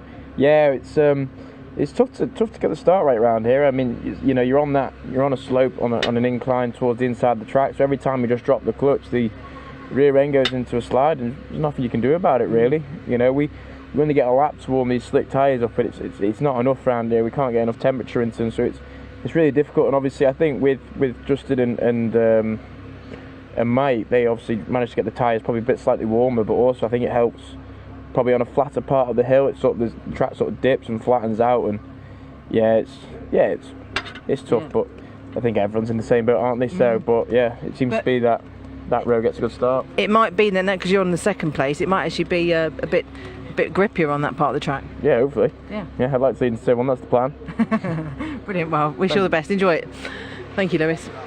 They're nearly, look, you can see over there, they're almost recovering that vehicle. They've got it out of the flatbed, and then that will be on its way back soon. But we are running a little bit behind with the schedule because of the issue with the start lights. So they brought lunch forward so they could try and fix the start lights. So the race that we've just had was meant to be before lunch, not after lunch. So yeah, a little bit of a reshuffle with the timetable, but it's all working out all right. So let's go and have a quick word with Chris Fraser. He was making cocktails last night, and so we're not going to talk about racing, Chris. We're going to talk about the vodka and gin that Ella's Farm Distillery create, which was sampled by the paddock last night. And you were making some very lovely cocktails. They were, it was really good quality, isn't it, the vodka? Yeah, we worked pretty hard on that.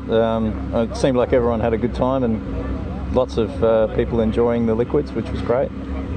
Yeah, so, it's good. A few hangovers in the paddock, but not too bad. Yeah, just a few, but not many. But yeah, you can actually taste the apples, I thought, in that.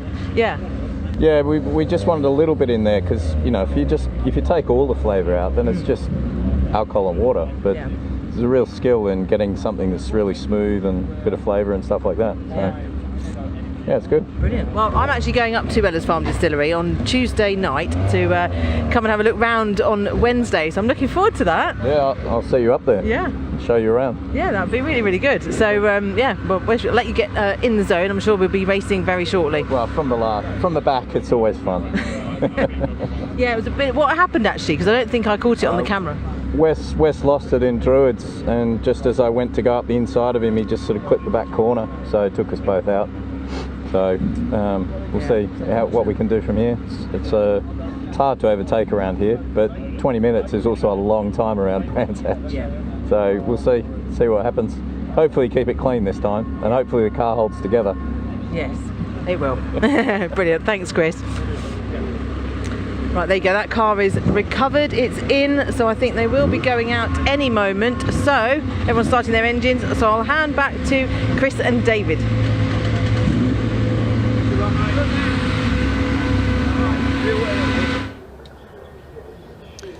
Thanks very much, Sam. Nice to hear from Chris Fraser, because as he just said, we didn't see what happened to his car, unfortunately, during the earlier race. Bit of a tangle at Druids with Wes Payne, so they're going to start at the back of the grid for this next race, with the results of one race determining the grid for the next. You can just see there on the left of your screen Chris Deal's Tigra being stretchered off back to the paddock. Hopefully he can repair that bit of damage for the second race for the Silhouettes towards the end of the programme. It's due off at just after 5 o'clock. Vertex Caterham 7 Championship UK then. As we just said, the results of the race earlier, setting the grid for this one. Harry Senior goes up into pole position by virtue of his first ever win in the category, alongside title leader Lewis Thompson. Second row, 27 William Smith and 24 Paul Donkin, and on row 3, number 11 Carl Jones and 93 Mike Evans. On the fourth row, 23 Justin Armstrong alongside number 17 Mark Farmer, completing the top 10, 64 Tom Eden and 66 Jake Swan. Row 6, 22 Gary Curtis alongside 29 of Rupert Laslett. In the penultimate row we've got number 9 Matt Dyer alongside 50 Wes Payne, and number 8 Chris Fraser, the Dutch Barn Vodka car, starts at the back. So the third time we're going to see these cars out this weekend, the final 20 minutes of action for the 7 Championship UK top flight of Caterham Motorsport. And Harry Senior taking up that pole position then in the blue car. First time on the winner's podium, just as he converted to be a Pro-Am due to the way that he's been finishing this year. He's too good for the AM class. And we've got Lewis Thompson alongside him in the green car then in our reigning champion. Will Smith, much better race for him this morning to draw back to third place. And Paul Donkin, after what was initially a good start, then fell backwards. He is in the prime starting spot, though, in fourth place. We've seen some absolutely spectacular starts. And Mike Evans and Carl Jones behind. Mike Evans been rocket ship starting, as has Justin Armstrong. So let's keep an eye out for that kind of mid-pack, seeing if they can push on through. But a fine sight, these 7 Championship UK cars. 180 horsepower, 6-speed sequential gearbox. They've got slick tyres. They've got fully uprated dampers and suspension. A very thoroughbred race solution, and one that these drivers know all how to handle. There's multiple champions and lots of race experience as we just watch them all getting off the line for their formation lap. They will be trying as desperately to get heat into the tyres. You heard Paul Donkin mention that before. It's a very short lap to try and get heat into these Avon slick tyres. They're also into their third race, and they also had to do the qualifying. They get one new set of Avon slick tyres each race, or the 6 tyres that we're running on this year, and it means that they are working hard. You can see them all weaving as hard as they can, getting on the brakes. So not only do they have to get heat into the tyres, and that's why they're working and weaving so hard, they also have to get heat into the brakes, because if they've got cold brakes going into Paddock Hill, you can get a snatch brake, and on slightly cold slick tyres, that was an understeer lock-up situation, which you don't want. And unfortunately, Wes Payne did have some contact there with Chris Fraser on the opening lap of race 2. That's why you can see them go through your camera there at the rear of the field. Also a bit more speedy drive, and they're back down on the track that we saw getting kicked up, but hopefully that's not going to cause too much problems for them in the opening parts of this race. Sun is out. There is a little bit of a brisk breeze every now and then, quite gusty, so you will see the tow and the headwind down the start-finish straight is still going to be in effect this afternoon. We've had some fantastic Caterham action this morning, and we're looking forward to more of the same. We get to see everyone out there once more before the conclusion of the Caterham action today. So making their way up to the grid then, it is Harry Senior, the light blue car with the red roll cage, who will start on the pole alongside the green and black of Lewis Thompson, the championship leader. William Smith in the, I think we called that the Iron Brew liveried car in Scotland when we were in Scotland, didn't we? Yeah. Starts alongside the red and white of Paul Donkin. In row 3, Carl Jones, who's in black with the green roll cage. And alongside him it'll be Mike Evans in green with a bit of red trim and black. Still looking for that first podium. Justin Armstrong is in blue and Dayglow yellow. Mark Farmer in red with a blue roll cage. And completing the top 10 we have the blue and black car of Tom Eden, and 66 Jake Swan is in white, well, more silver than white, and blue. Can Harry Senior do anything about the curse of the inside? Him and William Smith are not in the prime spots. Can Donkin and Thompson make the best of it? Watch for that. We're getting ready for this start. The grid is cleared, so we're getting ready. Yes, getting ready for a start on the flag this time. The 5-second board is being held aloft, waiting for the marshals to drop the national flag, and the revs are up, and here we go. It looks like a clean getaway. Good starts from Mike Evans again, and from Carl Jones getting up the inside. Finds his way blocked by Harry Senior. Paul Donkin making a much better start. He's finally got the start right. Third time lucky for Paul Donkin. Running wide, that's Mike Evans out of paddock. It's Harry Senior. Look at Carl Jones forcing his way through. 4 wide into Druids. That's never going to work. Boxed in on the inside is Lewis Thompson. He's going to be on the outside for Graham Hill Bend. So it's Senior that leads. Carl Jones could get through into second. He's done it. Oh, superb. The first couple of corners from Jones. Thompson goes down to third, and Donkin, despite his good start, is in fourth. Yeah, even though still a variable start from different sides of the grid, but like you say, Donkin did get it away. He got it away last time, but just swamped into the middle pack. He managed to deal with a complicated situation there for all the drivers, as Carl Jones weaved his way through and forced and muscled his car into that second place. Our leading AM driver then is in second place in the race, and our newly converted Pro-Am driver is out front. Thompson in an unusual position down in third place, with Donkin, his main championship rival, just behind him. Will Smith comes up next, so he didn't lose out too many spaces off of the line. So they were all away, and Harry Senior is out front. He's been there plenty of times, as Lewis Thompson now down the inside of Carl Jones, then into Druids. Jones will still have the inside line as they head into the left-hander here, and Donkin's still well in contact. So it's all nose to tail in the opening parts of this race. Everyone's got it away, and it looks like we've got away with incident-free so far.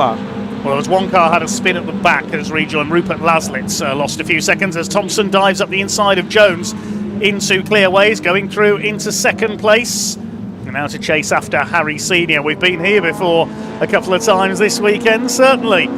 Paul Donkin tucked in behind them. Jones up on the outside line. Will try and be later on the brakes for Paddock Hill Bend. I think Thompson's got the move done, though. He certainly has. Paul Donkin in behind them. It's William Smith in the number 27, the orange car. Harry Senior covers off the inside line. He's got the lead up into Druids for the second time ahead of Thompson, Jones, Donkin, then Smith, Evans and Justin Armstrong, the 23. Then we've got Jake Swan, a better start from him this time in the 66. They head down into Graham Hill Bend, all very closely bunched together in this line astern. Third race of the weekend for the Vertex Caterham 7 UK Championship.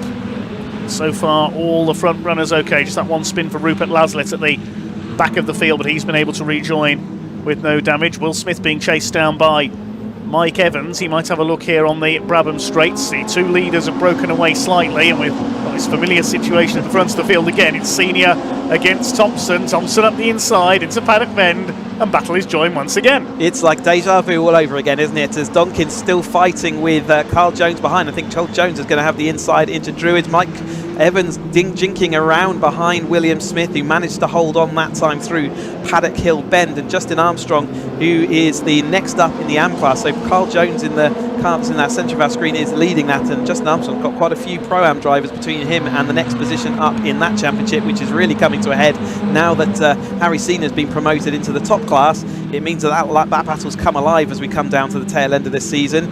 There is Donkin then chasing down Carl Jones. Carl Jones has been pedalling Caterhams for many years, and a very experienced driver there, and he's absolutely coming to the fore in this race. You could hear in the pre-race interviews how up for it he was beforehand and into the racing this morning, and he's doing everything he needs to. We've got some real specialists here. Mike Evans also coming alive this weekend in his car. Yes, Jake Swan-Dixon side by side with Justin Armstrong there coming out of paddock, trying to get around the outside. They've got Chris Fraser up behind them. He's come through nicely from the back of the grid so far. He's up into the top 10 in 9th place, got ahead of Mark Farmer. Mike Evans all over the back of William Smith as they come out of Graham Hill Bend along the Cooper Straights, inverted commas. It's not very straight, it just curves slightly around to the left, you can see there. Paul Donkin now ahead of Jones up into 3rd place and chasing after our two leaders again. I'll say again, we've been here before. Yep, and they are actually quite nicely clear, so Donkin's got that work to do again. He did clear in through Graham Hill that time. He got a bit of a run through there and actually cleared Jones's car, so he'll be quite pleased that he doesn't really have to deal with Jones's car just for the moment. Obviously with the tow that we've got coming down the start-finish straight, although the wind is slightly dropping off and changing its direction just a touch throughout the course of the day. But it is Senior still out front, so from pole position he has been in 2nd place. They've been swapping backwards and forwards. Donkin is now having to concentrate on Jones once more, but again, not for championship positions, but actually he doesn't want to get tripped up by Jones because he is more intent on the battle in front. And Thompson is on such a run now. He did have that streak ruined by Senior, but he's been on a 6-win streak, which has really seen him move forward, and he can't get it all done today, but he's getting closer each time he finishes ahead of Donkin on the track, and that's what he's doing. He's doing everything he needs to right now, and they're going to go side by side once more again. Thompson to the outside, and it is just a routine swap around for those two drivers. No competition there. 14 minutes of this race, no reason to battle when they can see that Donkin is not catching up with them. At this moment, Jones is dropping wheels onto the gravel, just manages to get back onto the racing surface before Druids, and have a bit of dust on those slicks to dry off, but it should be all right. But William Smith and Mike Evans still firmly nose to tail in that battle, and there's Armstrong ahead of Swan, and then Fraser having a much better race through, currently in 3rd place in AM class.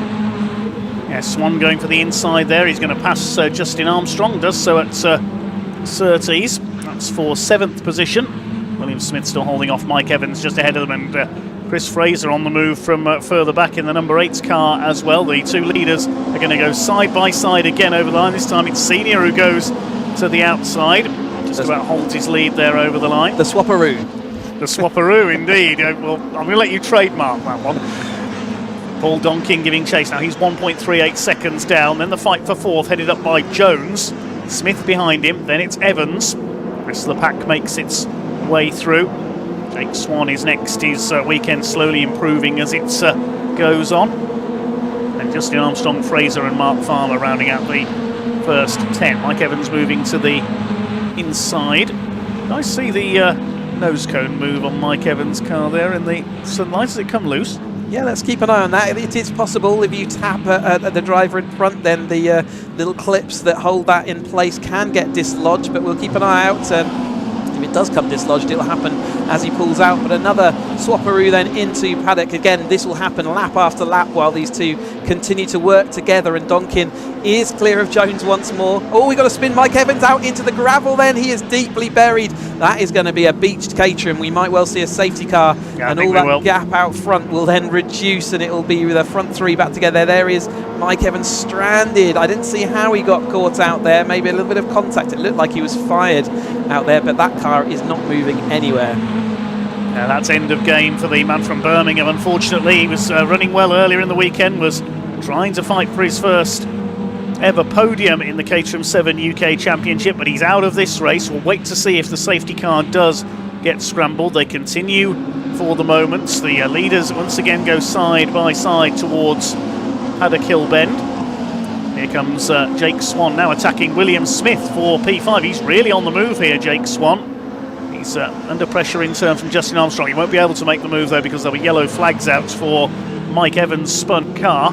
Yep, so far they've decided to cover it under the yellow flags, and Jake Swan's been pedaling these cars many years, very experienced driver and very race wily. He's got a racing brain in there, but he is chasing down William Smith, equally someone who has been driving Caterhams for many years, started with me back in 2013, has never really been away too far off the podium since that time, such as the success he's had in that number 27 car. Nowadays it's bright orange, as you can see, that metallic colour, and a fantastic sight these cars make, and he's trailing a couple of amateurs there, so Armstrong and Fraser. Farmer also having a fantastic outing for him. I think it's probably one of his best outings in the 420. Now he's away from the GT cars and having a bit of fun in these 420s. And as we go side by side for Jake Swan looking around the outside, but that is still the yellow flag there. Don't forget, you can see the vehicle there, the recovery vehicle, looking to try and get that back, so he would have had to push himself back in line. It's not usual to have a side-by-side moment when the yellow flags are flying, but there goes Will Smith. He is still ahead of Jake Swan, and there's Armstrong and then Chris Fraser also having a much better run, but it is still Senior, Thompson, Donkin out front with a little bit of a gap, then a second gap back to Jones, and then the battle that we're looking at.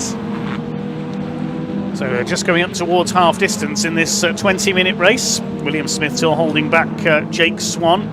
Had a look around the outside there, but possibly thought better of it when he saw that yellow flags might still be out up there, with Mike Evans' car being snatched out of the gravel trap by the telehandler. Smith still there in 5th place. This time Swan will hold back. He's got Armstrong and Fraser queuing up behind him there. We can see on the right of your screen the telehandler plucking Mike Evans' car out of the gravel.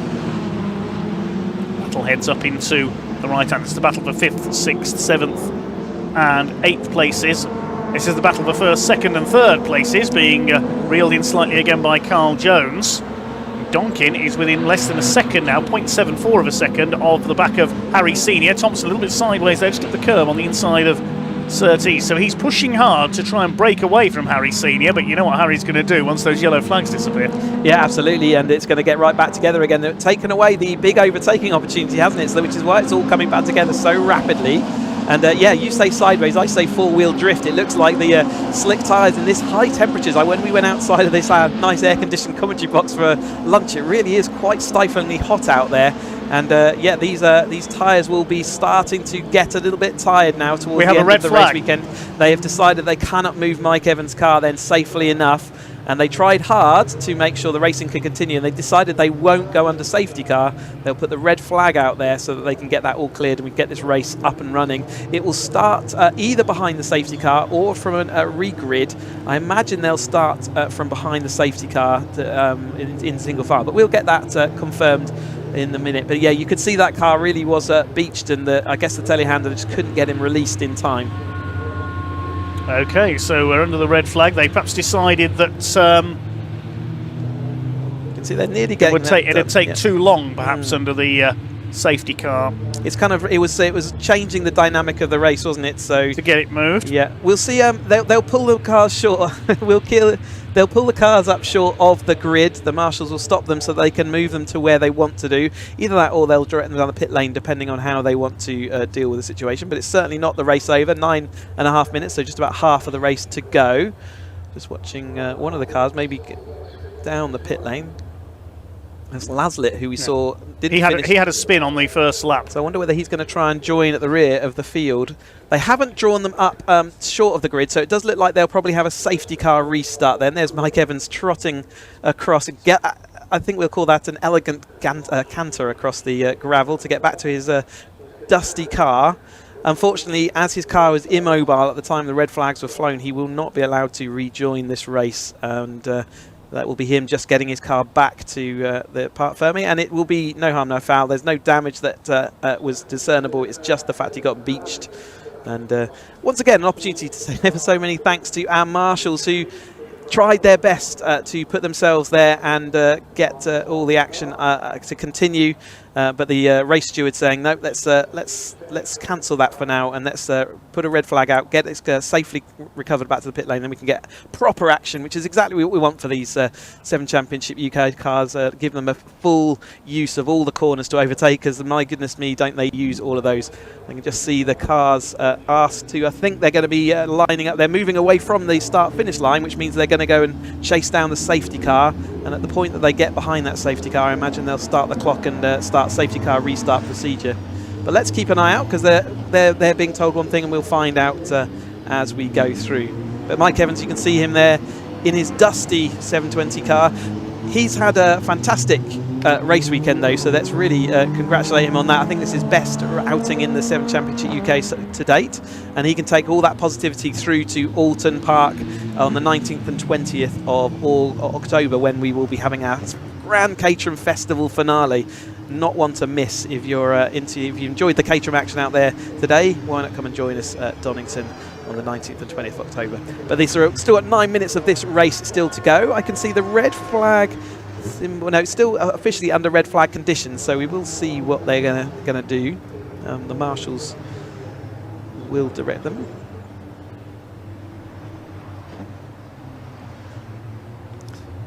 So we've been told unofficially they're going to be called into the pit lane. I'm guessing because of the timing that we're running on.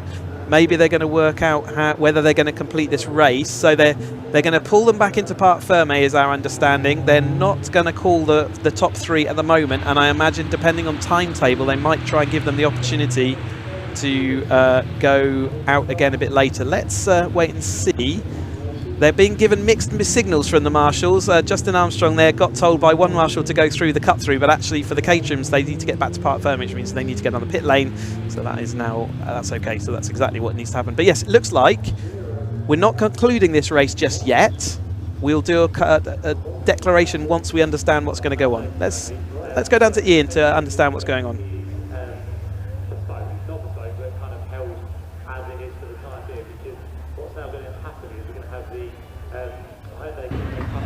Right, everybody, welcome down to Parc Fermé. A little bit confusing. You can see the cars are coming into Parc Fermé. That means the race is over.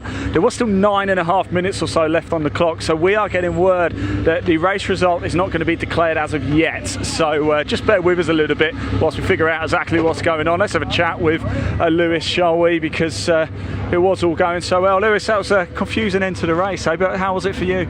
Yeah, it was a good race. Just getting into it, really. Yeah. Car was coming on nicely. I was looking forward to his last few laps, but yeah, a bit of a shame, really. But it's a shame to end the weekend for you guys that way, but it's been a good one for you. Does that declare the result? Yeah. We're getting word that they've obviously pulled you in. It's been red flagged. It's been ended, but we haven't got an official declaration of the result yet. So I'm not too sure. I don't want to say anything yet and get it wrong. So, but it's been a good weekend for you. Huh? Yeah, it's been a great weekend so far. Obviously, if it ends like that, it's a bit of a shame because it was running really well. So yeah, I'd like to get out and finish it off on the track. I think. Yeah, it'll be good fun.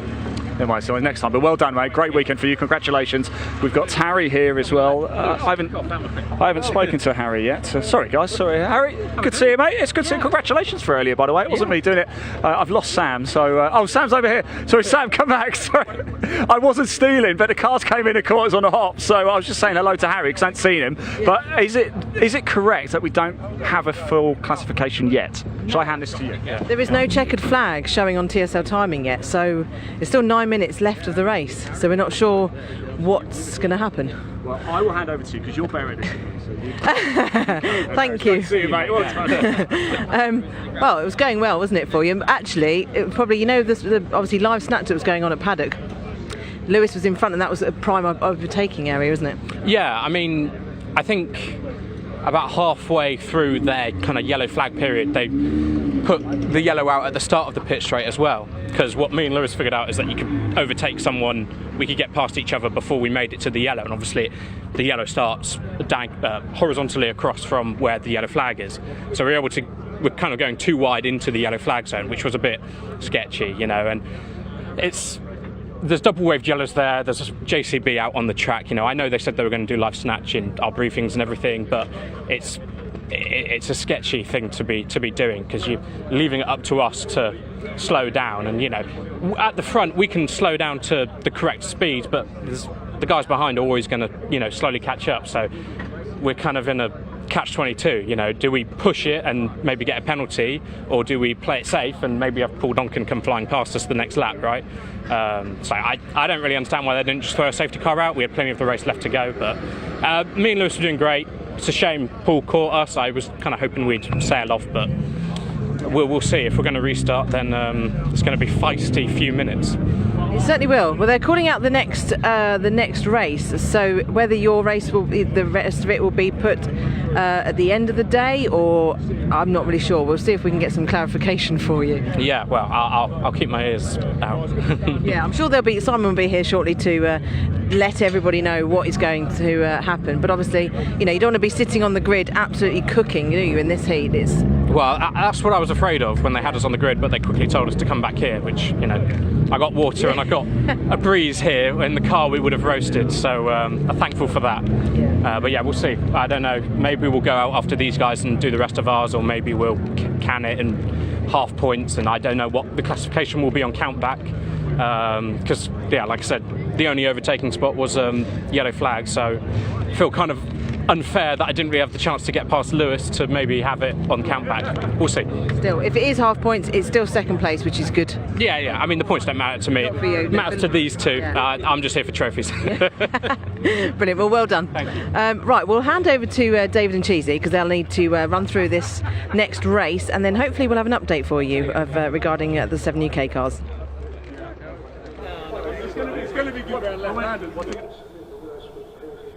Yeah, thanks very much indeed, Sam. We'll wait to see what's going to happen with our Vertex Caterham 7 UK race. But next up, we're back to saloon car racing. Cheesy's just gone to get more drinks, and it's now the OT Publishing Coupe Cup with Toyo tyres. Hyundai Coupe is on the grid. They had their qualifying session this morning. It's number 41, Dan Munro, who starts on the pole alongside number 218, Luca Staccini. Second row, 87, Neil Hurren, alongside number 2, Mark Ridout. Mark and Dan Munro have pretty much divided up the wins between themselves so far this year. Row 3, number 97, newcomer Max Papworth, making the move up from karting, so good luck to him. Starts alongside number 27, Darren Banks. On the fourth row, 32, Mark Jones, and number 5, Michael Evans. Fifth row, Matthew Watson, number 12, and number 10, another newcomer, that's Ben Wilkinson. Then on the sixth row, we've got number 78, Jacob Sylvester, and 51, Paul Laurie. Row 7 is 75, Dan Fletcher, alongside number 9, Eddie O'Kane, the Harrow Middlesex-based Irishman. Row 8 is number 18, Ian Brunning, alongside number 8, Gary Hobbs. Don Gillies in number 22 is on row 9, alongside 65, Spencer Hirons. Completing the top 20, number 26, which is Roger Owens, and 21, Simon Smith. And 44, Tim Prince, who had a spin at Paddock Hill Bend in qualifying, starts at the back. Big field of 21 Hyundai Coupes out there. This will be a 15-minute race for the OT Publishing Coupe Cup. This series aimed at the newcomer to racing. Pick up these cars very cheaply indeed. I know John Winter has won plenty of plaudits in the motorsport world for his founding and handling of this series. Aimed at the newcomer. Only basic safety measures allowed on these machines, the roll cage and so on, to be put into these cars. They're kept as standard as possible. Great fun to race, a great camaraderie in the paddock.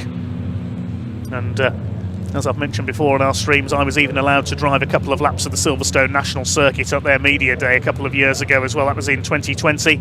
A big thanks to Michael Evans, number 5, who let me loose in his car for a couple of laps in the wet at Silverstone, an experience I certainly won't forget in a hurry. 44, Tim Prince at the back of the field there after his spin earlier on in one of the Roger Owens run cars. But it's number 41, Dan Munro, the black and white Kersley Motorsport's backed car, the man from Luton who's on pole. Alongside him is Luca Staccini, the Italian, based in London. He's in the black, gold and white number 218, normally number 28, change of number for him this weekend. Neil Hurren's in the all-white number 87, and then number 2, Mark Ridout, will be one to watch off the line here, the orange liveried car. In the all-black car, watch for Max Papworth, the karting graduate, in the black number 97. That's another Kersley Motorsport car run by Alex Kersley, who's won many races in the Hyundais. Darren Banks in the purple car completes the third row. Waiting for the flag to go down then on the OT Publishing Coupe Cup, first race of the day. Here we go. Good start by Luca Staccini. Not a good start for Dan Munro, and trying to push his way through is Neil Hurren in the 87 car. Max Papworth, a bit of a slow getaway. Well, it's his first ever car racing start. He's dropped back a few places as they plunge their way through paddock. Looks like it is Staccini who has got the lead ahead of Neil Hurren. Dan Munro is down to third. Then it's Mark Ridout in the orange car. Mark Jones in the blue and white machine. The third generation coupe is up into fifth. And then Darren Banks in the purple car, side by side with the sort of red wine coloured machine of Matthew Watson, number 12. Mark Ridout up the inside, attacking there. Dan Munro moves across him. There's Michael Evans, the purple and yellow car. And it's Luca Staccini, who took several wins last season, was the most meritorious driver in terms of race wins in 2023, I believe. They all make their way through, all okay so far. There's Don Gillies just ahead of the number 8 of Gary Hobbs, that very attractive looking Dayglow yellow car. They complete the first lap then. It is the number 28, number 218 today of Staccini who has the lead. Side by side for third place, Mark Ridout up the inside. He goes up into third, bit of a lock up there through Paddock Hill Bend. Staccini leads. Dan Munro has come through into second, so Neil Hurren drops to fourth in the all-white coupe. A little bit of damage to the right-hand side of that car, and Matthew Watson's lost it. Sideways into Druids, he saves the spin. Let's hope nobody's going to tag him. No, he's got it going again, but he's lost a few places. So Matthew Watson, the number 12, another of the Kersley Motorsport run cars, the man from Norwich, keeps it going. Just behind the number 10 of Ben Wilkinson, one of our newcomers. His father, Peter Wilkinson, raced here for several years in a Peugeot 306. He'll be watching on anxiously today, I'm sure. Darren Banks, the purple number 27. That car picked up some rear bodywork damage in qualifying. That's been repaired. Chasing on behind him is Max Papworth, recovering after his slow start, I should say. Over the line come the leaders, Staccini from Munro, Ridout and Hurren. Those four have broken away from Mark Jones in fifth. Then it's Banks under fire from Max Papworth. He's having a squeeze up the inside. I don't think he's quite going to get through there. He has to lock up the brakes. He clips the curb on the inside. A little bit over-enthusiastic there from the ex-Carter. Getting busy at the front of the field as well. Mark Ridout has done the fastest lap, 59.789 for the orange coupe. These cars designed to be as evenly matched as possible and provide good, fun, enjoyable racing. We always say motorsport should be fun. In the OT Publishing Coupe Cup, it certainly is. Ben Wilkinson under fire. That's the number 78 of Jacob Sylvester, the yellow car on his tail. Mark Jones heads the battle for fifth ahead of Darren Banks. Michael Evans in there in seventh place. I remember he was involved in a big smash at Graham Hill Bend in this series a few years ago, and his father Alan was involved as well in the number 33 car. Staccini continues to lead, but Dan Munro is on his tail, having a Caterham style move up the outside there into paddock, and Mark Ridout is closing up as well. Staccini, based in London, comes from Perugia in Italy. Dan Munro has a look to the inside, Mark Ridout to the outside, getting very busy. This is Caterham style racing. Dan Munro comes from Luton in Bedfordshire. Mark Ridout from Wimborne in Dorset. Dan Munro, he's never going to go around the outside at Graham Hill Bend, is he? No, the newer coupe of Staccini hangs on, but only just now. Munro's got to run down the inside, though. He ran a bit wide there, Staccini, on the exit. This could be Dan Munro's opportunity at Surtees corner. Up the inside, is he going to take the lead? Staccini's gone wide over the curb. Munro leads. Bit of rally crossing there from Staccini. Is that a bit of smoke I can see coming from Munro's car? I thought that was tyre smoke as he went into Paddock Bend last time through. No, that looks more like engine smoke to me. Yeah, there's a little bit of smoke coming from the leader's car, so we'll keep half an eye on that. Here comes Neil Hurren up the outside, the number 87 from London, the ex-Toyota MR2 race. He used to race with Paul Lorry in the MR2s, which which was a class run by the what was then the Track Attack Race Club. That effectively preceded the Hyundai Coupe Cup. Yeah, you can see there a little bit of smoke. That's steadily getting worse as well. I don't think it's tyre smoke. You can see it again there. I thought it was tyre smoke at first. No, that's engine smoke from Dan Munro's car. Now Mark Ridout has come through into second place, and he could soon be in a position to inherit the lead, I think, because if that smoke gets worse, we could see Dan Munro get the black and orange mechanical flag and he'd have to pull into the pits. I hope he's not dropping fluid as well. There goes the 41. Don't know what's causing that smoke. It doesn't look blue enough to be oil smoke. They come round to complete their 5th lap. Munro still leads. It's not slowing him down, whatever causing the smoke. He's just done a personal best lap. Second place is Ridout, then Stacchini and Hurren side by side. Hurren trying to go around the outside, doesn't want to go too wide there and end up in the gravel. Through Druid, Stacchini holds the inside line, holds that 3rd place. All 21 cars at the moment are still running. 9.5 minutes of this race to go. For the OT Publishing Coupe Cup, they'll be in the final race of the day as well. First 4 have broken away. They're about 3.2 seconds clear of Mark Jones in 5th. Somebody kicking up the dust there in the background. Behind Jones is Darren Banks, then Michael Evans, and Neil Hurren goes wide, coming into clearways, tries to cut back in. Stacchini sticks his nose down the inside. But Neil Hurren keeps his foot in. Keeps that 3rd place. He made the move at Surtees. Was able to keep it stuck in on the exit despite Stacchini's attempts to fight back. Here's the 5th place fight. Jones from Banks in the purple car. Then we've got Michael Evans in the yellow and purple, as I've always called it, the Cadbury's Caramel liveried car. Dan Fletcher, I think he's up into 8th in the 75. He's been with the series for a couple of years now. Max Papworth is down to 9th, and Ben Wilkinson, number 10, rounds out the top 10.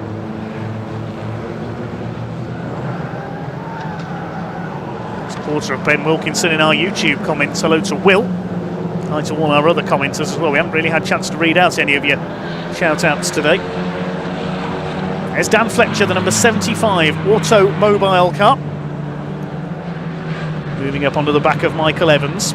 Max Papworth is in the black car behind. It's bouncing over the curb there at Surtees was Wilkinson in the number 10 car. He's got Jacob Sylvester behind him, the man from Devon. Matthew Watson behind them after his half spin at Druids earlier on. Munro still leads, but only by 3/4 of a second, because Mark Ridout has done the fastest lap of the race, 59.789. Here comes Fletcher, trying a Caterham-style outside move there on Michael Evans for 7th place. There's Stacchini. He's dropped back a bit now into 4th.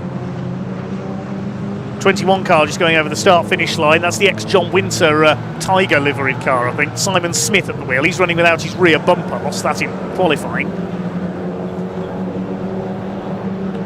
Darren Banks picked up a bit of damage in qualifying as well, but he's been repaired. Michael Evans chasing Dan Fletcher, who got the move done at the start of the lap. 7 minutes to go. Jones, Banks, Fletcher, Evans, Papworth, 5 of them line astern. A little further back is Wilkinson. And Sylvester, Watson. Ian Brunning's been with these series for a few years, the number 18 car. He's next through. Now Dan Fletcher making his move on Darren Banks in the number 27, the Michael Banks cars machine. Comes from Romsey in Hampshire. Darren Fletcher up the inside into Paddock Hill Bend. Is he going to get the move done? He certainly is, and Darren Banks has now got Michael Evans attacking. Someone's kicked up some dust there on the outside. They go through the dust cloud.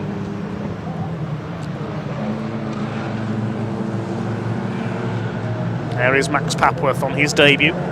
Chased by Wilkinson, another newcomer, and running that wide onto the grass there, Darren Banks. Dan Fletcher had already gone through. Michael Evans runs a bit wide over the curb as well. Very easy to do in these little cars. Seen the likes of Alex Kersley, Wayne and Johnny Rocket, the father and son pairing. Mark Dickin, the former motorcycle champion. All been regular winners in this series over the years.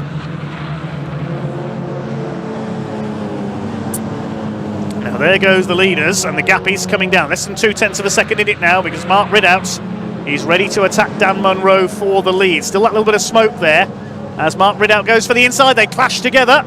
They bang doors there going up the hill towards Druids, but Mark Ridout is going to get through on the inside. He's done it. Into the lead goes the KJS Body Shop car. After they bounced off each other, they might need KJS Body Shop to put that bit of damage right if there is any. Dan Munro fights back in the number 41 car. He's going to try and cut to the inside out of Graham Hill Bend and get a run on Mark Ridout up towards the left-hander at Surtees. Can he take the lead back again? He certainly can. Dan Munro retakes the lead. He's loving this. Neil Hurren's got a grandstand view of it all from third place as well. Just over 2 seconds covers the top 4 because Stachini's closing back up as well in the 2:18.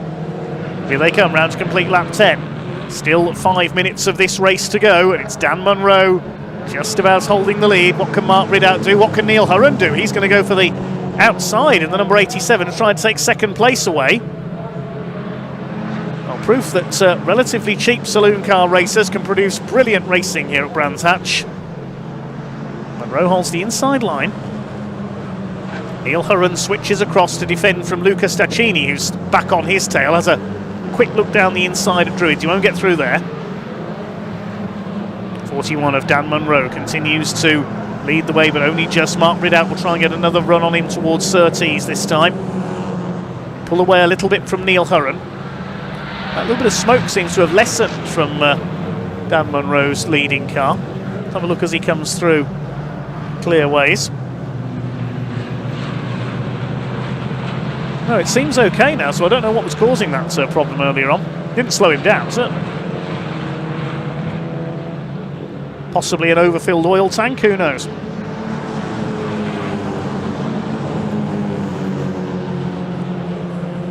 Into Paddock Hill Bend they come once again. A little puff of smoke there, but I think that was tyre smoke. And Mark Ridout closes back up again. These two starting to go clear of Neil Hurren now. You can see there, that was tyre smoke as he locked up slightly. Dan Munro is under pressure. He's feeling the pressure from Mark Ridout. These two have been pretty much the class of the field in the series along with Luca Stachini this season. Neil Hurren's been there for several years, always there or thereabouts. Nice to see him get a podium here. He's for 6.5 seconds ahead of the rest now, with Mark Jones still in P5 ahead of Dan Fletcher. Stachini all over Neil Hurren for third place. Runs a bit wide going into clearways. And Neil Hurren's run wide coming through into Clark Curve. This is Stachini's opportunity. The black and gold car up the inside. Car that's been signed by many members of the Orange family, the Marshalls, over the years. Has to get their names on a race car. Neil Hurren keeps his foot in, but Stachini's got the inside for Paddock, and he's going to go through and up into P3. Coming towards the closing stages now, 2.5 minutes remaining. Side by side still for third. Hurren back up the inside as they came up Halewood Rise. There's the battle for fifth. It's Jones ahead of Fletcher. Who's this making a move up the inside? That's Ben Wilkinson on Max Papworth, the two newcomers. Behind them is Jacob Sylvester, the yellow car. Darren Banks under fire from Michael Evans. They're fighting for 7th. Dan Fletcher's now up into P6. Still your leader is Munro. They're coming round to lap a back marker as well. They'll be shown the blue flags by the marshals just to warn them that the leader is there. Across the line they go. It's number 44 car of Tim Prince, who is about to be lapped. Local man from Gravesend. Neil Hurren still ahead for third place of Luca Stachini. They've been swapping places. Now, what can Mark Ridout do here? Dodging about on the back of Dan Munro's number 41 car. Right up on his rear bumper now. Generation 1 coupe of Dan Munro leads. Generation 2 machine of Mark Ridout in second place.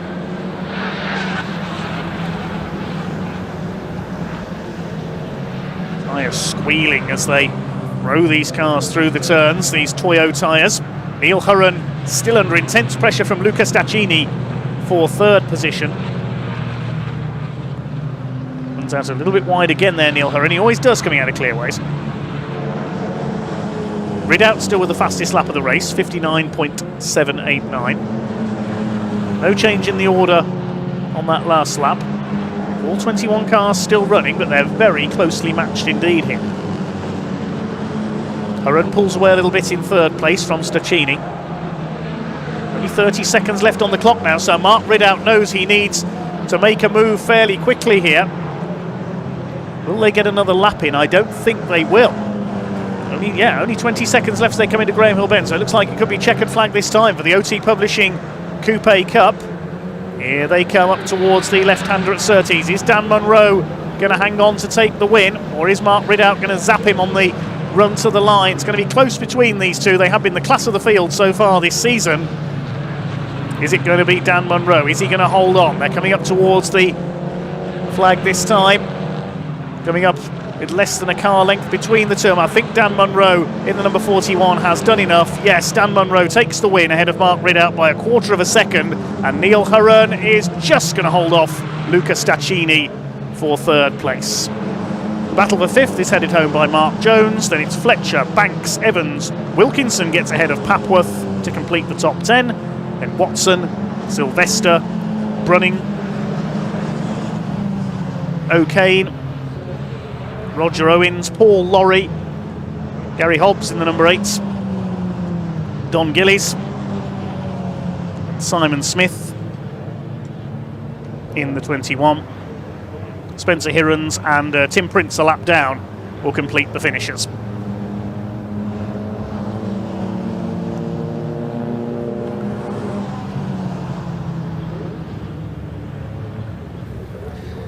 So the win goes to Dan Munro in the number 41. He and Mark Ridout never more than about half a second apart there in the second half of that race, but Ridout just couldn't quite find a way through. They swapped places on one occasion, but quickly swapped back again at Surtees. It's another win for Dan Munro ahead of Mark Ridout by 0.26 of a second. Neil Hurren gets onto the podium, holding off Luca Stacchini on the run to the line. Mark Jones heading home the fifth place battle ahead of Dan Fletcher, who made good progress through the field. Darren Banks has to settle for seventh ahead of Michael Evans. Ben Wilkinson, one of our newcomers, in ninth ahead of young Max Papworth, completing the top 10. They'll be chuffed with their results. Then Matthew Watson, Jacob Sylvester, Ian Brunning, Eddie O'Kane in the O'Kane Irish Foods car, completing the top 14 ahead of Roger Owens. All 21 cars, I'm pleased to say, were able to go the distance in our OT Publishing Coupe Cup with Toyo tyres opener. Let's hand down to Ian in Parc Fermé.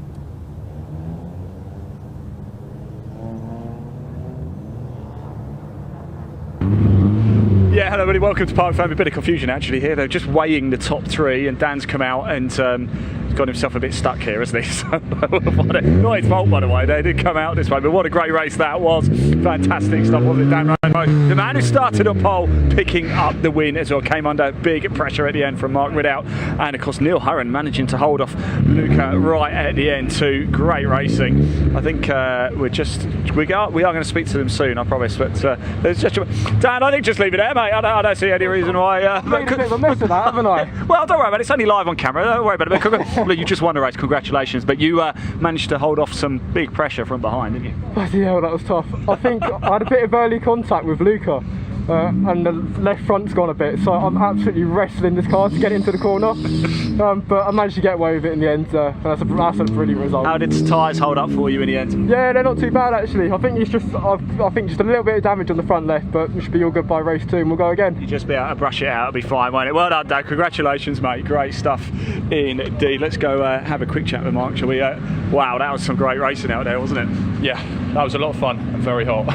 Very hot indeed. Look, yeah, we've got race 2 coming up a little bit later. Tyres okay? Was struggling with understeer, to be fair. Yeah. They were getting hot. So, it's just trying to manage the tyres, really. We'll have to see later. Might cool down a little bit later. Congratulations anyway, great stuff indeed. Let's go grab Neil, shall we, as well. He's just down here because he was having a great race with Luca. I think I'm just worried, John, we're going to get run over here.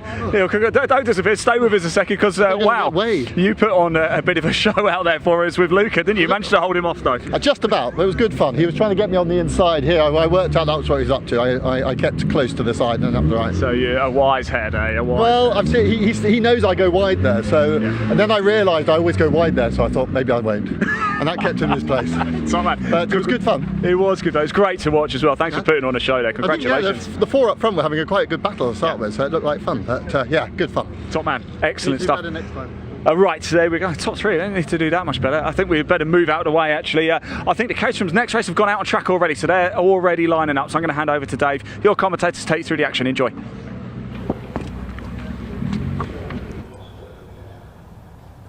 Yes, thanks Ian. It is the next Caterham race on the grid, the Bilstein Suspension Caterham Road Sport Championship. All these drivers effectively on the second rung of the ladder. Most of these graduates of the Caterham Academy from last season. It is the points leader and yesterday's winner on the front of the grid, Paul Goldstein, in the number 12 car, alongside his title rival 43, Jono Emery. Second row, number 8, Django Jones, and number 76, Monty Hind. Cars about to move off for their green flag lap. Third row, Nick Heighton, number 78, and Istvan Demesh, who qualified on pole yesterday, had to settle for 6th in the number 55 car. Row 4, 37, Henry Speaks, and 5, Henry Morris. Completing the top 10, we've got number 31, Ben Stewart, and 89, Patrick Cunningham. Row 6, number 14, Giles Hansen, alongside 13, Jack English. 7th row, Will Jarvis, number 20, alongside 26 of Tim Payne. On row 8, we have Miles Ainan and Gerthe Ducey in numbers 15 and 30. Number 40, Dean Pollen, alongside 62, Graham Handy. 52, Balnijar, and number 10, Harvey Ashmore on row 10. Row 11, 22, Neil Bell, and 73, Brian Joyce. That start from the back of the grid in yesterday's race came through into 22nd place. Chris Coates, 25, and number 4, Neville Sykes are next. Ahead, Anthony Nichols in the 6th car, and 65, Andrew Mackay. 92, Howard Ashmore, and 3, Craig Jarvis on row 14. 15th row is Anne Hall, number 63, and 96, David Jarvis. Penultimate row, 75, Reuben Hunter, alongside Andrew Miles, number 16. He ended up in the gravel at Paddock Hill Bend in yesterday's race. And 21, Orlando Morris. Watch for him coming through from the back if he's there. He pulled off on the green flag lap in yesterday's race, didn't get to take the start, had a problem at the last moments.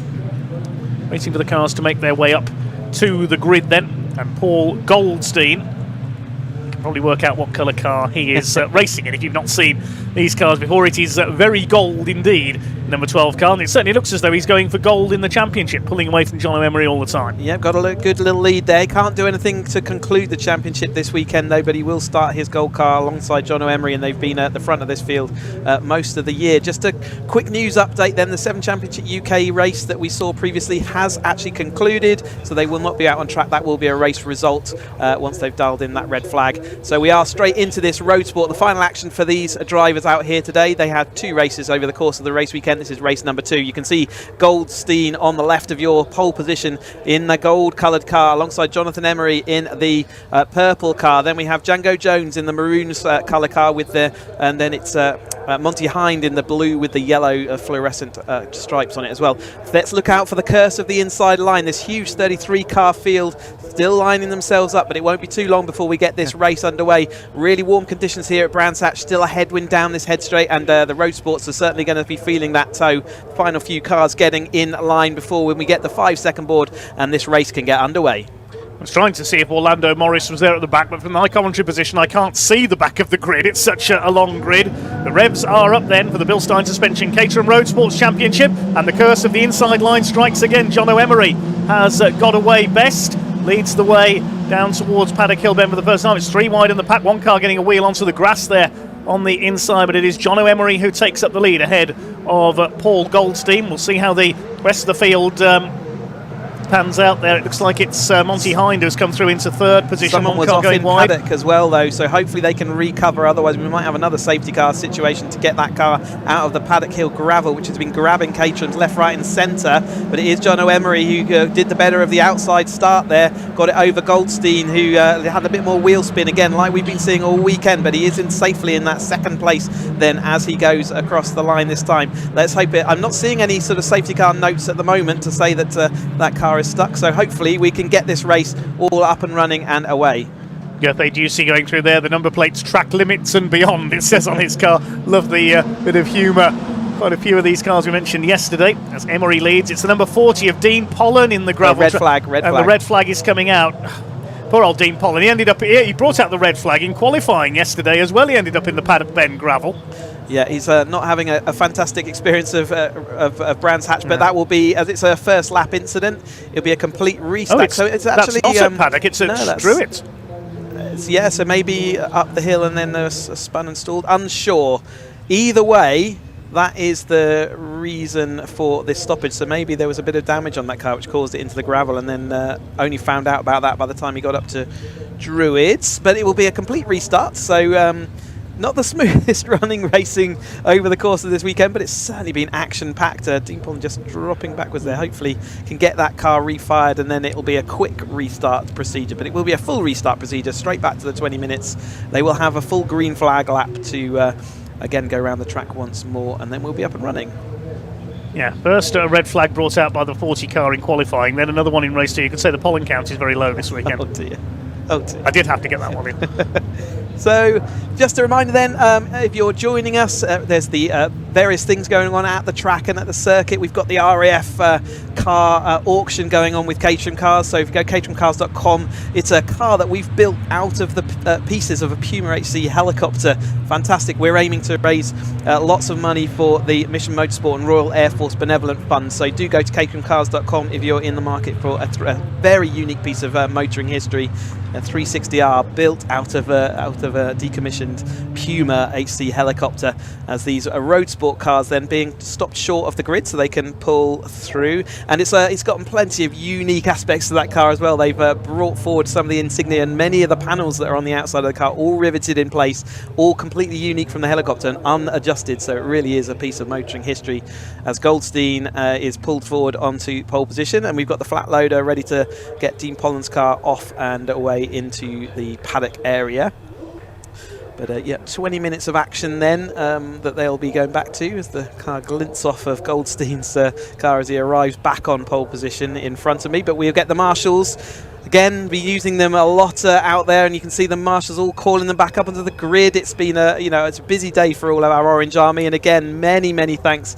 They really do facilitate and lubricate all of these race meetings, and I know that the Academy drivers all have a fund that they then distribute to all our marshals and give them a nice goodie bag around all the circuit for all the races that we take part in. So we really appreciate the marshals, and thank you ever so much to all the work you do out there. I was going to say, where's my goodie bag? But you have brought me some cups of tea today in the commentary box, so thank you very much for that, Chris. The Dean Pollen's car about to be loaded up by Trackside Recovery, thanks to Steve Bewers and his team for, as they always do here at Brands Hatch, helping out our marshalling team this weekend. When the British Truck Racing Championship comes here on Bonfire Weekend, they'll probably have the big American wreckers in attendance to remove the race trucks. They were kept very busy, certainly last year and the year before. Yeah, they need them with the trucks out here. It's an exciting proposition. You can see how many cars there are in this Road Sport Championship. So these are second step of the Caterham Motorsport ladder then. These were all brand new novice drivers at the beginning of last year joining the Caterham Academy. So again, if you're looking to see how you get into motorsport and how do you get all this involved in all this action, well, it's caterhamcars.com, and the Academy package, if you've never held a race or kart license before, is the thing for you. You buy a car, and as part of the purchase of that car, you get a whole season's racing in the Academy thrown in, and then at the end of the year you get to choose to upgrade your car into this road sport specification. So they get new tyres, they have a rear anti-roll bar, and they get a brake bias valve, and it moves it from slightly more road focus to a little bit more track focus, 2 seconds per lap round here around the Brands Hatch Indy circuit. And then at the end of the road sport year, you can choose to go on again. So you can choose to go into the 270R Championship by putting on wide track front suspension, uprating the dampers all around, taking the windscreens and lights and number plates off, and really getting focused into a race bit of race machinery. And then beyond the 270, you can upgrade once more, so you can be into the 4th year of your racing career with the same car into the 310R Championship, which is really a fantastic car with all the upgrades from the 270, plus more power, plus more revs, and a limited split slip rear differential, which really does bring these Caterham cars alive. And the lap speeds that they do are spectacular, really high up there. If you're on a track day in one of these Caterhams, if you've ever been out in one, you'll know how rapid they are, and a fantastic chassis. Very little other than an engine and 4 wheels, and it's a brilliant experience to drive one of these things. And if you've never had the opportunity, then I'd recommend you go and do it. And if you're at all interested in racing, caterhamcars.com and the Academy package is one that we've put well over 1,300 drivers through. We've turned 1,300 people sitting on their sofas watching the TV into racing drivers. achieving a dream, and like I say, many of them go on to fill these road sport grids, and we've got 33 cars out there today, all enjoying their ongoing experience, all in a very even package of race machinery. You can't do anything to increase performance in these cars. They're all identical, and we even have Caterham looking after all of these cars, the Academy and the Road Sport, so it's absolutely dead even package for everybody, and what a fantastic and a very successful package it's been over the years. So those of you watching the stream today, if you fancy a go, say, at the Academy, just think, shot we've got now, in 2 years' time, that could be you. And to say, many people have done it before.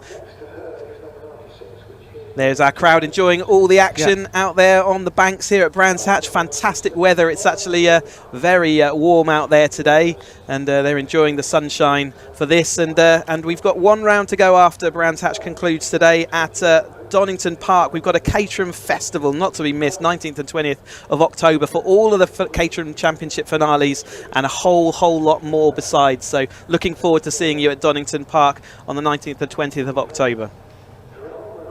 Let's hope the weather holds up for that one as well.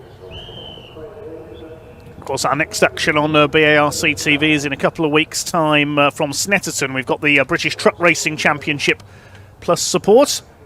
There's some of our Orange family enjoying the sunshine. Lots of Academy drivers actually out there marshalling today, so we're probably looking at some Academy drivers out there in the Orange Army. They get extra 10 points on their championship if they go and do marshalling day, and many of them choosing to do so today. So some of these Orange Marshals that you're seeing will have been racing yesterday, so it's a really good, again, initiative by the Caterham Academy as they set off on their green flag lap for the road sport to actually get them involved and understand what it's like to be a marshal at the edge of a track. They might be a bit orange as well today, some of our Orange family, if they've forgotten their sun cream. Yeah, definitely. It's say when we leave the nicely air-conditioned commentary box that we're in, it really is quite oppressive heat out there, and it's going to be angry tyres underneath. These are 2.0 AAARs are going to be actually having to work really hard.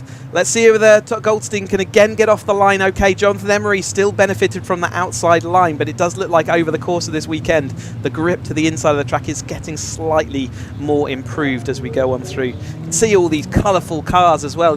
One of the modern sort of all the printing as far as vinyl graphics and stuff that many drivers choosing to put their personality out there on these little pocket rockets, and they're all road legal, so Academy and Road Sport, fully road legal cars, so you can drive them around in between race meetings, and plenty of drivers do that indeed, because they are fun little machines. So it'll be the full 20 minutes then for our Caterham Road Sports Championship, sponsored by Bilstein Suspension. It's the all-gold car. Will be on pole position. Paul Goldstein alongside John Emery. He's in purple and white.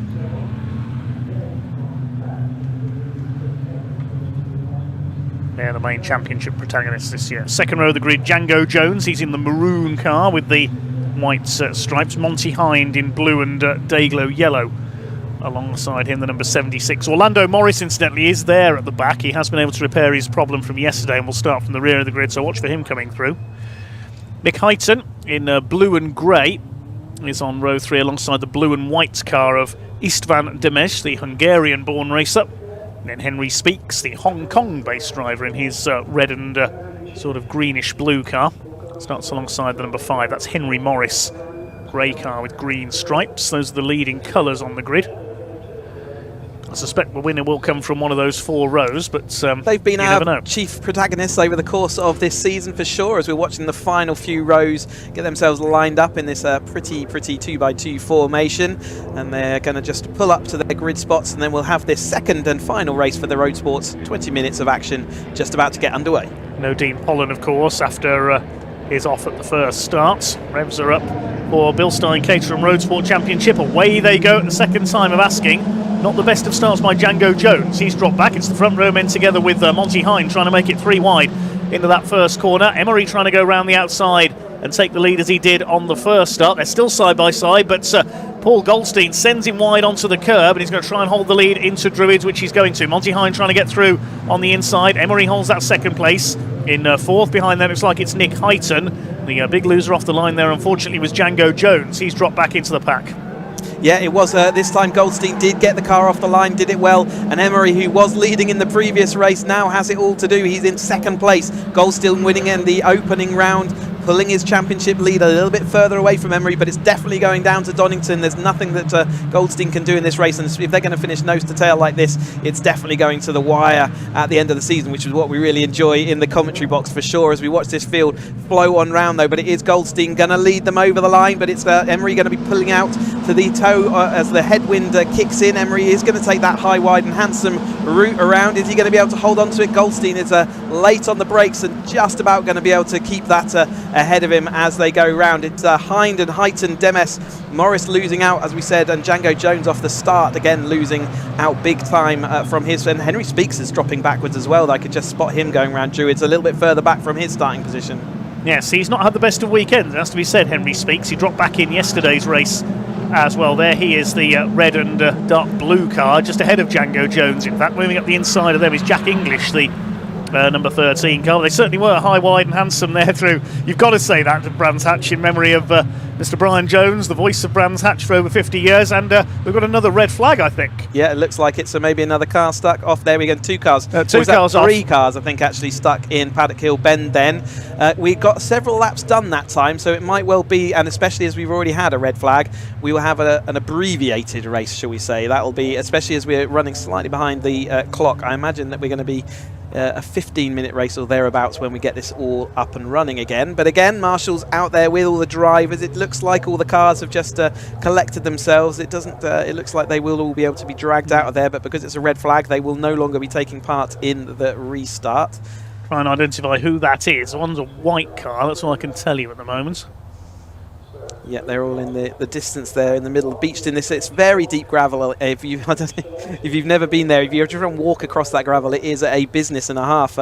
Again, for very good reason. It is. You can't really tell it from our camera angle, but it's incredibly steep angle of gradient as you go down and over Paddock Hill, and as the road then rises up towards us in after this dip. But Paddock Hill is the scene of many the end of a race for cars, and it is incredibly deep gravel as it has to be to make sure the cars stop before hitting any kind of barrier. See plenty of marshals in attendance then, and the safety crews and ambulance there just checking up on all our drivers.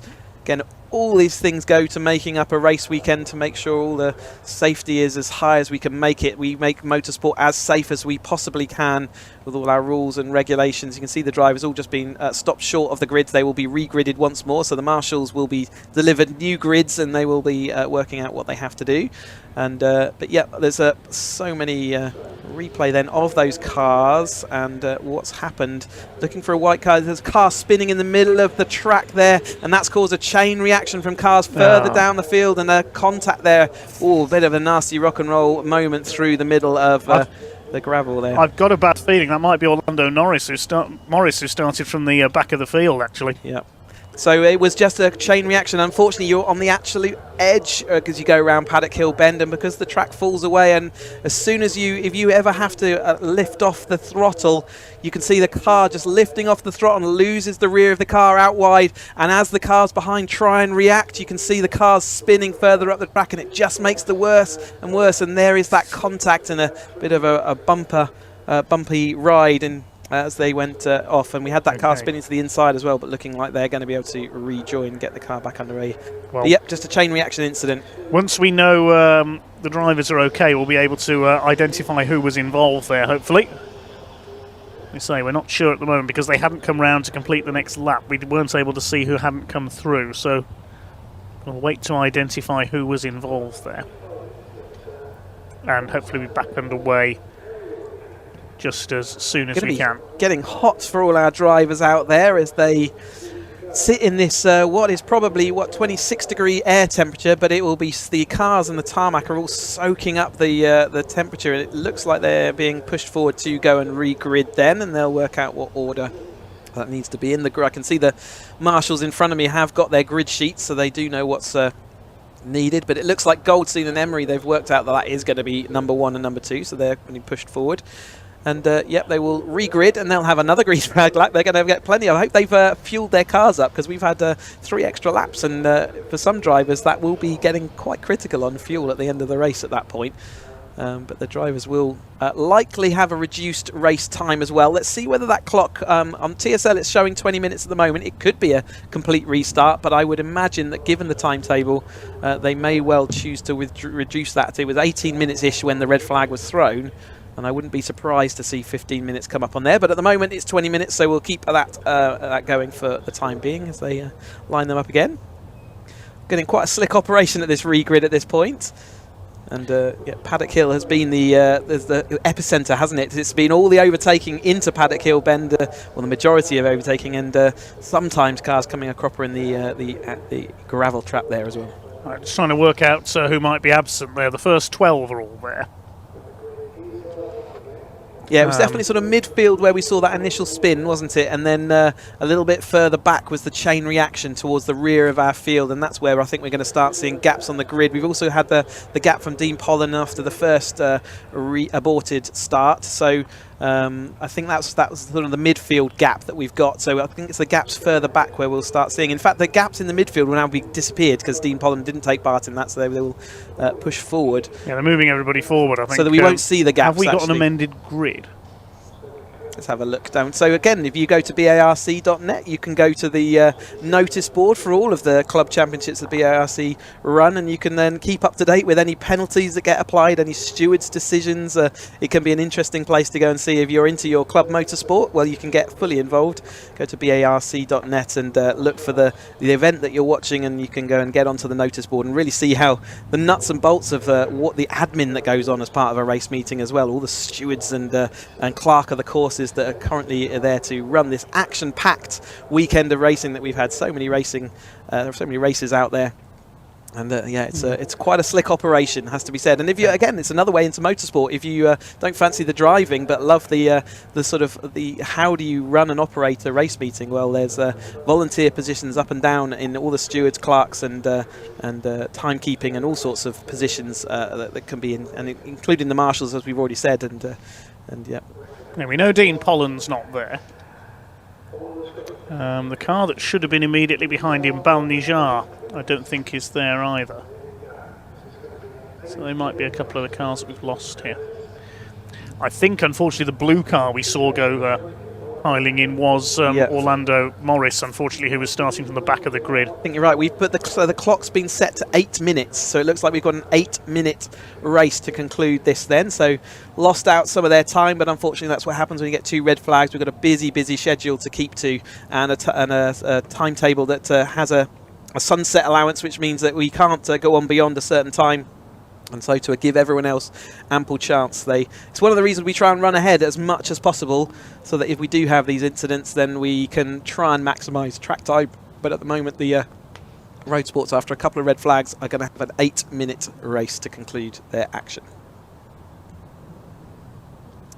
Busy work loading cars onto low loaders. We've still got one there stuck in the gravel. All the drivers will be, I guess, hot and say it's a skill of a driver now to learn that, how to subside your adrenaline, because you can't sit there on full alert during these halts and in proceedings, and you really do have to learn the skill of sitting there and just relaxing into it and thinking about anything else other than the race, but then the ability, once the racing does get back underway, to switch everything back on again so that you're fully in the race ready mode. Some drivers do that better than others. And again, over the course of the years that they learn as they're going through the Caterham paddock, you'll see that they get better at it as time goes on.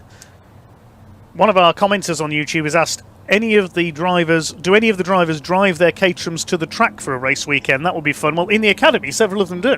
You can do it in academy and you can do it in road sport. And again, we do have drivers who, very much do drive. Unfortunately, I haven't got the roll call. We should have a roll call of honour for those drivers to do it. It's the sort of traditional way of doing clubs motorsport. In one of the historic racing championships, I think it is HSCC Historic Road Sports, you get extra points if you drive your race car to the circuit. Yep. Many people nowadays choose to trade their car for, obviously, its convenience and for ability to take it home if it's not all in one piece. But nevertheless, Caterham will do everything they can if you do have an incident in a race and you are driving home to get you back out there.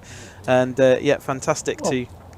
Up until the late 90s, there was actually a championship called Super Road Saloons, where it was in the regulations. You had to drive the car to and from the circuit. It had to be MOT and you had to drive it.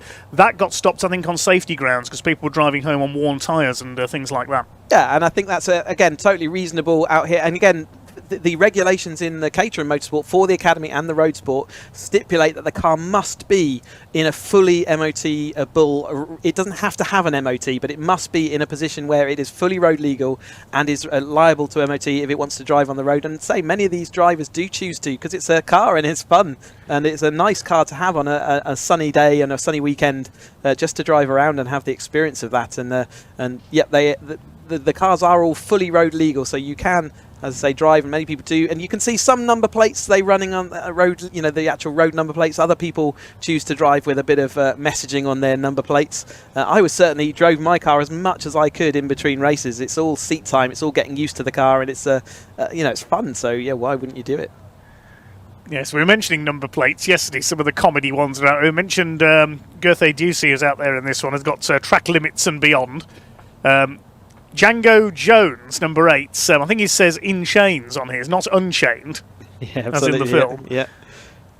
Yeah, he struck lucky here because he fluffed his start the first time in this one. Yeah, if you're around the paddock, it's definitely worth having a look around all these cars and seeing all the little details that you can't really pick up on the TV, but there's some real personal messaging and details out there on the grid. You can see that we're nearly there with the cleanup. They've done their best to gravel and rake, and I wonder whether there are any Academy drivers out there just doing their bit to help with that tidy up process then, as they're all out there trying to get their 10 points that they can get into their championship for taking part in marshalling. And indeed, one of our Academy drivers, Bruno van Dijk, he's actually going to have to do marshalling now. He picked up some penalty points after yesterday's race, which he can withdraw or reduce by taking a marshalling day. And I think he might be the first driver in Academy history that's going to win a championship by warrant of taking part in marshalling days. So there is a unique one for him. But it's something we really encourage in our drivers. It's not an easy job being a marshal out there. We all think as drivers out there that the story's all about us, and how can you not see that I'm being a hero out there, and why did you miss this and why did you miss that? And it's not until you get behind the walls and you realise how exposed our marshals are and what they do for us, that you really get us insight into just how I don't know, manic a race is out when you're watching it from the outside. Trying to keep abreast of everything that's going on is just impossible. But you can see them all there. It looks like we have got now a nice tidied and raked paddock gravel trap. And there is a car. There's a final sweep up. Final sweep up going on. And yeah, ready to get this race. All the drivers are ready. They'll get another green flag lap then, and we'll get an 8-minute blast to the lights then for this Caterham Road Sport race.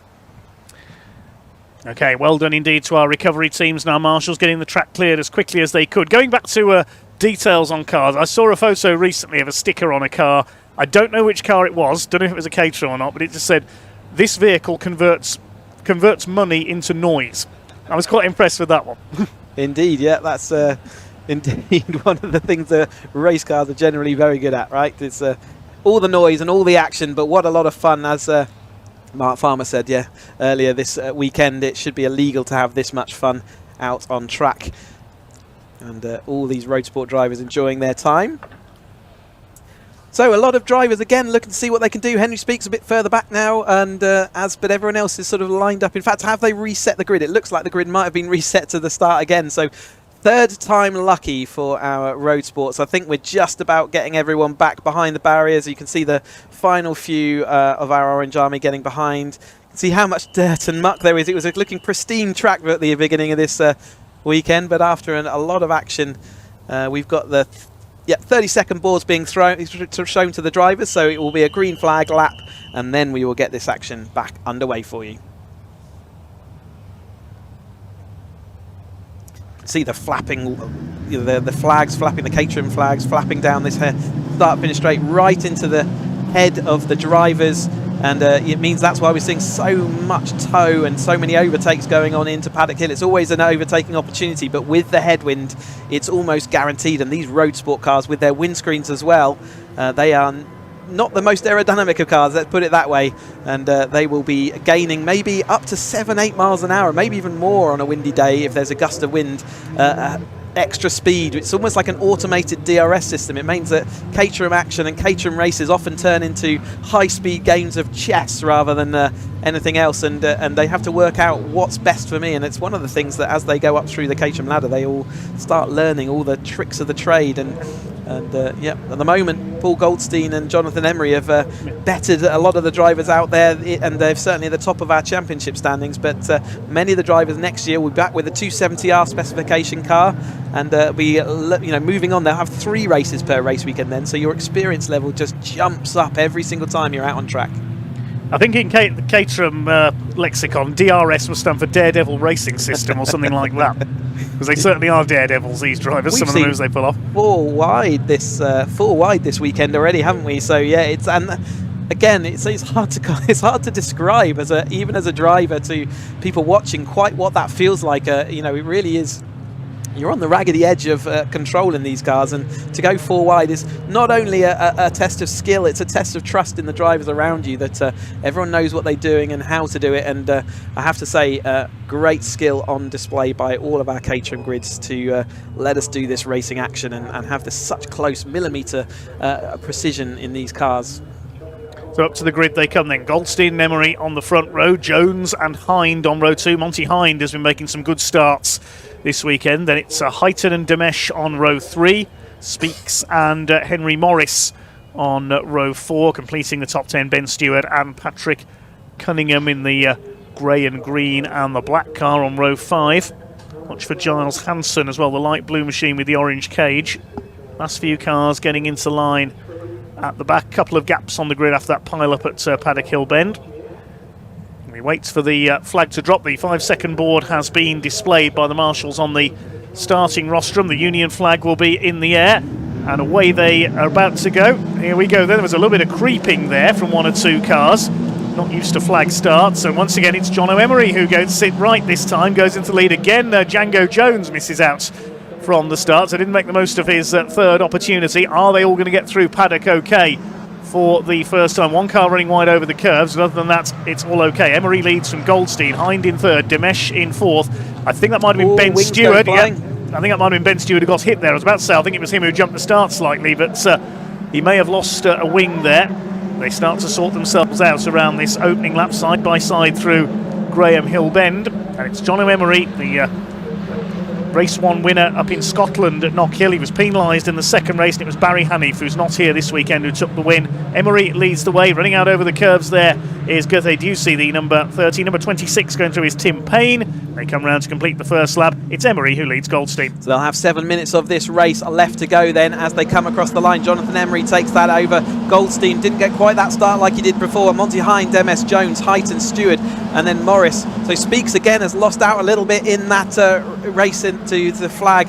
The timer on the screen is still a little bit wrong there. It's 6 minutes 43 of this time left to go, but we're going to keep an eye on that. We'll keep you up to date with the time of this race as it drops down, as the rest of this field going round through Druids and then off down into Graham Hill for the first time. Emery has got a nice little springboard, hasn't he, over the top of Goldstein. Hind and Demes next up. Demes was our pole position sitter yesterday. Henry Speaks also fighting back through after dropping back just a touch in that early part of the race, but it is Emery once again in his purple machine. He's seen him check out a couple of times this season and just leave the field behind, but Goldstein's going to do everything he can to prevent that in the second place at the moment. They come around to complete the second lap of this shortened affair for the Bill Stein Caterham Road Sport Championship, then with Jono Emery and Paul Goldstein clear of Monty Hind in 3rd place. The other cars, incidentally, that didn't take the restart, number 3 Craig Jarvis and 92 Howard Ashmore, so they were the cars involved in that incident at Paddock Hill Bend. Django Jones recovering slightly from his poor start. He's got back ahead of Istvan Demesh up into P4. Goldstein all over the back of Emery. Side by side, that's Demesh and Jones. The rest of them go streaming through Druids. They're starting to get a little spaced out in this one. They know it's a sprint for the line. They haven't got much time to make their moves here. Demesh up onto the back of Jones. Behind them is Nick Heighton in the number 78 car. Ben Stewart is in behind them. Everybody else has got round the first lap okay, except for Giles Hanson. He had a moment somewhere. He's dropped to the back of the field. could see as they went around Druids that time and as they tipped their cars into Surtees that the Road Sport car doesn't have quite the same poise on track as the 270 and 310s that we'll also get to see. And as part of the upgrade path is to you get more and more race focus as we got battles then up and down. Emery going across the line and side by side here over the line. Is that Henry Speaks still in a battle deep with Stewart, I think that is. Ben Stewart, he was new into racing at the start of this year, so he's drifting a little bit wide, but Goldstein has fully caught up now, that battle, and it's Monty Hine not too far back. Then we got Jones and Demis heightened, so after all the dramas of race number 2, it does look like everyone has managed to just about get away in roughly the order they started in. Obviously the most notable change being that Emery has taken that better start over the top of Goldstein. We've got 4.5 minutes of this race to go, so it really is going to be a very abbreviated affair there, coming down to the sort of tail end of the race already after having had 2 red flag and restart attempts. But Goldstein exactly where he needs to be now, so Emery is not going to have it all his own way. Bit of a gust of the wind up the start finish straight as well, which may mean that the tow is even stronger. Bit of 2x2 racing. We've got the lead 2 followed by Hind, and then Jones is having to fight with Demes behind as well. But here we go then for the battle for the lead. Here comes Paul Goldstein. He's going to try the inside line. There's not much room there on the inside of Jono Emery. Emery keeps his foot in around the outside. The purple car's just about kept its advantage, but what about up to Druids? Is Goldstein going to stay on the inside? He's got a wheel on the grass there briefly. He squeezes up the inside and Goldstein takes the lead. He loves Brands Hatch and he shows it again here as he takes the lead at Druids, looking for a weekend double. And Monty Hind is now not far away either in the number 76 car, the man from Coventry, chasing hard after Jono Emery. But out in front it is the number 12, Paul Goldstein, the man from Billinghurst, fairly local to Brands Hatch, and he's out in front once again. Up there in 4th is Istvan Demesh. He's still ahead of Django Jones. He's got ahead of I think that's Heighton in there as well in 6th position. And Paul Goldstein, watch him pull away now. He's so quick around this Indy circuit, but Jono Emery is not letting him get away there. Hind in 3rd. Here comes Jones on the inside of Demesh. Emery back round the outside at Paddock Hill Bend, and he's retaken the lead. Great move there by Emery. Yep, he had the momentum that time. Squeezed the Goldstein down to the apex. Last time through, Goldstein just squeezed his car through a gap that was only just Caterham Motorsport width, but he just about managed it. I don't think he would have managed it if he was in his 270R machine that he's running with the graduates. He's sort of preparing for his next year in the official championships, isn't he? And he's talked to us a little bit earlier that he's going to upgrade this Road Sport car at the end of this year to the 310, and then he can have a little bit of a practice in the 310 before that season. So he's working multiple seasons ahead at the moment in his head, but he's got a lot of seasons racing to go here with action aplenty as we come down with 2.5 minutes on the clock then, so just about 3 laps to go, I would imagine, where they're going around 55 seconds per lap at the moment. But Emery has broken clear again. That the run round the outside of Paddock Hill really saw him well. Henry Speaks, in fact it's Jones, isn't it, alongside going into Paddock Hill Bend this time, but it's still 2x2 as they head in. 2 minutes left of this race. That's Ben Stewart making a move, the number 31. He's running well. He's already got ahead of Nick Heighton up into 6th place, having a go at Django Jones for P5 now. Behind them there's Henry Speaks. He's being followed by the car with its wheel arch missing. That's the number 5 of Henry Morris, but Emery continues to set the pace, and up into 3rd now is Istvan Demesh. Yep, Istvan Demesh making good progress after starting on pole yesterday, dropping all the way back and having to fight back. He now finds himself into that 3rd place, looking to see whether he can take it over, and it certainly looks like Emery at the moment's got quite a comfort gap over Goldstein, who's really losing the rear of that car. I wonder if his tyres are starting to really get angry, because he's now got Demes right on his tail and charging around the outside, and Monty Hine just losing out in the early part of this race, but he's still right there, ready to fight. So Goldstein, Demes going side by side into Paddock Hill. Goldstein's been late on the brakes and tight down the inside. He's going to maintain that, and Demes will be looking to see whether he can do the switchback and cut under, ready for the Druids Bend, which he looks like he might have it done. That's a good move by Istvan Demesh, the man who qualified on pole yesterday, but Goldstein holds him off. Monty Hine trying to get around them as well in the blue and yellow number 76 car. Behind them is the number 8 of Django Jones. Down the hill they come. Ben Stewart is next through in the number 31. Line astern for 2nd place, but all this battling is allowing Jono Emery to get away. Hine has the fastest lap of the race, 55.306. Further battles further back in the order, running wide there, the 73 of Brian Joyce, trying to slice his way through the order. Down the hill into Graham Hill Bend.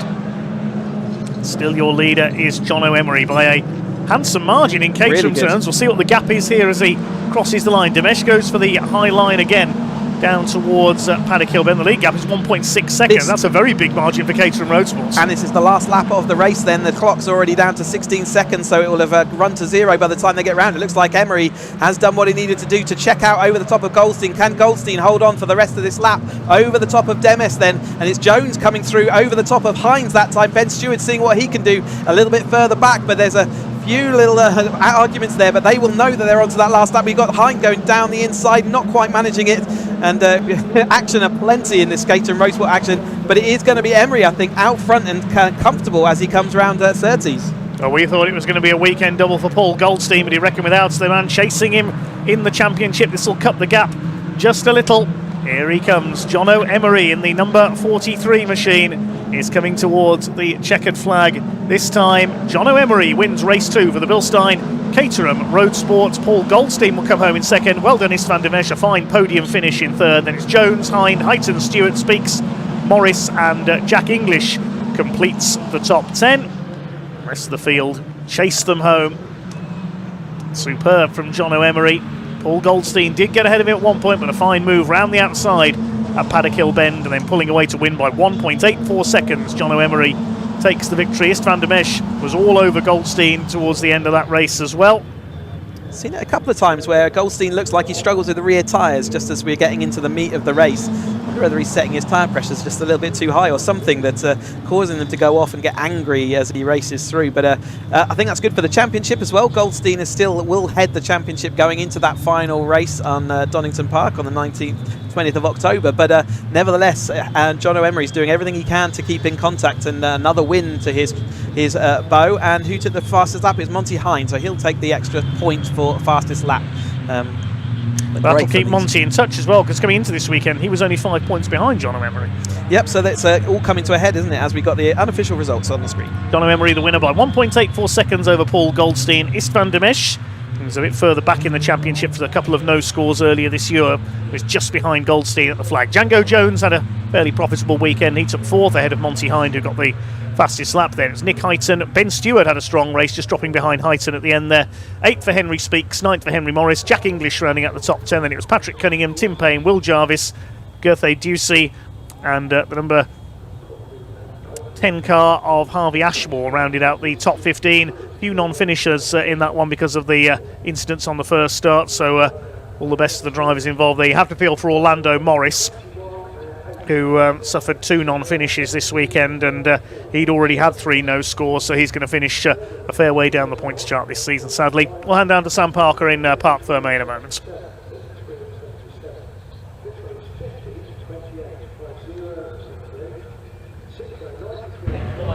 Well, we did get a good race from the Road Sports there, didn't we? But not the race starts that they wanted, having to start 3 times.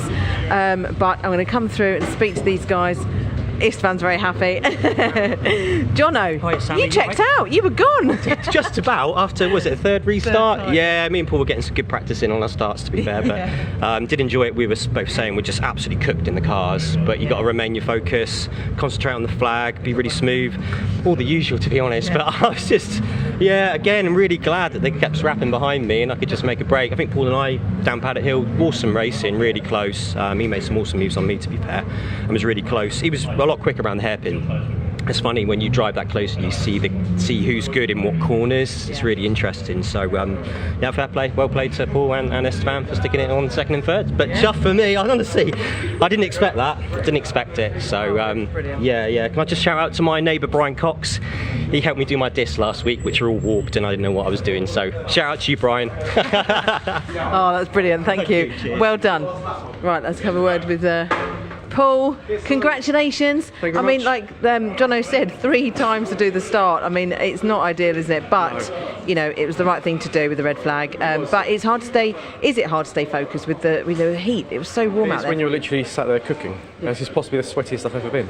That wasn't fun going around and just being constant reds. I actually thought we'd probably go just restart on the safety car, probably a safer option for us, because at least we weren't having grid restarts. But no, good race, he beat me on the first race start, I beat him on the second race start, he then beat me on the third race start. We just swapped places. I did get him nicely into turn 2, but had an awful exit somewhere, and then he just came straight past me. So, no, really good. Happy with that. Brilliant. Well done. Thank you. And Istvan, Congratulations! That was since we talked. It has. I'm happy to see it. Thank you very much. It's nice to be back with these guys as well. They've been sort of using up the podium, but I'm glad to have finally joined them again. It's been a while, but that was a mega race. I didn't even realize that was. I mean, they told us it was 8 minutes. By the 8th minute, it felt like that was a 20-minute race. We just didn't stop ever.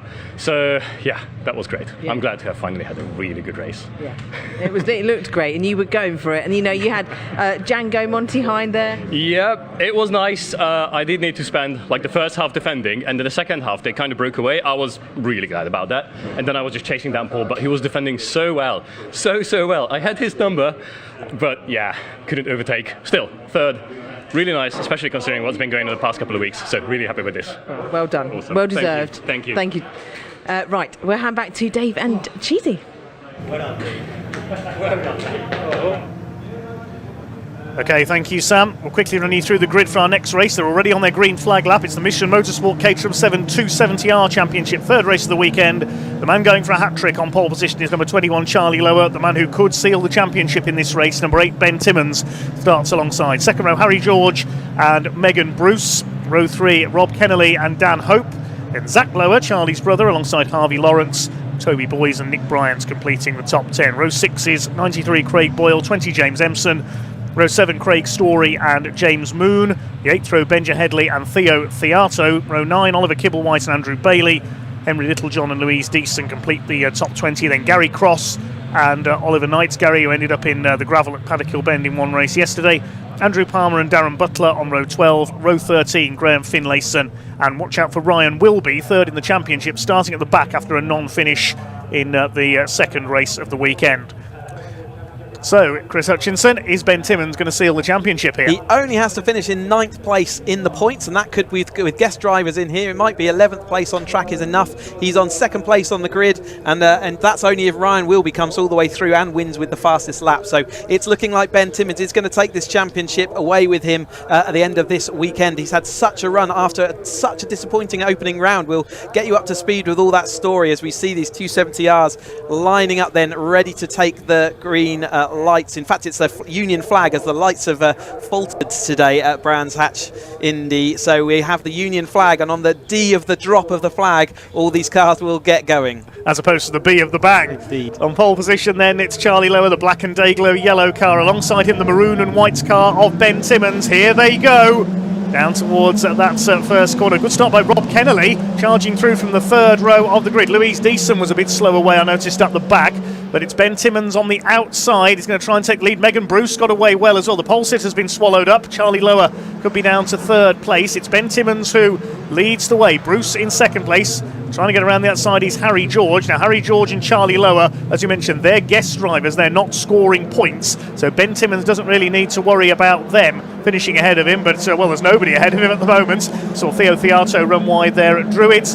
But Ben Timmons is going to try and win this title in the most emphatic way possible. Yeah, he will want to do it from the front. He's got Megan Bruce just behind him. Charlie Lower, our pole position sitter, just off the back. He's had 2 wins so far this weekend. And then Harry George has been very much figuring, but Megan Bruce came strongly through the field. Louise Deason running with a sort of semi-broken hand that she did at a couple of times back, and a really painful hand, but she's still struggling on with that. Megan Bruce to the outside then, over the top of Ben Timmons. Is she going to be able to heavily brake around the outside? Charlie Lower looking down the inside. There's no reason for him to be there that time through, and in fact, great awareness by all the drivers to let that happen. Though it is going to be Timmons. Got one driver though out and into the gravel. I hope that doesn't mean another safety car or restart. We're into lap 2, so maybe a safety car, but it is Ben Timmons over Charlie Lower then, who shoved his car where I just didn't think you could put a Caterham. Megan Bruce in that 3rd place. Then we've got Harry George coming up next. Kennelly, after that great start, I think has dropped back a little bit, and then we've got Hope and will be making a good start a little bit further back as well,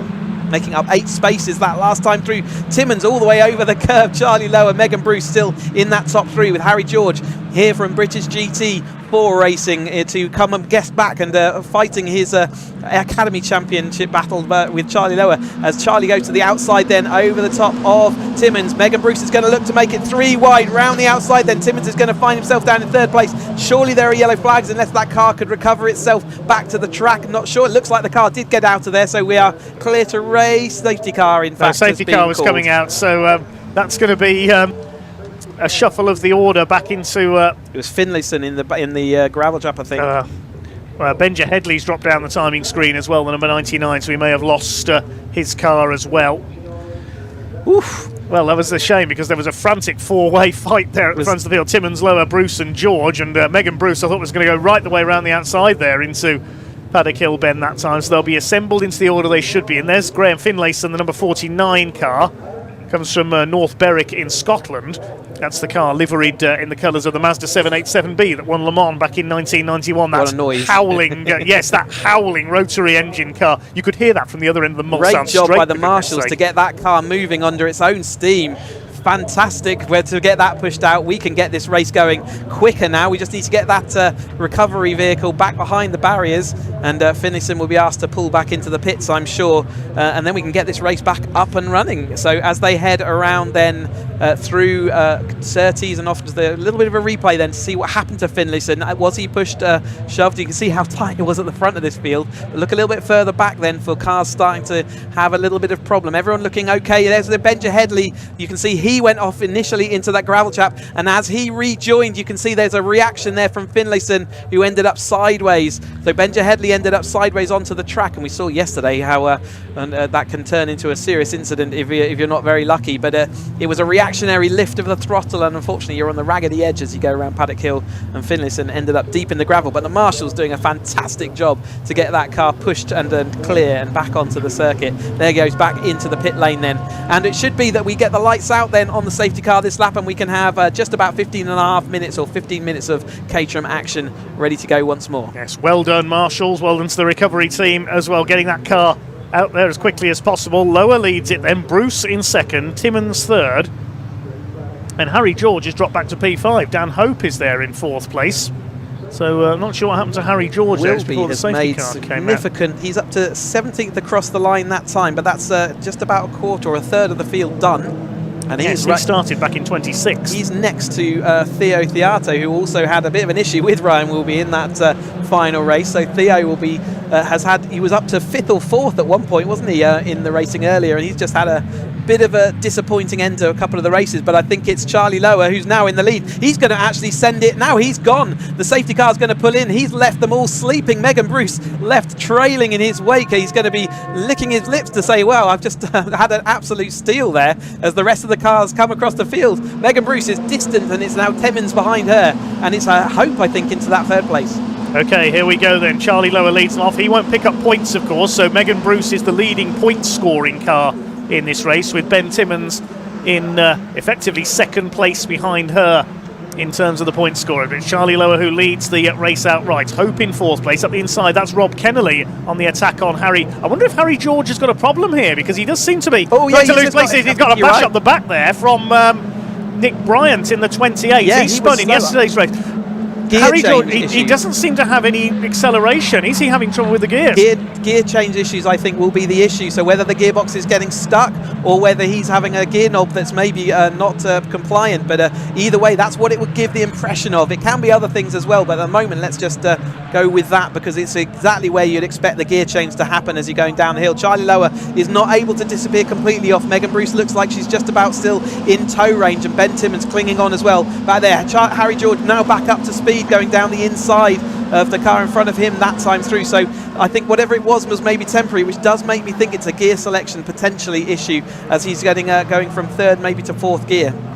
Zach Lower has pulled into the pits, the number 33, the younger of the Lower brothers, so he's got a problem. Charlie continues to lead this race. Fastest lap of the race, though, by Megan Bruce, 54.739 in second place. He's less than a second off Charlie Lower. Here they come along the Cooper Straight. Bruce in the red and white Marlborough lookalike car. Ben Timmins behind her. Then it's Dan Hope. He's having a good weekend in the number 9. Kennelly up to 5th. And then George. I think George got that place back again that time through. All about the car of number 8, Ben Timmins, looking to seal the championship here today. Dan Hope being reeled in by Harry George. Then we have got Bryant and I think it's Craig Boyle, number 93, in behind him.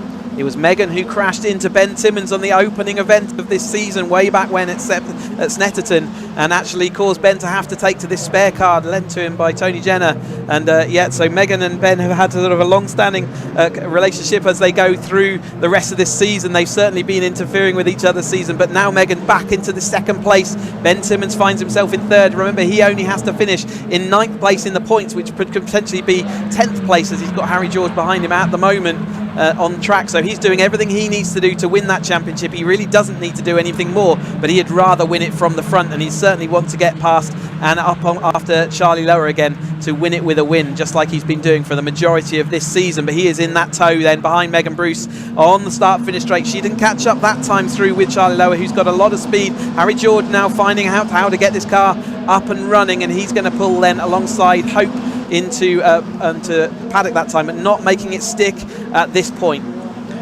So 12 minutes of this race to go then, side by side for second place. Ben Timmins up the inside into Druids. Can he take second away from Megan Bruce? They're still side by side. Bruce will have the inside line for Graham Hill Ben. Dan Hope in the black and white car in just behind them. Ben Timmins going all the way around the outside. He's got second position away from Megan Bruce and is now the leading points scoring car. Rob Kennelly coming under fire from Nick Bryant and Craig Boyle in the lime green and orange car.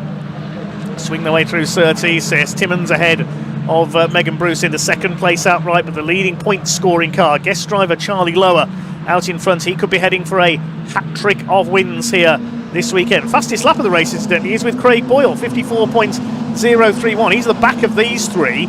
Kennelly side by side with Bryant, the two blue cars. Craig Boyle up on the outside, running very wide there. That was Harry George. No, it's Hope out wide there, number 9 car out wide, just clinging into the track. He's just about got it all back under control. Here's Harry George right on the tail of Megan Bruce then. Timmins up in front, so we're just getting through at Graham Hill meant that Timmins now is just under fire from the cars behind. The gap is such now from Charlie Lower that they're really not getting the full benefit of any tow, and the wind has died off on the start finish straight just as I'm talking now. Kennelly having an eventful race there going last time through here. There really wasn't anywhere for all those cars to go, and they stacked up a little bit, but it is still Timmins in the maroon car then ahead of Megan Bruce. Hope, who had that wide line, did lose out to George, who is in just tucked in to Megan Bruce's slipstream there. Remember, Harry George and Charlie Lowe will not score points in this, but they are trying to take away championship trophies, and he's got to get through and pass Megan Bruce in order to get himself in for a chance of that, and he looks like he might well do it round the outside of Packer Hill. Megan Bruce is late on the brakes though, has the momentum. They're going to go side by side on exit, but the momentum will be with Harry George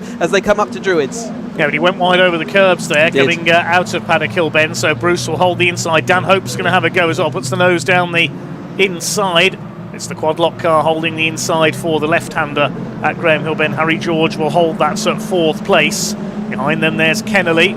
Bryant with the yellow roll cage. They're just ahead of Craig Boyle in the 93. Behind him is the number 50 car, which is Toby Boys. Absolutely frantic in the pack here. Toby Boys has got ahead of Craig Boyle, in fact. That's for 8th position. Rounding up the top 10 further back is Craig Story, number 56, whose race weekend started with a retirement in race 1, so he's fought through the field as the weekend has gone on. Now for 2nd place and the leading point scoring car, here comes Megan Bruce around the outside. She's going to try and take Ben Timmins. Megan Bruce has put in some brilliant, very talented performances this year. She never seems to have the luck going for her though. She's trying to get round the outside of Timmins. She won't get round him at Druids. They almost bang wheels. Up the inside, that's Harry George, the number 17, trying to get involved as well, and Ben Timmins keeps the place. Such a complicated scenario to deal with as a driver. You're trying to make your way up and move up through the grid, but actually if you go offline and out of position, you slow up and you just give the opportunity for the drivers behind, and that's why Megan had to get out the throttle and chop across the nose of Harry George to prevent his ongoing pursuit. But Harry George has got his mirrors full of Hope there, who's hanging on really nicely at the front of this grid. It really is some nose to tail action throughout this 270 field. Charlie Lowe will be laughing all the way to the checkered flag at this point, given how he got away on that restart. Megan Bruce going down the outside, Harry George looking down the inside. Ben Timmins, remember, he's got to hold on to this position for the championship, and he is there and happy that he doesn't really have to fight either of these two drivers, but he wants to be out of the melee, keep things nice and tidy and neat so that he can just come and comfortably take that championship. He doesn't want any more drama. Their contact though, Megan Bruce hit the back of Ben Timmins' car as they were exiting. I think Ben Timmins may have missed a gear there. That's going to mean the Hope gets through through. And in fact, so the contact with that rear wing has now pushed it onto his rear wheel arch. I think Ben Timmons missed a gear change, that's what caused that issue. And there is smoke, as you say, as the wheel arch is rubbing against that tyre. Disaster for Timmons. He may not seal the title in this race now. How long's left to go? Just under 8 minutes. He's not going to be able to keep going that long. It's pinged out, I think. It depends whether it's just a contact with the tyre at a certain angle, but at the moment, unless he's had a broken rear A-frame, he should be okay. But Dan Hope is going to try and get round the outside of him into Paddock Hill. You can see the smoke has stopped, so the wheel arch has pinged and released, which is a relief. Ben Timmons is able to hold on, so it doesn't look like there's any structural damage there after the contact up at the hairpin. But now Megan Bruce is fighting back down the inside of Hope. Hope is in the inside of Timmons, and Megan Bruce is trying to defend now from Bryant, who's looking all the way around the outside, maybe making that happen.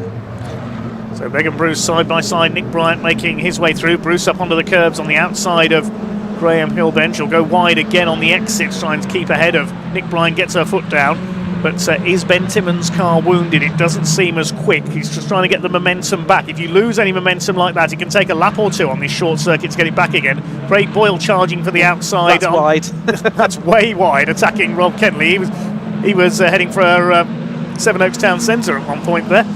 As they head down the front straight, it's still lower from George at the front of the field. They're now clear of the battle for third place. So Timmons is still there in that third place until Dan Hope is going to make this move around the outside. I think he's going to get P3 away. You see, no, he's gone too wide on the exit of Paddock again. Somehow, Ben Timmons is keeping them all behind.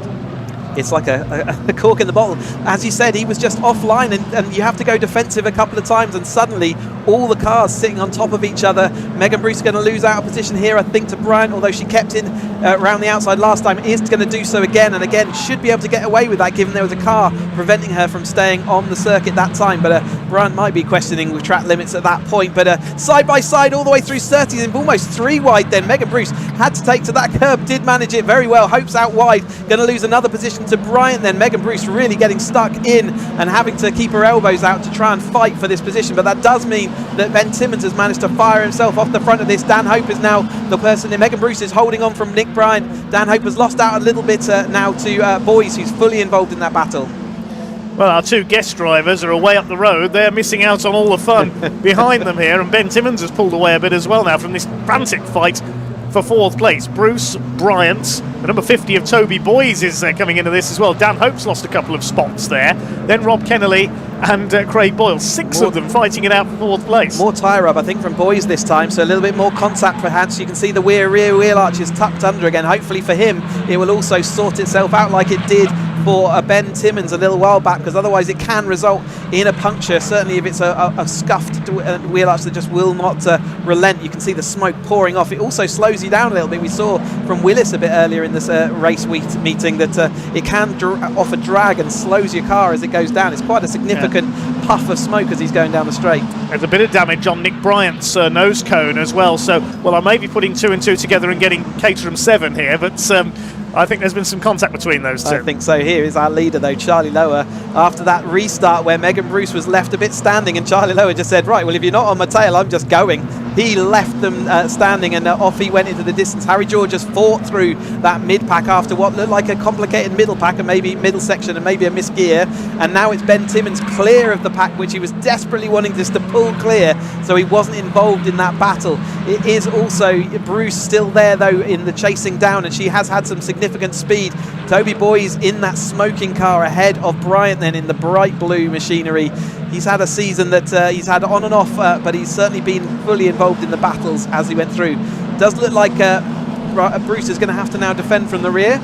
Chasing back here is Hope against Boyle, and then Kennelly, who we saw having that lightning start but has slowly drifted back through the course of this race. He's going to have a look down the inside of 3 of them though, so why not? Hope is holding on and pinched him down, so I think he probably had the momentum, but again looking to see what he can do as Bruce leads this chase back. Oh, more contact there. Bruce, the rear of the car. Boys just made contact with the rear end of Bruce's car that sent the car sideways. Bryant looking around the outside of all, it's 3 wide into Graham Hill, and it does give in the way of Megan Bruce still maintaining the order, so everything as it was. My goodness me, that was close. I thought they were all going to go flying off on the outside of Graham Hill, Ben. There, you can't go 3 wide through there.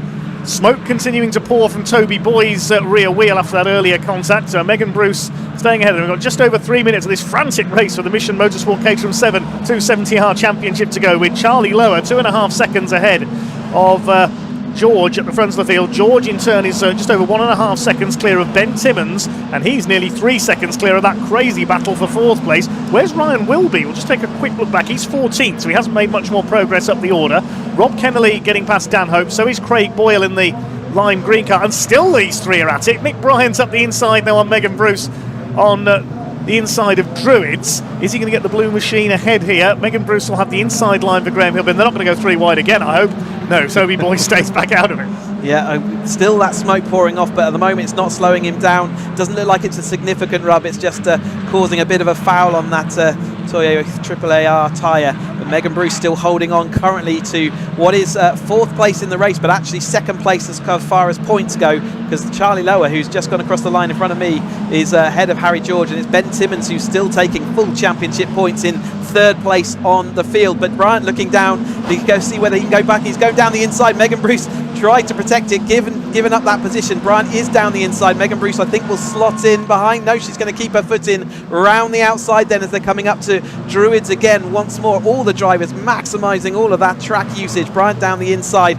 Will Boyle also be able to see whether he can do anything? That smoke has slightly faded away at the moment, hasn't it? At the moment as he comes out of Druids, but it is Bryant that does move himself then ahead of Bruce. One car into the pits, Harvey Lawrence into retirement. Unfortunately, he's not had the best of weekends. The number 77. Still these two are at it. Nick Bryant and Megan Bruce. They nearly make contact again coming through Surtees. Bryant stays ahead this time. We're going to finish I think tied together, those two. We've only got 1 minute 20 left on the clock, so Charlie Lower is heading for a hat-trick of wins here at Brands Hatch this weekend, with George in second. Timmons is heading for the championship provisionally. It's all about this frantic fight for 4th place. Toby Boys is not finished yet. That's wheel arch seems to have popped back off his tyre. It's not smoking anymore. That's or it's worn enough of the rubber away. Yeah, maybe that's it. Yeah. The inside, who's that having a look? That's Kennelly Rob Kennelly as well. Now he had a late charge in yesterday's race up to P5 in the closing stages. Round the outside goes Bruce. Yes, Bryant slow off Druids. Craig Boyle made up about 3 places round the outside at Druids. I've never seen anybody do that before. What a fantastic opportunistic move then by Boyle, as just Bryant missed the gear and Boyle was able to jink around him, whereas others got a little bit scuppered by that. But Bruce back into that 4th place on track, 2nd place in points. Boyle coming through all this pack of cars in quick succession, and there's Bryant in the blue car. He's had a weekend of up and down, hasn't he? It does look like Timmons is slowly catching George, but they're not going to catch Charlie Lower, as we have this battle pack, which has been the absolute one of the race. They're coming on to start their final lap then. Bruce trying to protect around the outside as Boyle looks down the inside. Bruce is able to hold on, a little bit of a wiggle there from Boyle. Bryant might be able to sneak up the inside. Bruce should come across and protect up to the middle of Druids, but she's not able to. There is a slight overlap. She's later on the brakes though, does make that stick. There's still one more chance for Boyle, in fact plenty more chances if you take away all their overtaking positions, but looks like Bruce is down the inside then into Graham Hill Bend, with Bryant now back in front of Boyle. The 3Bs continue to battle it out then, but it's this man Charlie Lower who has barely been headed this weekend in the Mission Motorsport Caterham 7 270R Championship, and Charlie Lower heads for a hat-trick here at Brands Hatch. It's going to be 3 wins out of 3 for the number 21. Lower comes across the line to win it. Harry George comes over in second, and provisionally, subject to ratification, Ben Timmons in 3rd place is the champion for 2024. Megan Bruce, I think, somehow held on there before the head of Bryant, Boyle, Kennelly and Boys as quickly as that. Dan Hope dropped to 9th, and Theo Theato came through to complete the top 10. My goodness, what a race. Huge congratulations to Charlie Lower coming back and being triple race winner this weekend. But there is the man on your screen, our champion-elect then, subject, as you say, to all the post-race stewarding and scrutineering. But Ben Timmons has had a season that started off with an absolute nightmare, being taken out and ruining his race chassis. Had an absolute hero story from Tony Jenner, giving him his car to drive, and he has absolutely run with that, with multiple race wins, and he is now coming away from Brands Hatch as champion-elect and a deserving champion at that, straight off the back of a road sports season to a dream season as well. So he is going to progress onwards, and a fantastic season. But there is our triple race winner for this weekend, Charlie Lower. Last time we saw him in a 270R, he was battling the championship with Freddie Chiddicks and had an unfortunate end there where his gearbox failed out on him just in the last race, which robbed us of that chase to the line. But fantastic action all the way through from these 270Rs. We spent all day waiting for their race. We've had it, and what a race it was. Charlie Lower the winner by 1.62 seconds over Harry George. The two guest drivers first and second, and well, what can you say? Ben Timmons, he's won the Academy Championship, he's won the Road Sports Championship, now he's provisionally won the 270R Championship with that third place. What a drive by Megan Bruce to hang on to that fourth place ahead of Nick Bryans, then Craig Boyle, Rob Kennelly. Look at the margins between them. Toby Boys, Dan Hope, Theo Theato round at the top 10, then James Moon, Craig Story, James Emerson, Ryan Wilby finished 14th from the back of the grid. 3 retirements that one: Harvey Lawrence, Zach Lower, and of course Graham Finlayson dropped out after he went into the gravel. We'll head down to Parc Fermé to celebrate with Sam Parker.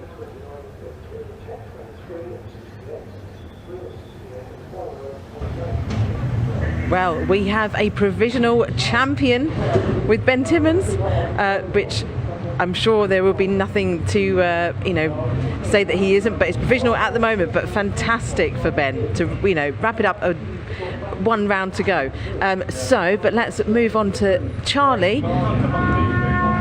Hat trick, Charlie! Absolutely amazing. Well done. You literally, the three of you. I don't know if I've ever seen it. I haven't seen it this weekend. Caterham's that spread out for the top three. Right, yeah, no, it's been epic. I mean, all the hard work was done on Thursday testing with the boys back at the garage, and they got this car sorted absolutely perfect. So yeah, it's quite a delight to drive.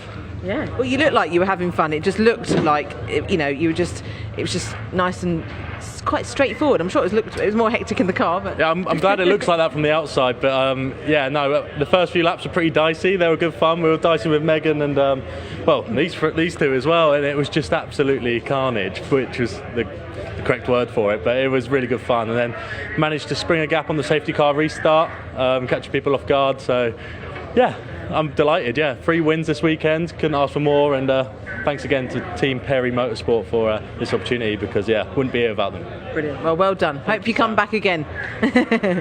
And Harry, yay, second. Fantastic. Did you have an issue during that? Did you lose a bit of time or missed a gear or something? Yeah, I did miss third out of Druids, so dropped back a bit. One place better than yesterday, I guess. Just a bit heartbreaking seeing Charlie drive off into the distance whilst we're all squabbling behind. But managed to break through the pack, and then just sort of quali laps then after, just to get distance from Ben. And yeah, just brought it home. Yeah, that was really well done. Yeah, you followed up really, really quickly. Yeah, no, towards the end I thought I was catching Charlie, but just ran out of laps. But yeah, fair play to him. He just didn't put a foot wrong, did he? So couldn't catch him. Well, I hope we see you back again in Caterham soon. Yeah, no, it'd be lovely to come back. It's a shame it's all ended. Big thanks to the team for all their support and my family as well. So hopefully be back soon. Look forward to seeing you at Donington for British GTs next weekend. Yes, exactly. Look forward to it. Brilliant. Well done. Thank you. And Ben, there he is. He's over here. Sorry. Champion! Congratulations. Provisional champion, obviously, but fantastic. With a round to go. Did it last year as well. Yeah, 2 years on the bounce. That's a record I'm very, very happy with. Or track record, I should say. Yeah. But yeah, really, really chuffed with that, to be honest. It was hard work out there. I think I need to watch the footage back, but I think I was overtaken on the safety car for the lead. I was pretty convinced that happened after. And again, Charlie did a fantastic job of the restart, and we were a bit further back. And I got tagged in the Druids. I think that's probably karma for doing it to Harry yesterday. Again, apologies for that. And then when I lost that straight line speed coming down the straight there, my heart was in my mouth knowing what I needed to do today. So just very, very happy that the car decided to start complying again and get that speed back, because honestly I would have been fairly underwhelmed. But no, that feels great. But massive well done to Charlie and Harry this weekend. They've been exceptional, and Charlie particularly, and the guys at TPM, I don't know what they've done with that car, but the drive he gets out of there is just phenomenal. So a well-deserved weekend of wins for them. And while I'm here, I just want to say a massive thank you to all of my friends and family that have been so supportive. The incredible team at DPR, everything that they've done has helped me get here, and of course my wonderful coach Darren Burke. So yeah, absolutely chuffed with that, and have some time to celebrate before Donington, I think. That's it. Are you going to be in the 310, do you reckon, at Donington? I don't know, Sam. The problem with it not being my car is it's not my car, so I don't really know what to do yet. I'd love to do 310. I'd love to do 420 if budget was to permit. If not, I'd like to come along and spectate and just enjoy the weekend, I think. Good, excellent. Well, we'll see you there then. Thank you. Right, Motor 310R is up now, so I'll hand back to David and Cheesy.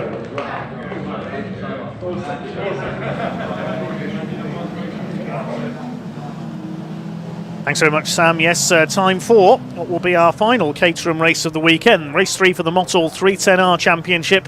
And it is the man on a hat-trick going into this race, Taylor O'Flanagan on pole position in car number 11. Hugo Bush, 21st on the grid to second in our race earlier on, starts alongside. Second row, number 70, Lars Hoffman, and 88, Pete Walters. Then the cars that were involved in that incredible midfield scrap in the earlier race. David Yates starts alongside Philip Bianchi, then Duncan Mallet and Alan Cooper, Graham McDonald and Tom Willis completing the top 10. On row 6, number 2, Mark Jones, and number 9, Harry Cook. Now, he's got a 5-place grid penalty for causing that collision in the earlier race with Tom Willis. So he starts back on row 6, the championship leader. Row 7, Andrew Murgatroyd and Jeff Price. Row 8 is Jack Sales. He had a spin in the earlier race, fought back to 15th, starts alongside Steve Metcalf. Row 9 is Craig Denman and Ryan Errol. Row 10, Will Wood and Chris Welch. At the back of the field, another spinner in the earlier race, finished at the back, Ron Mounsey in the number 12, the car carrying McDonald's logos. We know where he's going to celebrate on the way home. Indeedy, and we saw Jack Sales also spin, didn't we, early on in the race, so he's going to be fighting back from 15th or thereabouts on the grid. So we've had some spectacular racing from the 310Rs this weekend, and let's look forward to another final 20-minute of action of the 310Rs, but also of the Caterhams.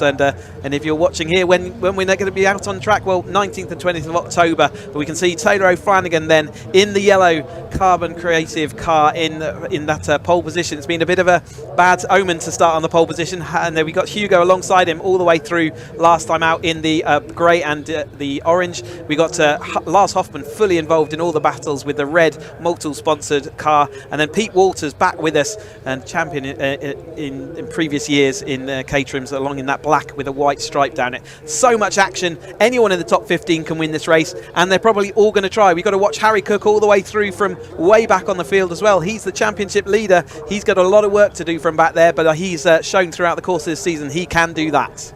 Hey, anyone in the top 21 places, I reckon, could win this. There's 21 cars on the grid after what we've seen. These have been, for me, the highlights of the weekend, the 310Rs. The revs are up then.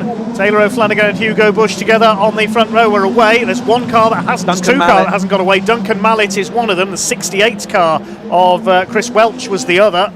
That's who's going to be leading as they head out of paddock. It's Hugo Bush who's got the lead. The outside line scores again, and Hugo Bush leads Taylor O'Flanagan. Lars Hoffman is in third position. Then it's David Yates with a good getaway in the number 15 car. They're all round Druids. Okay, there's Jack Sales in the white car with the green roll cage on the inside.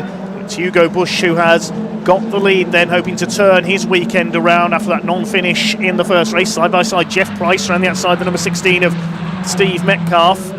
As they fight their way up towards Surtees and McLaren for the first time. This is going to be another frantic race. In the middle of the pack here. He has lost places off that start from what was already a complicated situation. Huge congratulations to everyone for missing Duncan Mallet in the middle of the field there. Did an epically good job. Hugo Bush protected the inside, but it's going to be Taylor O'Flanagan to the outside, as is Lars Hoffman over the top of Hugo Bush. Hugo Bush seeing whether he can hold on down the inside. We're already going. He does hit that curb. They managed to avoid contact. Hoffman round the outside, but Hugo Bush holding on the inside then as they go up into Druids. He's going to hold on to that second place. Lars will have to chop across to stop Bianchi, who's going to see whether he can shove his nose cone in there. David Yates just behind him as well. Willis will be seeing whether he can recover some situation, and then it's not too far behind. We've got Walters, McDonald and Yates is in that battle as well, but at the moment Taylor O'Flanagan last time across the line in the lead. His yellow car is still there over Hugo Bush, over Hoffman as they feed up in through Surtees this time.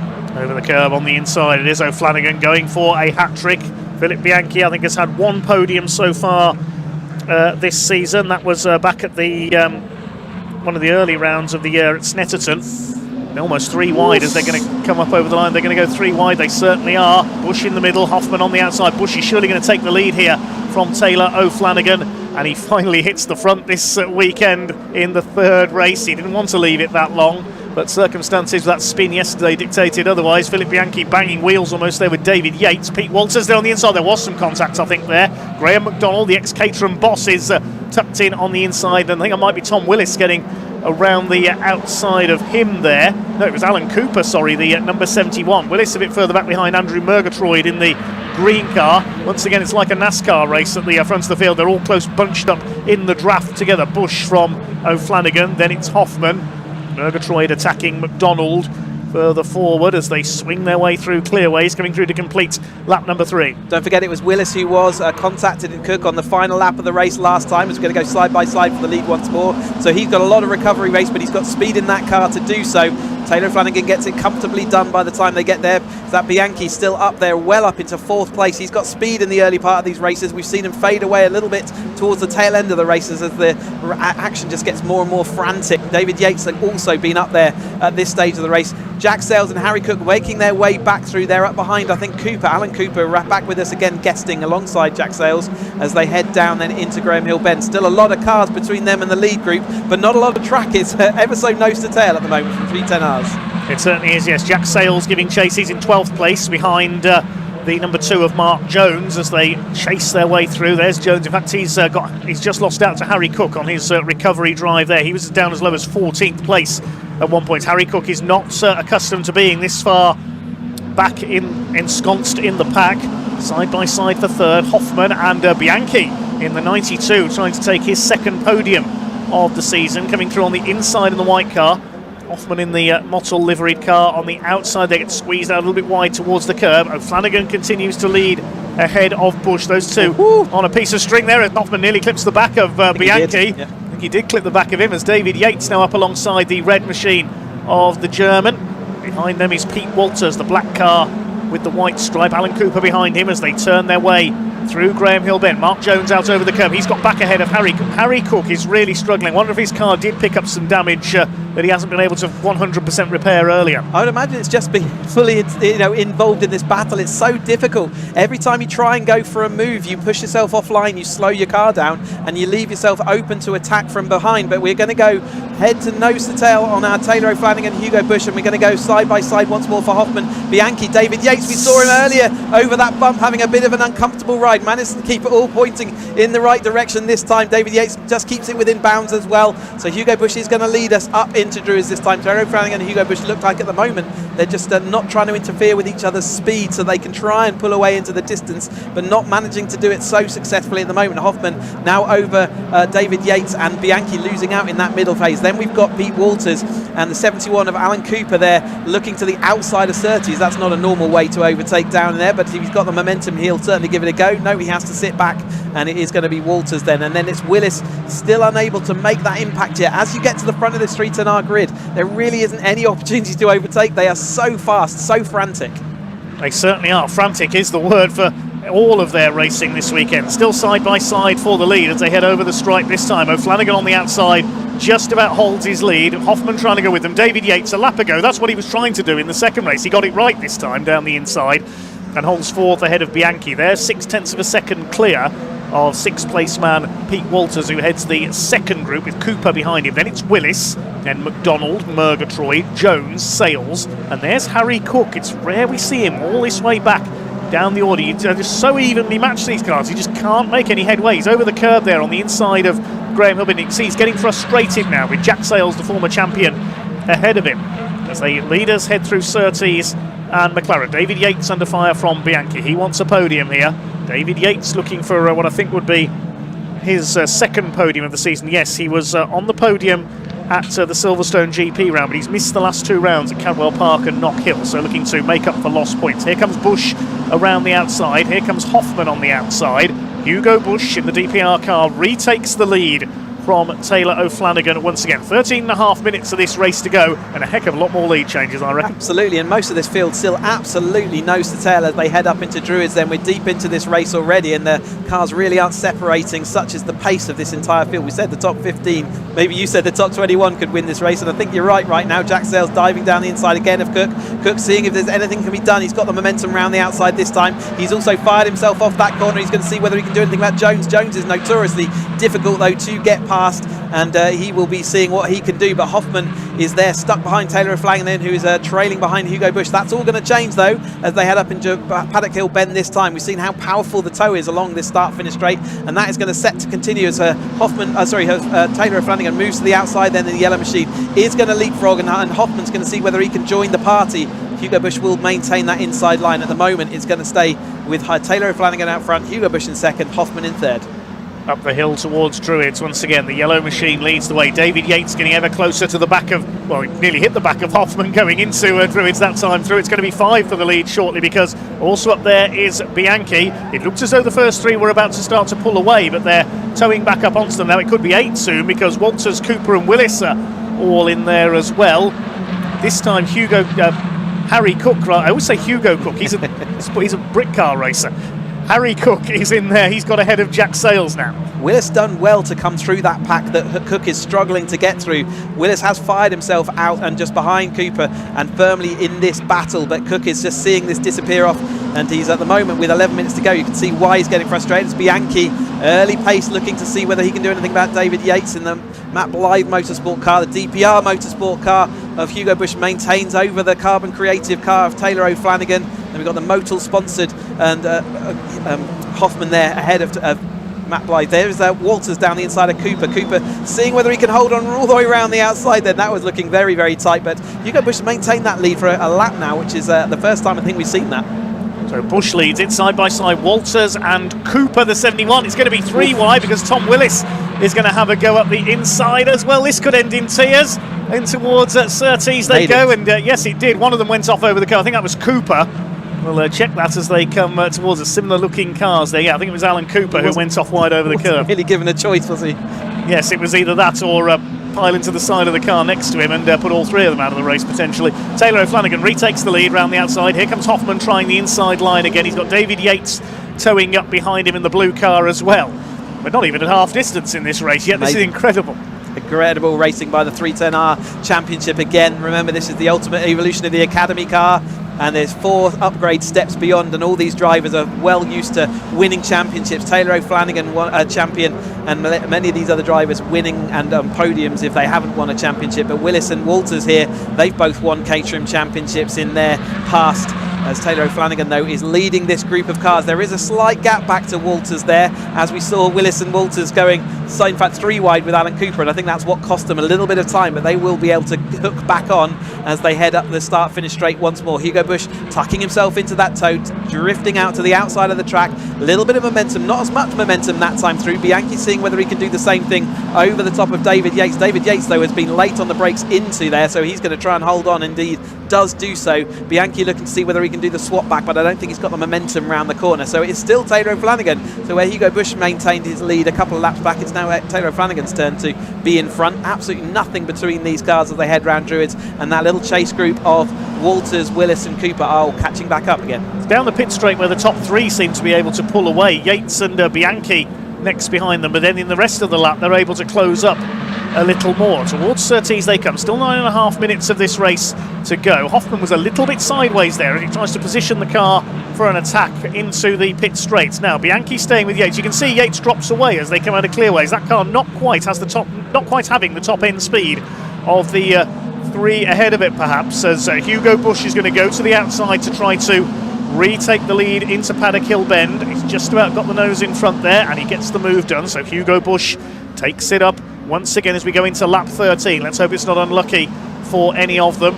Up the inside, O'Flanagan has a look at Druids. The sun beginning to set here just slightly at Brands Hatch, but the action's still red hot out there from our Motul Caterham 7 310R Championship. David Yates trying to close up on Hoffman now. There's Bianchi, there's Walters still holding off Tom Willis as he's come through into 7th after that moment for Alan Cooper a couple of laps ago. And Cook is now up into 9th place. I think he's got ahead of Graham McDonald, possibly further back. There's nothing you can do as far as power and component parts, but you do have a small opportunity to make setup changes with the rake and the camber of these cars, all within specified parameters. And it looks like, as you say, David Yates may be chosen to set up his car for Paddock Hill and Druids, and others have chosen to set their cars up better for the Clearways corner. So it just depends on driver style and the setup choices you make as to whether your car's strong in one place also tyre pressure is incredibly important to get right, and it does offer variability, but the drivers at this stage of their career will understand how they like their car to handle, where they like to be strong, where they like to have that extra performance, and they will set up their car to try and achieve that. But it is Taylor O'Flanagan who at the moment has set up his car well enough to have those couple of wins already. Can he make it 3 from 3 just like Charlie Lower did? There's Alan Cooper on his return back into this grid just as a guest appearance, but Taylor O'Flanagan in that yellow Carbon Creative car, then out front over the top of Hugo Bush in the DPR Motorsport car in second place. Had such a stellar second race. See whether he can take a win away from this third one, and it's Hoffman just behind, who has been fully involved in all these battles, and David Yates now, after the squirrely moment into paddock in the last race, is back involved in this front battle, seeing what he can do in the tail end. 7 minutes still of this race to go.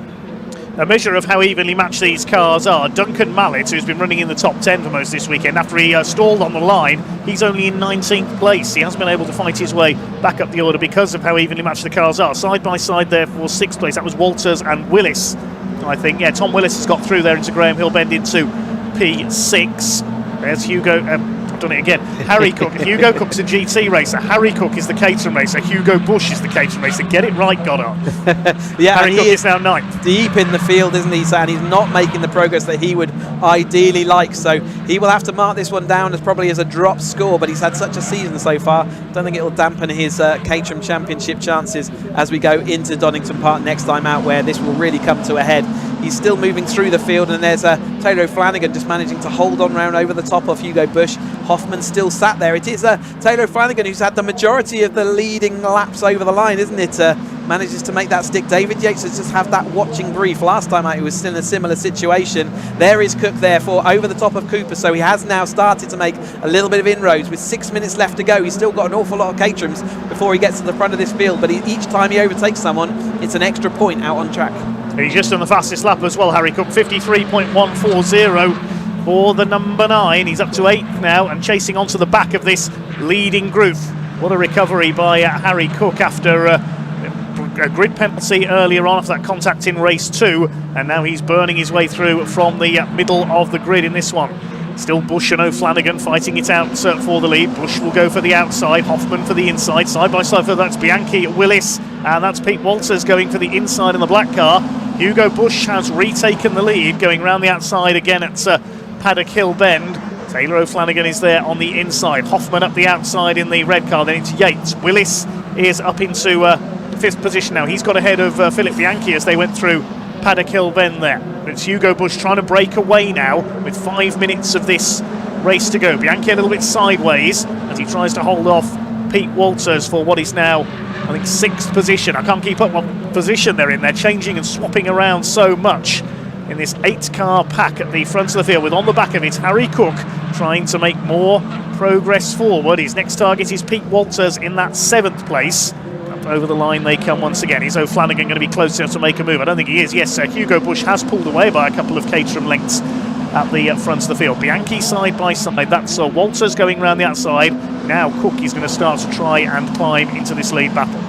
Yep, Cook has closed that gap then. He's now going to look up the inside of Bianchi as they go up into Druids, but it was a gap enough for Hugo Bush to hold on that time through, but it all got closed up as they went into Paddock Hill with Taylor O'Flanagan back right on his tail now. Hoffman behind, and David Yates still in that 4th place.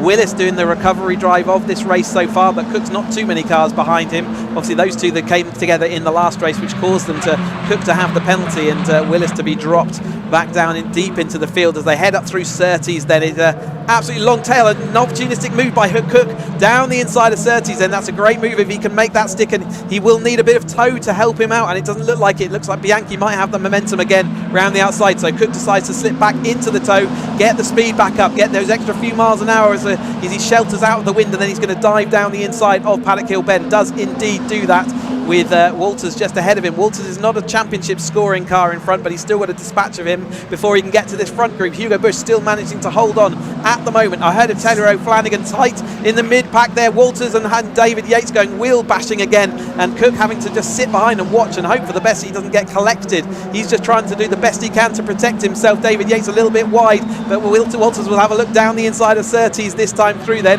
He's got the momentum. I think he's got that move done.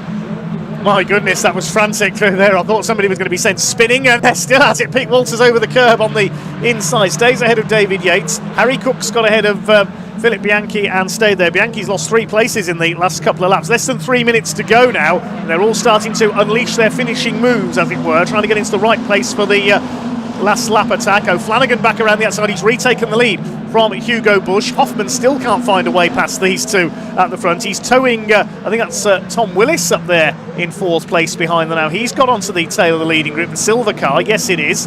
Then David Yates now heading a second group. They've dropped back just a little bit. As you said, Chris, I think David Yates got a slightly different setup on his car, so he's got a little less top-end speed. So we got Cook, though, straight behind David Yates, so he did manage to get past Bianchi, then got past Walters on the way into paddock, so doing what he needs to do late in this race. Only 2 minutes left on the clock, so very, very few laps, maybe 3 maximum more that we've got to go, depending on when they hit the line. But Cook is now up behind David Yates, who has been so far lots of time in 4th place, but it looks like he's drifted to 5th, and Willis has disappeared off the little gap in front of them. So it is now going to be David Yates protecting from Cook. There is that battle. Cook is going to pull then alongside and see whether he can, late in this race, get back towards that front race. He pinched David Yates and said, no, hey, you're coming back through into Paddock Hill this time through. He does take that position, so Cook has left it late, but he is just about going to get back onto grips with these drivers. But have he got enough lap to do anything about it? We've only got a couple of laps to go now at most. Is he going to catch these 4? Passing them is going to be another matter entirely. Hugo Bush is back in the lead then while that was going on. He's retaken Taylor O'Flanagan at paddock.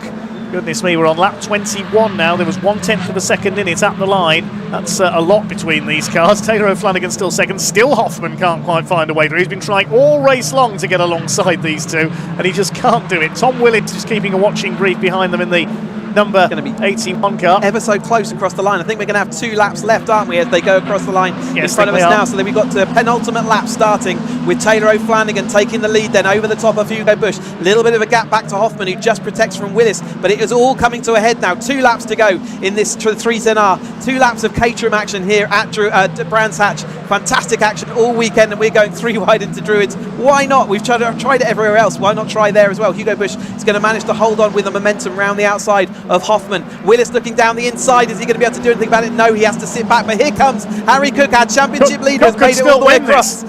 He could still win this. They could be 5 wide over the line, this lot could. They don't care. They're just going to go all out over the last couple of laps of the weekend. O'Flanagan's got the Cook cuts back. Here he goes up the inside on Tom Willis. Remember, these two have already clashed once this weekend. Excuse me, says to Tom Willis. No, you don't this time, says Tom Willis. Keeps his foot down, keeps that 4th place. That's lost those 2 momentum, and they're going to back up into the 6th place battle.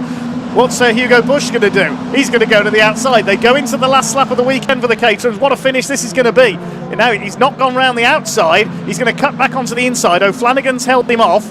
Lars Hoffman's there in 3rd place, as he has been all the way. They're going to be 3 wide almost into Druids. Almost wheel banging there between Bush and Hoffman. Willis is tucked in behind them as well. Then it's Harry Cook who's got to recover again. Down towards Graham Hill Bend for the last time. Is it going to be a hat-trick of wins for Taylor O'Flanagan, or is Hugo Bush going to get him on the run to the line? David Yates heads the second group ahead of Pete Walters and Philip Bianchi. Here they come then through Surtees and McLaren for the last time. It's going to be now or never for Hugo Bush. He has a look on the inside. He may not get there in time on the run to the line. Lars Hoffman tucks in behind in the Mottel car. Up towards the line they come. This incredible Mottel Caterham 310R, 3rd race of the weekend. It looks like it is going to be a hat-trick for Taylor O'Flanagan. Hugo Bush closing up. Is he going to get alongside? O'Flanagan just gets it on the line ahead of Bush. Hoffman, Cook got past Willis for 4th place. And Walters, Yates, Bianchi, Cooper and Jack Sales completes the top 10.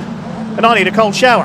What a race by the 310s. We have been treated to absolute spectacular racing by this whole field of drivers as the rest of them flow across the line. Fantastic. Taylor Flanagan somehow coming out on top over the top of Bush. Hoffman in that 3rd place, and Cook made it to that 4th place over the top of Walters and Willis in the late stage of that race. Yates having to sit back in 7th place, Bianchi 8th, Cooper 9th, 10th was Jack Sales after a good recovery drive for him back through as well.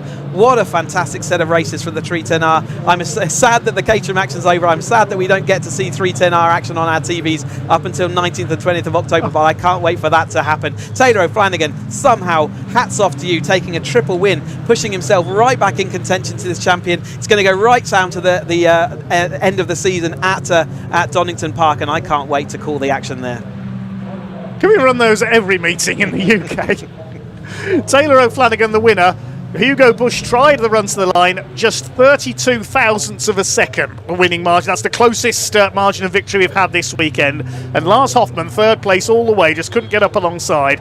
0.162 of a second covered the top three. Harry Cook, what a run through from 12th on the grid to 4th. Tom Willis in 5th ahead of Pete Walters. David Yates dropping to 7th ahead of Philip Bianchi, Alan Cooper and Jack Sales completing the top 10. Then it was Mark Jones, Andrew Murgatroyd, Jeff Price, Graham McDonald dropped down to 14th. Duncan Mallet, after he stalled on the grid, takes P15. All 21 cars went the distance, and full credit to every driver in that race. The 310Rs in all three of their races this weekend have been some of the best motor racing I have seen this 2024 season.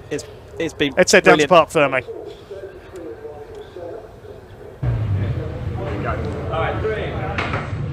Well, it's a hat trick for Taylor. He's won every race. Thank you, Ian. Wow, congratulations.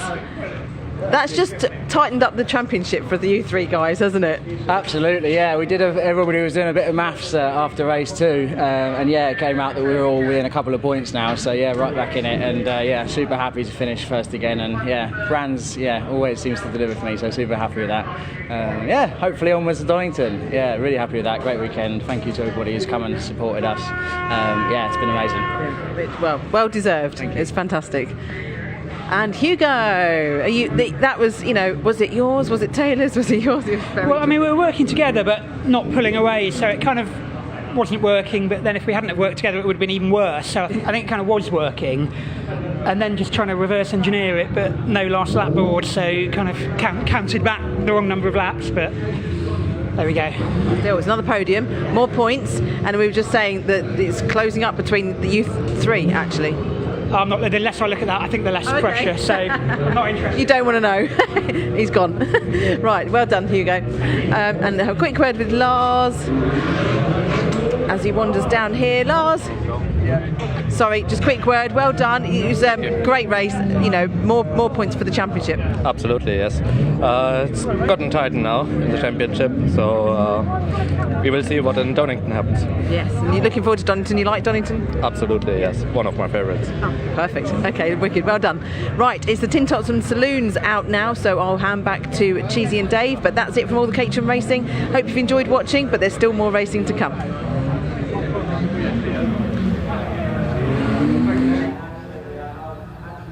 Yeah, thanks very much indeed to Sam, and thank you, Chris, as well. We finished the Caterham action. You get an early finish today. Yeah, indeed, and I just want to say thank you on behalf of Sam and myself and all of Caterham, BARC. Thank you ever so much for all the work you do 24/7, for all the pictures and work that we do out there. Some fantastic shots this weekend, and I hope we've treated you to some really great Caterham action, and I can't wait to be back with you all again on the 19th, 20th of October. Don't forget the RAF car auction, caterhamcars.com. If you want to join anything about the Caterham Academy, know anything about that, get on board. Can't wait to be back with you sooner rather than later. And thank you, Dave, for all your assistance throughout the weekend. Thank you very much indeed, Chris Hutchison. Thank you for the cups of tea as well today. And have a safe journey back home. And we'll look forward to hearing from you at the Caterham finale on the 19th and 20th of October at Donington Park. Okay, getting ready for our second race of the day for the Ashstone MEP Engineering Consultants Super Saloons and 2 Super Tin Tops run by the Classic and Modern Motorsports Club. We'll have a look at the grid based on the results of the earlier race. We finished behind the safety car, of course. Alex Sidwell in the big Holden Commodore on pole. Peter Selden's BMW M2 alongside him. Second row, Ronan Bradley's BMW and Martin Reynolds in the Ford Escort Mark II. Dave Avis and Dave Cowan in their BMWs on row 3. Then we've got the first of the Tin Tops, Chris Bassett's Peugeot 306 alongside Matt Rowling in his Honda Civic. Completing the top 10, Clive Hainsford in the big Mazda and Rod Burley in his BMW E90. Row 6 of the grid is Martin Scott's VW Golf GTI and the Volvo C30 of Adrian Matthews, number 132. On row 7, James Hunt in the BMW E30 and Graham Richardson's Honda Civic. The 8th row is Neil Gardiner. He's in a Honda Civic as well, alongside the Renault Megane of Sam Haywood. Behind them is Jack Whitehead's BMW, the green BMW, and Rick Skelsey in his BMW Compact. Then we have Wayne Shawnee's Audi TT and Ian Seal's Fiesta. The Astra of Scott Brooker's back out, lost a few laps in the pits in the earlier race, alongside Paul Watson. Watch for him coming through in the BMW. His exhaust pipe fell off while he was fighting for a top 3 in the earlier race. Ken Hunt's Golf has repaired the suspension. He's there alongside, should have been Andy Woods-Dean. He's a non-starter. And Lee Clue in his Audi TT at the back, along with Colin Claxton's Ford Escort. Yes, they're all there. A couple of cars had problems in the earlier race that are non-starters, and of course Mark Cripps didn't get past qualifying in his BMW.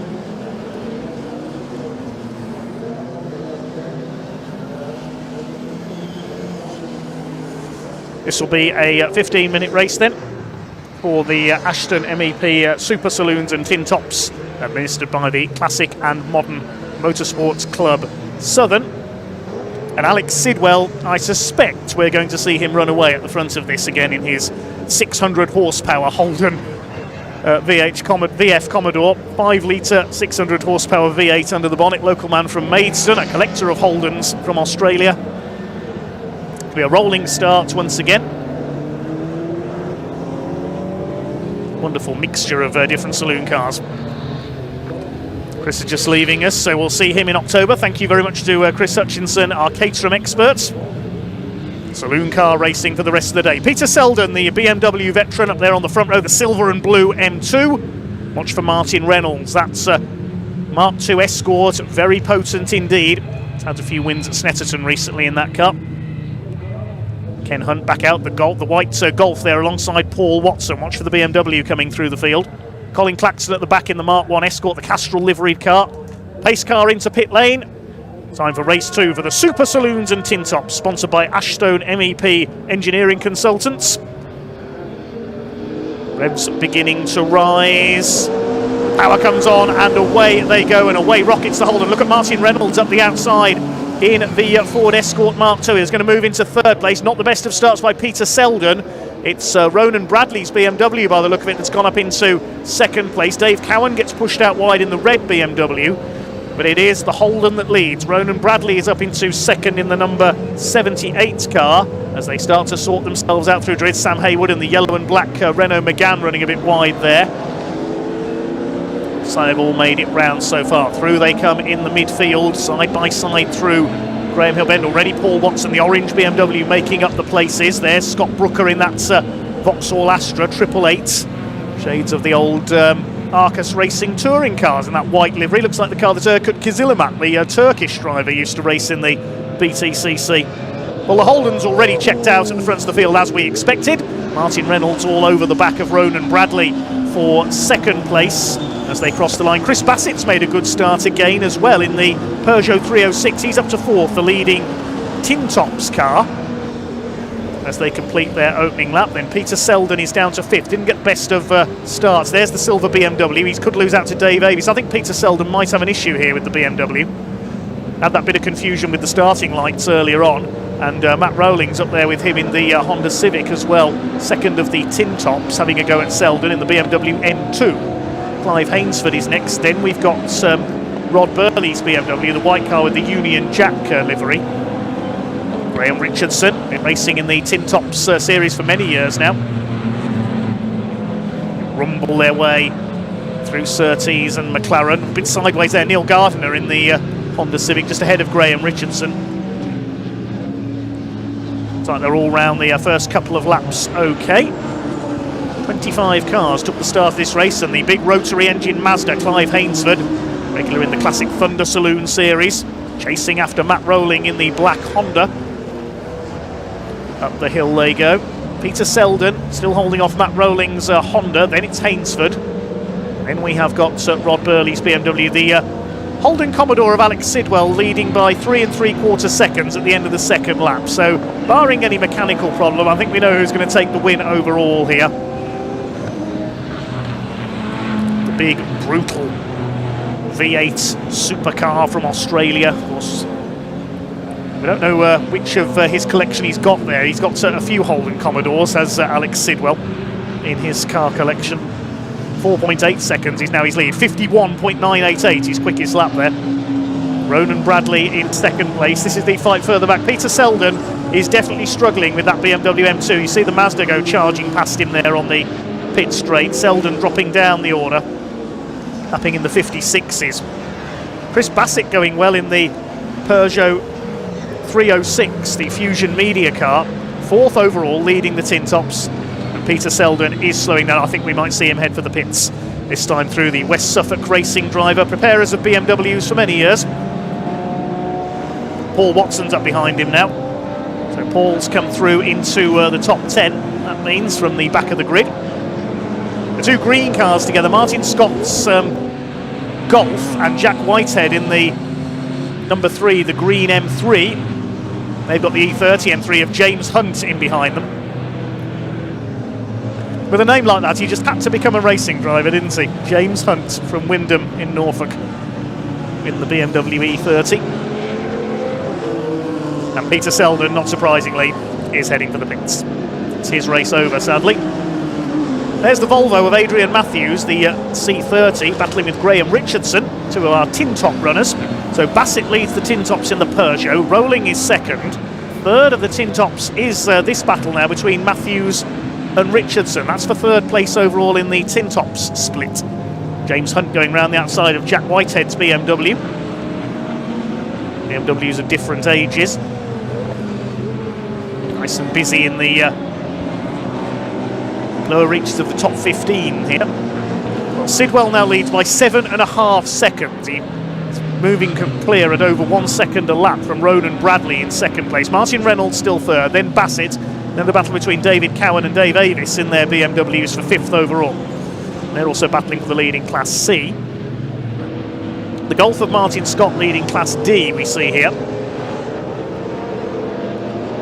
He's got Jack Whitehead in behind him, the two green machines. Here comes James Hunt on the inside in the E30. Peter Selden sadly is heading for the paddock. His day is done. There's the Astra of Scott Brooker. Looks like he's been lapped. Ken Hunt down at the back of the field in the Golf as well. Repaired his suspension from race 1. Here's the battle for Class C honours between Dave Cowan and David Avis. Dave Avis has got the number 97 BMW, the man from Smallfield in Surrey, up into 5th place overall, into the lead of the class ahead of Dave Cowan. They're fairly well clear of Rolling, and Hainsford, the Mazda, has just gone past the Honda on the pit straight, passing my commentary box. Martin Reynolds. Are there any weekends of the year he doesn't race in something? Former Blue Oval Saloon Series champion, the series for Fords run by the Classic Touring Car Racing Club. He's 1.4 seconds off Ronan Bradley's BMW now. Bradley leading Class B. Reynolds second in Class B with the Escort. Just got a glimpse of Ronan's BMW there ahead of them. Oh, and a spin there. Martin Scott has spun the Golf at Druids. Was there contact there? We didn't see. He's going to try and recover, the former BMW racer. Yep, gets it going again, just in front of our race leader, and Alex Sidwell had to back off there. Won't matter too much for him, he's 9 seconds ahead of everybody else. And there is that stunning Australian V8 supercar. Sold in the UK as the Vauxhall VXR8, fact fans. The Holden Commodore is a great sounding name for a car, isn't it? These cars battle the Ford Falcons for so many years in the Australian Supercar Championship.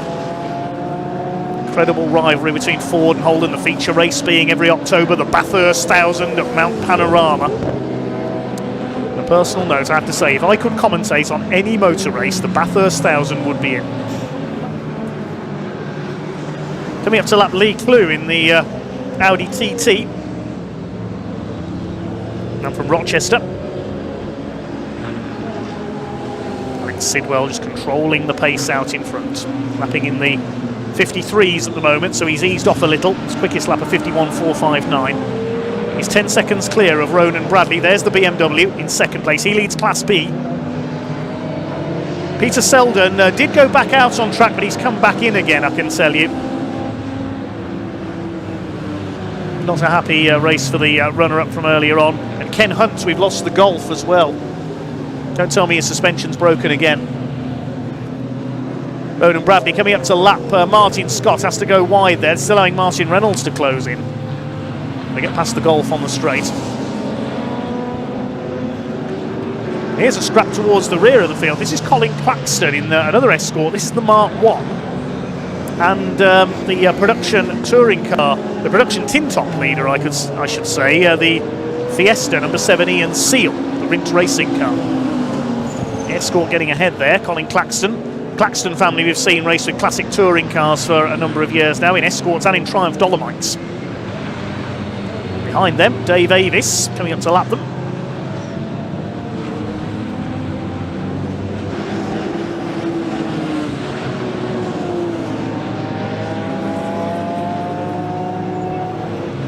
Sidwell leads by over 10 seconds now. He's pulling away from Bradley at the rate of almost a second a lap. Somebody into the pits, I can see in front of me. Oh, it's the Volvo of Adrian Matthews. He's pulled in. Problems for the Volvo. Up the inside, Dave Cowan lapping Colin Claxton's Escort, just getting through there at Clearways. Wasn't very Clearways for the BMW that time. Dave Cowan. This is the BRE automotive car. Deceptively standard looking car, no wings or anything. Effective though, he's up there in P5, second in Class C behind David Avis. They had a little bit of a battle early on. Paul Watson is in 6th behind them. He's come through from the back. Then Bassett in the Peugeot after his usual quick start. He's down to 7th, but he still leads the tin top split. Ahead of Matt Rowling in 9th. He's got Clive Hainsford's Mazda ahead of him. Rounding out the top 10 is Jack Whitehead in the green number 3 BMW. Rod Burley down in 11th. A bit of a subdued weekend for Rod. And James Hunt in the E30.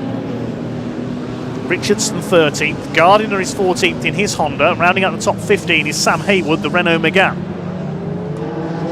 5 minutes to go. Sidwell slowly increasing his lead. Not as much as he was earlier, though. Over Ronan Bradley.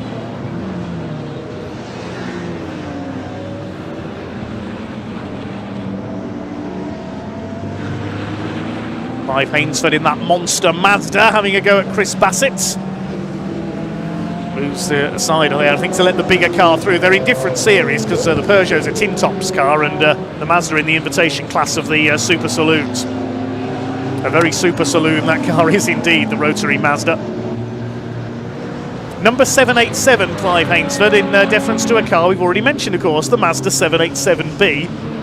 That won the Le Mans 24 Hours in 1991, the first Japanese car to do so. And certainly one of the most extraordinary sounding race cars ever. You'd know about it if you did hear the Mazda 787B, because you probably wouldn't be able to hear anything else for about 3 days afterwards. Johnny Herbert, Volker Wiedler and Bertrand Gachot were the drivers who took it to victory. So Clive Hainsford's up to 7th overall, over Bassett. 11 seconds now the lead gap for Alex Sidwell. The Holden's heading for its second win.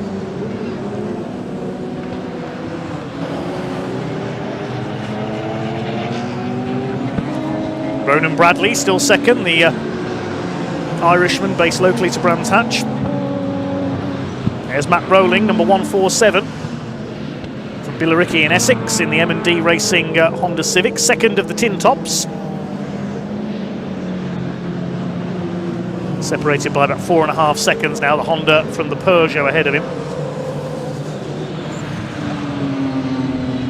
Third of the tin tops is Graham Richardson's Honda, further back now that Adrian Matthews has retired. There's the number 3 BMW, that's Jack Whitehead. He's in 10th place, third in Class C. Slightly better race for him this time. Here comes the leader to lap him. Even compared to a BMW M3, just look at the speed of that Holden. It's past like he's standing still. 2.5 minutes to go then for Alex Sidwell. It's Ashstone MEP Super Saloons race from the Classic and Modern Motorsports Club South. Bradley still second, he's just done his personal best lap, 52.625, and there's the classic shape of an E30 BMW driven by James Hunt.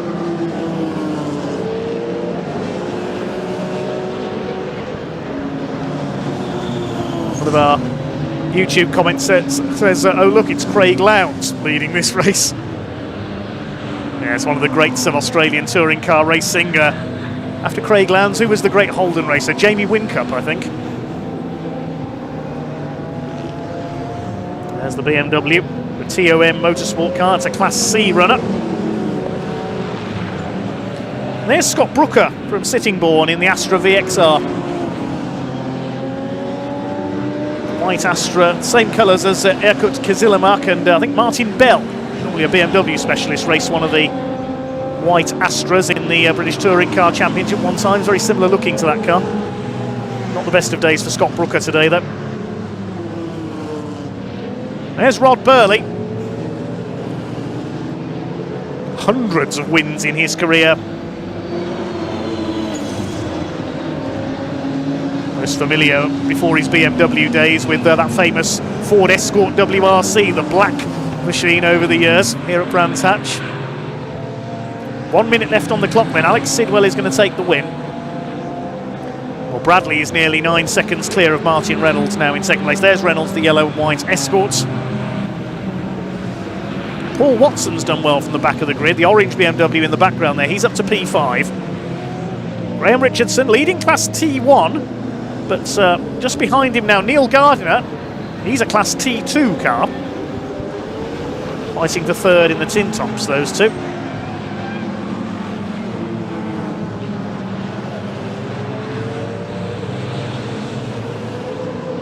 So Alex Sidwell heading for victory. He's on his, I think it's his last lap now, heading towards Surtees. There is the big Holden.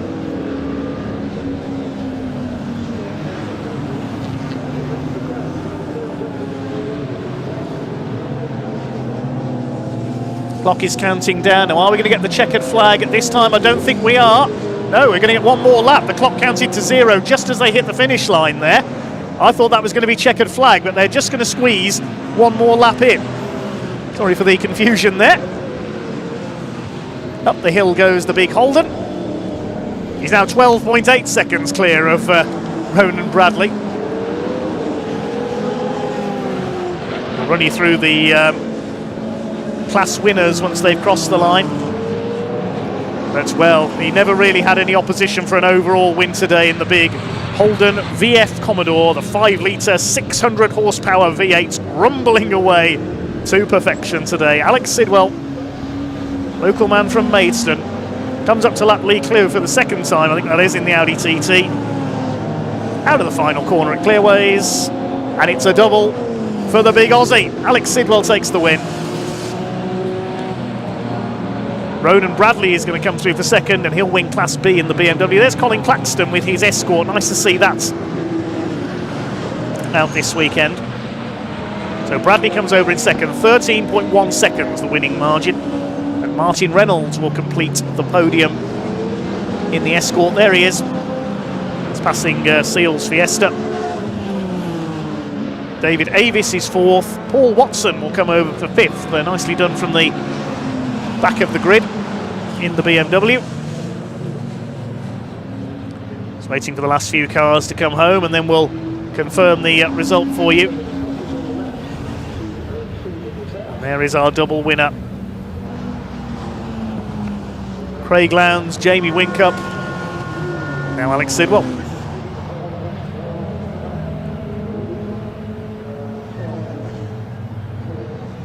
Going back a bit further, it was Peter Brock, the great in Holdens. It's Alex Sidwell who takes the win by over 13 seconds from Ronan Bradley. Martin Reynolds in the Escort completing the podium. Bradley the winner of Class B, Sidwell takes Class S. Dave Avis in fourth, he wins Class C. And further back, Clive Hainsford took the invitation class. The Tin Tops win went to Chris Bassett in the Peugeot 306, finishing 5 seconds ahead of Matt Rowling.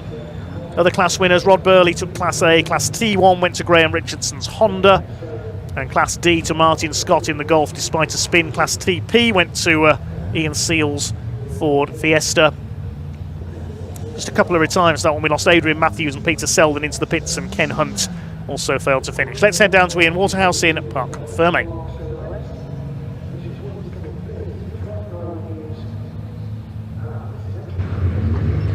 There we go, that's more like it, isn't it? A full race there as well, and Alex Sidwell makes it a pair of wins this afternoon. I'll let you get your helmet off, Alex, because it's absolutely roasting still today, isn't it? But Ronan Bradley, of course, made up another place, finished the last race in third, he's now second, so maybe might want another one. But Alex, it looked It's never comfortable, it's never easy, but you had a good gap, didn't you? Yeah, I couldn't work out where Ronan was. There's so many white BMWs there. I just keep looking in the mirror. Is that him? Is that him? And then, yeah, I just didn't want to relax because the minute I go to sleep, people catch up on me. Do you know that penultimate lap, you came over the line and there was about 0.3 of a second. You just backed off by 0.3 of a second. You wouldn't have had to have done an extra lap. Do you know that? Oh, would I? You could have relaxed. Yeah, I could have done that. Oh, thank you, Ronan. But no, it's been a great day for you. Eh? Yeah, better than Snetterton. We had a bad time at Snetterton, so yeah, it's a nice payback for the lads who worked so hard, and yeah, appreciate that. Yeah, it's good. Everyone behaved themselves as well, which is good. Top man, thanks for talking to us, Alex. Well done again as well. Ronan, there's a theme for you, isn't there, going forward today, which is good. Third, of course, in race one, second in this one, but beating going forward. That's the thing. Most definitely, that's the way we need to go. The way we want to go. I don't know what happened to Peter Selden, but he seemed to have an issue at the start or something, and then Martin kept me on it for a good few laps, and then the back markers helped him a bit, and then they helped me get that gap back. You expect that here at Indy, certainly with so many cars. 100%, yeah, and there's such a differential in speed. It's a massive difference, but they all drove superbly well. They obeyed to the blue to let us know we were there. They made it safe, they moved over, let us go offline, exactly what we want. So yeah, thank you for them. Well done, mate. It's good to see you again, Ronan, as well. Martin, that's more like it, isn't it, eh? That's better. Yeah, good fun again. Yeah. Sideways lots of times there, but good fun though. You and Ronan were having a nice little battle there near the end? Yeah, but he just had the edge on me, I'm afraid. A bit more power in the straights. And anyway, we had a great time. Good, really enjoyed it. You're going over the pot, you've got a big smile on your face. That's what I like to see, mate. All about. It's great to see you again. You take care, look after yourself, yeah? Right, next race coming next. Silhouettes are heading out track already. I did catch up with some of the drivers. I'm not so sure if we're going to have time to play it out, but enjoy the race. I'm going to hand over to commentator David Goddard.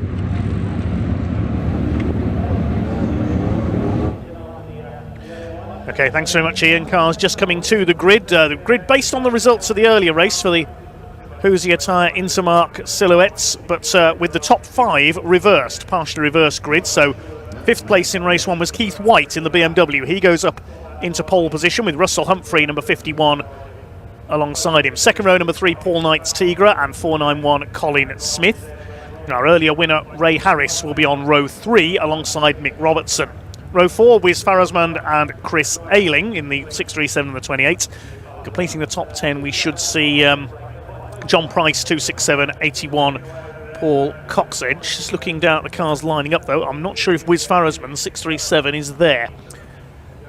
Beyond the top 10, we have Sean Pooley, 476 in his Corrado, 523 Stephen Phillips in the Fiesta. No, I don't think Sean Pooley's there either, unfortunately. Ruben Taylor's there on row 7, the number 49. Gary Deal picked up some damage earlier on, but I'm pleased to say he is there. He's repaired the 263 Tigra after he went off at Clearways. And then there's a gap to the Welsh Sports and Saloon car field. We've got Damien Longatano in the West field, alongside 99 Russell Haggerty's NMR Kawasaki kit car. Then Simon Baker, number 11, in the Mazda RX-8. With James Harvey's Porsche Boxster, although I don't think Simon Baker's there, looking down at the grid. Wayne Spiller, Mazda RX-8, Mike Cook, BMW, Verity Banks in the Fiesta, Malcolm Harding's Escort, he's got that going again after he stopped on the pit straight in the previous race, and he'll go from the back.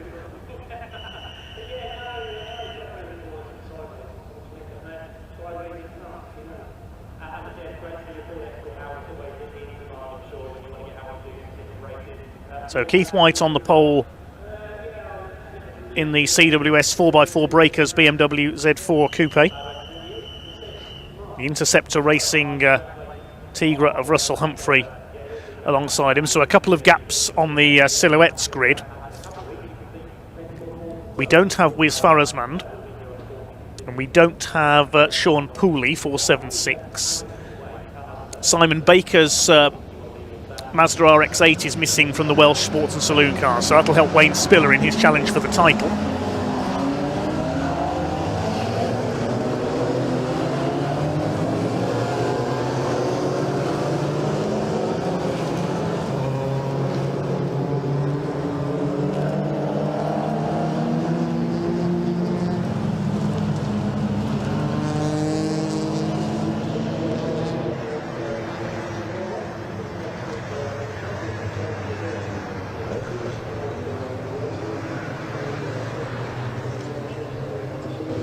So off on their rolling lap then. This will be a 15-minute race. Split grid. Damien Longatano leads the Welsh Sports and Saloon Cars round. Malcolm Harding at the back of the grid in the Escort. Watch for him coming through.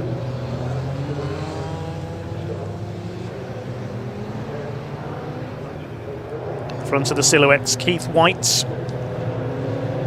Don't think we've seen Keith White take a win so far this year. In the red BMW, the yellow and blue Tigra of Russell Humphrey alongside him.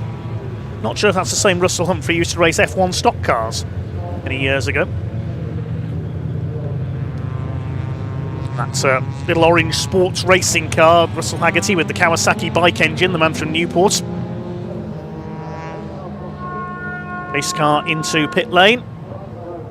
Second race of the day for the Hoosier Tyre Intermark Silhouette Series, combined with the Welsh Racing Drivers Association Welsh Sports and Saloon Car Championship. Up towards the grid they come. Keith White and Russell Humphrey lead them round. Here we go. Decent start by the two Ginettas there, Colin Smith and Ray Harris. They've already swamped Paul Knight in the Tigra. Who's going to get the lead? It's Russell Humphrey in the yellow car that gets the lead around the outside of Paddock Hill Bend. Colin Smith up into second, and Keith White didn't get the start he wanted there. The BMW side by side with Ray Harris. Then it's Paul Knight. Ruben Taylor, I think that is, in the grey Ginetta has got a good start. He's up into sixth, failed to finish the race earlier on. It's a new car, maybe just a couple of teething problems with it. He's got ahead of Mick Robertson and Chris Ayling. John Price in behind them in the 267. There is 263 Chris Deal. His team has done well to repair that car. He went off at Clearways in the first race, backwards into the tyre wall. And he rounds out the Intermark Silhouette field at the moment. That's number 81 of Paul Coxedge. He used to race in the ex-Mike Thurley Ginetta G40, now in a Tigra. Russell Humphrey leads as they complete the first lap. They'll pick up on the Welsh Sports and Saloon Cars as well, though, which are starting to mix with the back end of the Silhouettes field. So over the line they come, and the leader of the Welsh Sports and Saloons is Damien Longatano. He's already got past Chris Deal's Tigra.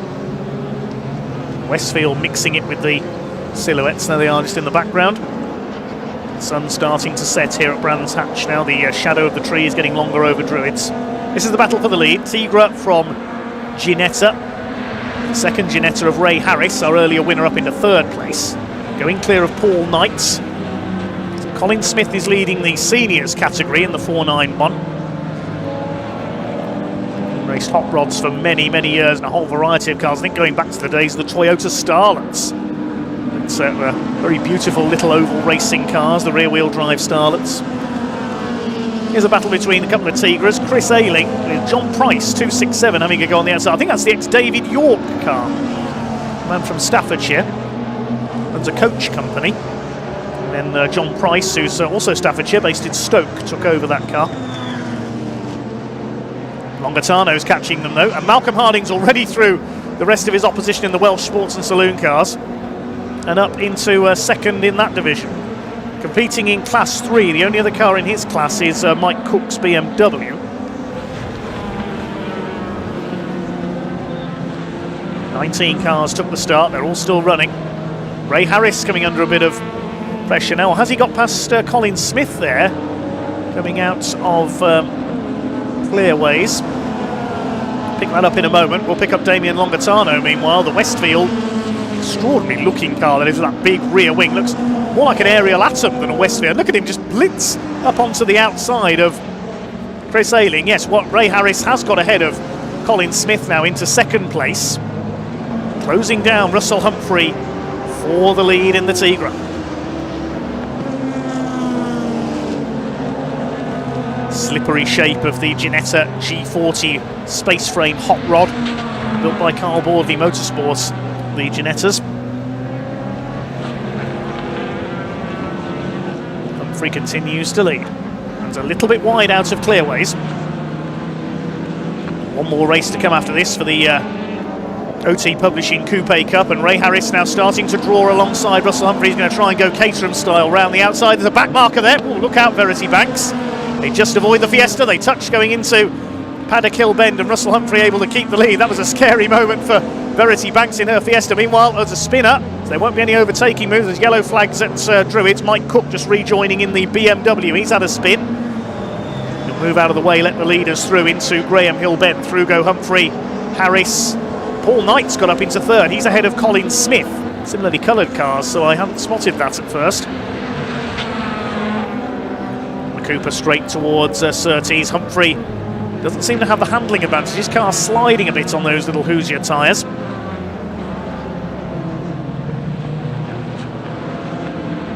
Through to complete their 5th lap. Ray Harris up on the outside. Doesn't quite get alongside Russell Humphrey. All the time Paul Knight's closing in. He admitted he didn't have the setup right in the first race, but Tigra looking quicker here. Not sure if that's the ex-Matt Simpson car. He does have a Simpson race exhaust sign on the back of it, Paul Knight's car. Matt Simpson did used to race a white Tigra. That then went to Ian Hales, the ex-Legends racer of many years standing. We think that's the ex-Matt Simpson car that Paul Knight is driving. Well, he gets onto the grass with it there. Let's put a wheel on the grass. Still closing on Ray Harris, though, for second place. Harris has the fastest lap of the race, 50.941. There's Colin Smith in 4th position. Keith White is down in 5th, the pole sitter. Across the line they go, 6 laps completed. Ruben Taylor still 6th in his Ginetta. It's Mick Robertson in the Corrado. Then through his Damien Longatano. I heard the pit entrance warning go off a moment ago. And who's coming in? Oh, it's Malcolm Harding.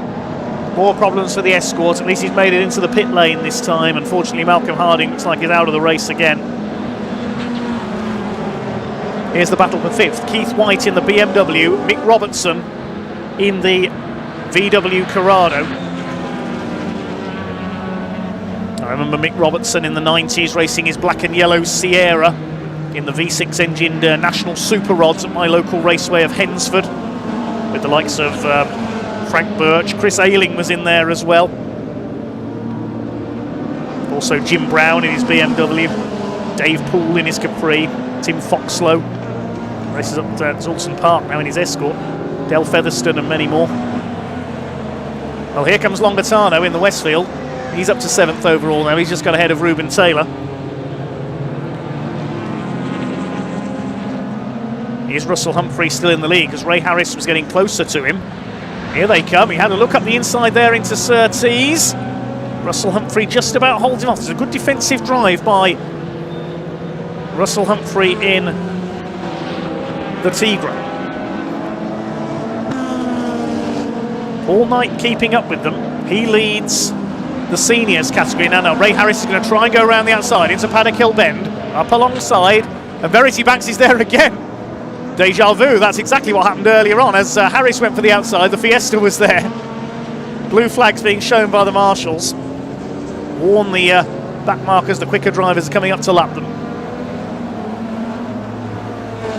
Still Ray Harris can't get alongside Russell Humphrey. 7.5 minutes or so to go now.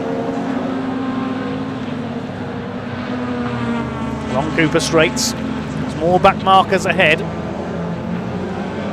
Oh, and that was a bit close with the 263 of Gary Deal there, the 263 car.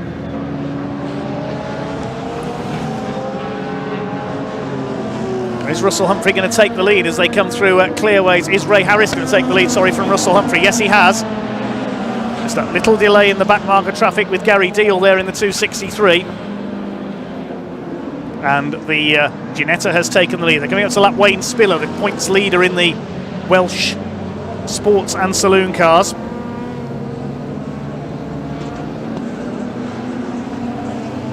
Now Paul Knight closing up as well. 3 cars for the overall lead. Colin Smith's not far away either in his Ginetta. Just carving their way through the back markers. The BMW there of Mike Cook. He moves aside, lets Smith through. They're coming up to lap Russell Haggerty as well in this little motorcycle engine machine, the NMR Kawasaki. He lets them through. 3 cars line astern still for the lead. I think it was a momentary hesitation there by Russell Humphrey behind Gary Deal. I think I may have called him Chris Deal earlier on, so apologies there. I got Gary's name wrong.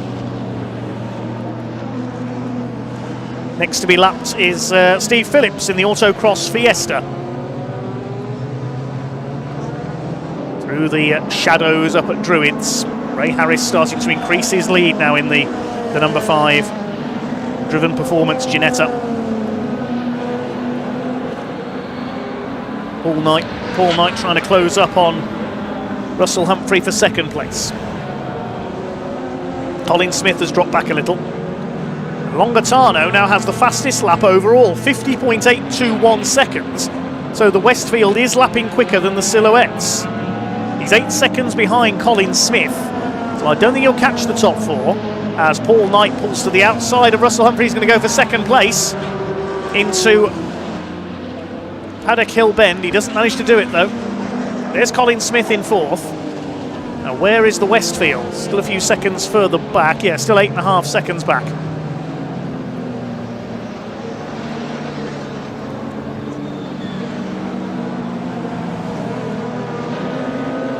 Into the final third of this 15-minute race then.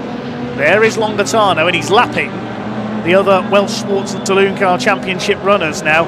In fact, he's passed Russell Haggerty and Wayne Spiller there, who are battling for second. He's lapped all the other runners in his championship now, Damian Longatano in the Westfield.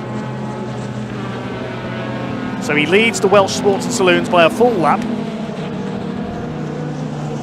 And he wants to take on the overall race leaders in the Silhouette cars. This is the sort of special that you see in open or regional championships like the Welsh Sports and Saloons. Similar series to the CNC Heads Northwest Sports and Saloons based up at Alton Park. You can use anything you like, where a lot of the old special saloons and special GTs ended up. Catching Steve Phillips in the Autocross Fiesta. It's through no problem. Malcolm Harding just passing my commentary box, heading back to the paddock. His day's over. Now Longatano 5th overall. He's done the fastest lap of the race. There's Verity Banks in her Fiesta. Regular in the Welsh Sports and Saloons for many years now. I think she used to run MGZR before she acquired the Fiesta. And there goes Longatano.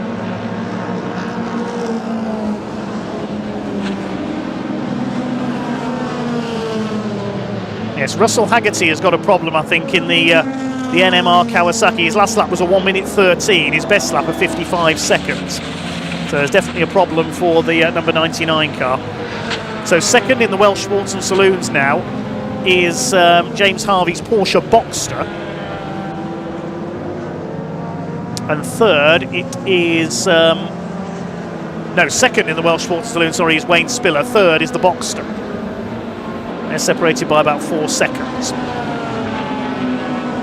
There goes the race leader. Yes, Russell Haggerty's just gone through very slowly on the pit straight. At least probably using the logic that if he keeps going, at least he'll pick up some championship points. No points on the Silhouettes, of course. It is a series, not a championship. Still Paul Knight can't get past Russell Humphrey. There's the Porsche Boxster of James Harvey from Cardiff.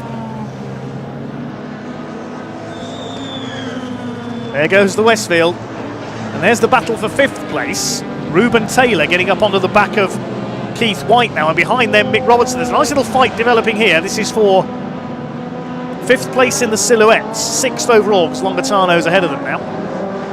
They've lapped Steve Phillips in the Fiesta number 523. Ray Harris continuing to reel off the laps. There's the 6th place fights, getting past the hobbled NMR of Russell Haggerty.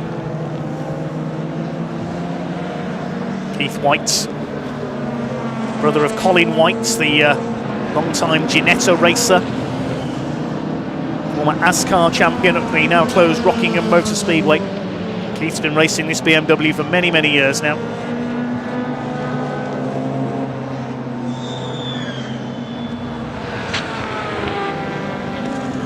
.90 seconds on the clock. There is Ray Harris. 5th on the grid, looks like he's heading for a double. Now who's going to take second? Is Russell Humphrey going to hold off Paul Knight? He's still holding him. Here they come. They're clear of Colin Smith now by about 3.5 seconds, these two. Again, they seem to meet Verity Banks at the same place every lap.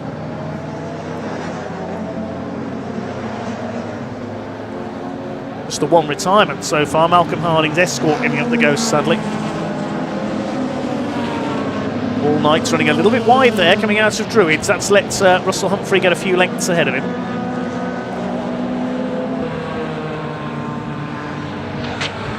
Just over 2 seconds behind Ray Harris. There's Harris through Surtees. All Knight is going to win the seniors category for the over 55s. Get a second podium of the day. They're going into their final lap now. Leader has just taken the 1 lap to go board. This Husier tyre Intermark Silhouette Series race. Leader's lapping John Price in the 2.67. His last lap was a 1:03, so it looks like he's got a problem, unfortunately, as well. Gary Deal goes a lap down. It's lapping Gary Deal that Ray Harris took the lead.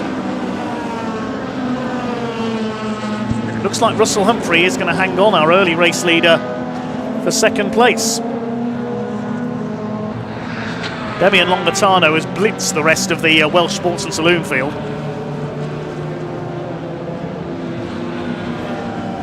Here comes Ray Harris. Russell Haggerty has pulled into the pits.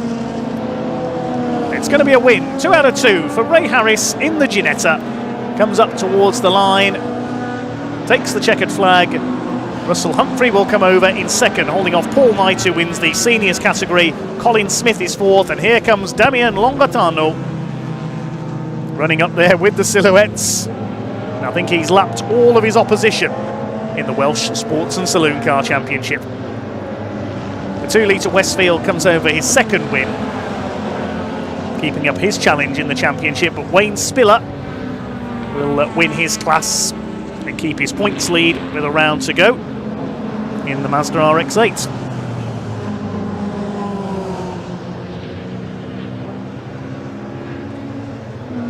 Next couple of cars come home and then we'll confirm the results of that combined race. Wayne Spiller over the line in the Mazda RX-8, there he is. So he wins his class. Looks like he could be heading for a championship double. There is Ray Harris, our Silhouettes winner. All the action was behind him once he'd taken the lead as they made their way through the back markers.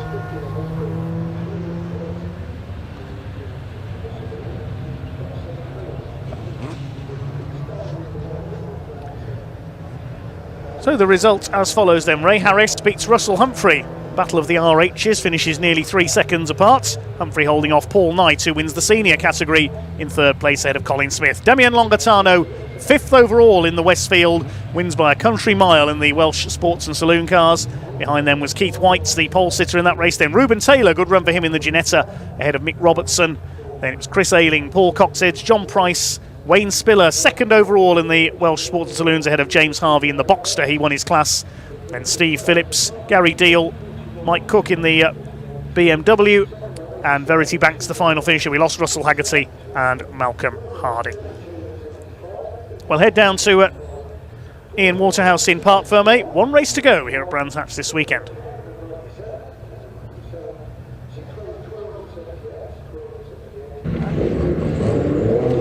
Well, I'm down here in Parc Fermé with a very happy Ray Harris. It's been a perfect day for you, Ray. Come on, how was that one? Yeah, that was enjoyable, that one. Yeah, I had to work a little bit harder, but yeah, that was good fun.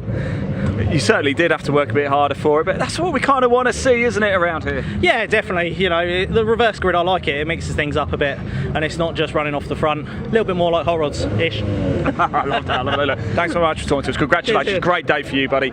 Enjoy it all, won't you? We've got Russ Humphrey here as well in second. Let's have a quick chat there. Russ, that was more like it. That's how you do it, eh? That was fun, mate. That's what it's all about, isn't it, eh? You've got a big smile on your face. I like to see that. Yeah, I love it. I love these cars. I love racing the car. And to be in close racing like that at those speeds, and we're all clean, it was respectful, it's brilliant. What's it like to drive around here on the Indy circuit especially? The Indy's not my favourite by a long shot. The Grand Prix I could win on that. Yeah. I just haven't got the legs, even I shouldn't have the legs on the Grand Prix, but I had this corner speed. But I haven't got the legs down the straight in my car, and yeah, I'm getting more into it, and I love that. That was great. Where else do you like to go then? Where's your favourite?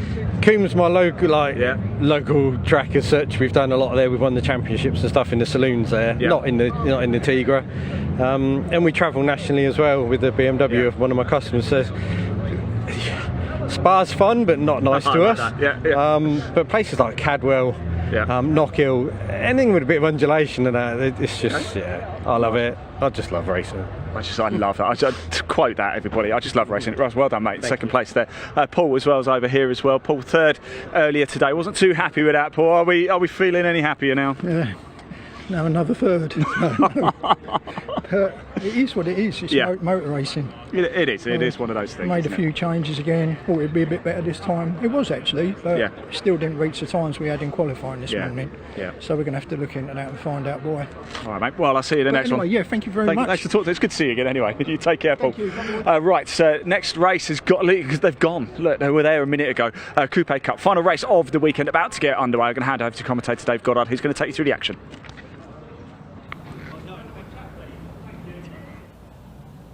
Thanks, Ian. Yes, the final race of the weekend already lined up for the green flag lap, the OT Publishing Coupe Cup with Toyo tyres.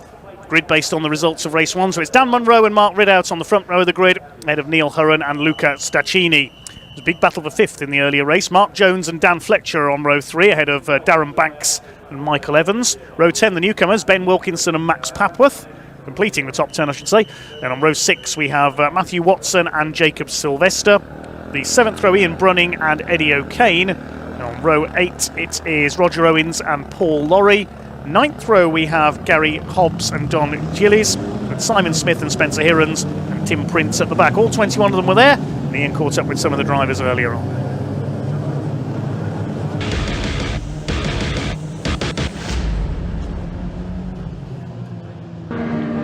Well, for one final time today, we're here in the assembly area for the Coupe Cup. The weekend's almost over, but not quite yet. We've got one dramatic race left to go, and I've come down to chat to Max Papworth.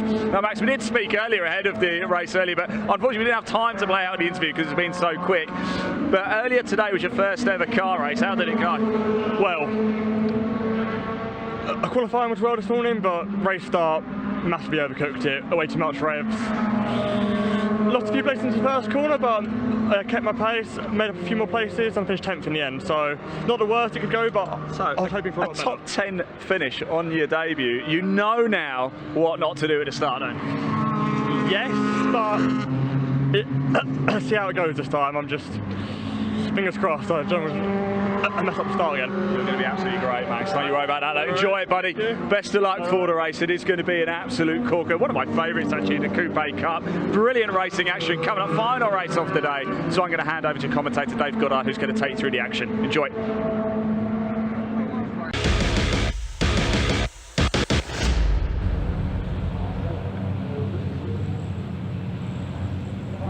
Thanks very much, Ian. Good to hear from Max Papworth, making his car racing debut this weekend. Ready to race into the sunset then here at Brands Hatch. Race number 21 of the weekend, the OT Publishing Coupe Cup with Toyo tyres. The black and white number 41 car of Dan Munro on the pole. The orange car of Mark Ridout alongside him. In the all-white car is Neil Hurren. In black, gold and white is Luca Staccini. Big thumbs up to the marshals from him on the grid. And in the blue and white car is number 32, Mark Jones. Alongside him in the white car with the red trim and wheels, it's Dan Fletcher, the Automobile Smart Repairs machine. Then in purple, we've got Darren Banks. And alongside him in purple and yellow is Michael Evans. Completing the top 10 is Ben Wilkinson. The white car with the blue and yellow flashes down the side. And in the black car is the man we heard from, Max Papworth. 21 cars out there in total for race number 21, 15 minutes for the Hyundai Coupes. Looks like they're all in position, ready for the flag to drop on our last race of the weekend. Let's finish with a cracker. We are underway. Down towards that first corner they go. Dan Munro gets away well from pole position. Luca Staccini will try and go for the outside line into the first turn. Not the best of starts there. In fact, a poor start by Darren Banks. He's dropped back into the pack. He's bogged down off the line. Up the hill towards Druids, it's Dan Munro who's got the lead. Trying to come through on the inside is Neil Hurren in the 87. Dan Fletcher is up into 4th. He's got away well. Sort themselves out further back. Max Papworth has bogged down off the line again, just getting used to starts in car racing. In karting, you normally do a rolling start. Stacchini's down to 5th, so the outside line didn't work. So they filter their way through. Tim Prince at the back along with Spencer Hironsey, number 65, the black and green car. He's from Bedford, with the series a couple of seasons now. So Dan Munro with a clear lead as they come around towards the completion of the opening lap, ahead of Mark Ridout, his main rival this season. Fine sight they make in the sunsets through the last couple of corners there. Up across the line for the first time, it is Munro from Ridout. Neil Hurren in 3rd place, having a look on the outside on the run down towards paddock. He's been watching the Caterhams. Dan Fletcher ahead of Stacchini, then Mark Jones in 6th position. Matthew Watson's gained 3 places further back as well. He had a half spin at Druids in the first race. Bit of a lock up there from Dan Munro. We saw that a few times in the opening race. As Munro leads the way, Darren Banks was the big loser off the line there, but a very poor start, lost 7 places. He's down in about 14th place at the moment. Luca Stacchini on the tail of Dan Fletcher for 4th position. Mark Jones down to 6th. Bit of a squeal from these Toyo tyres as they make their way through Surtees and McLaren. Slightly more sedate pace than we've seen in the other races this weekend, but that's because these cars are standard Hyundai Coupes, the only modifications for safety, and aimed at the newcomer to racing.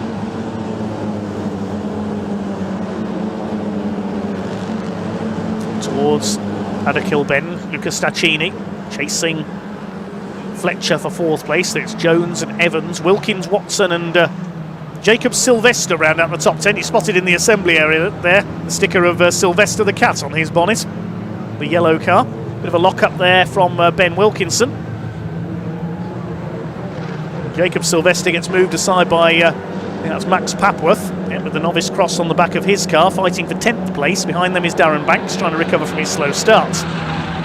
Michael Evans, very experienced in Hyundai Coupes, raced alongside his father Alan originally, chasing Mark Jones, and a move for 4th place there. Looks like Stacchini may have got ahead of Dan Fletcher up into 4th place. We'll pick that up in a moment. Mark Jones still holding 6th.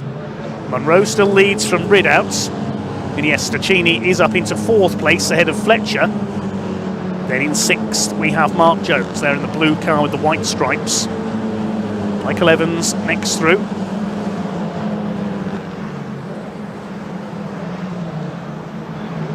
Plenty of time for things to change though.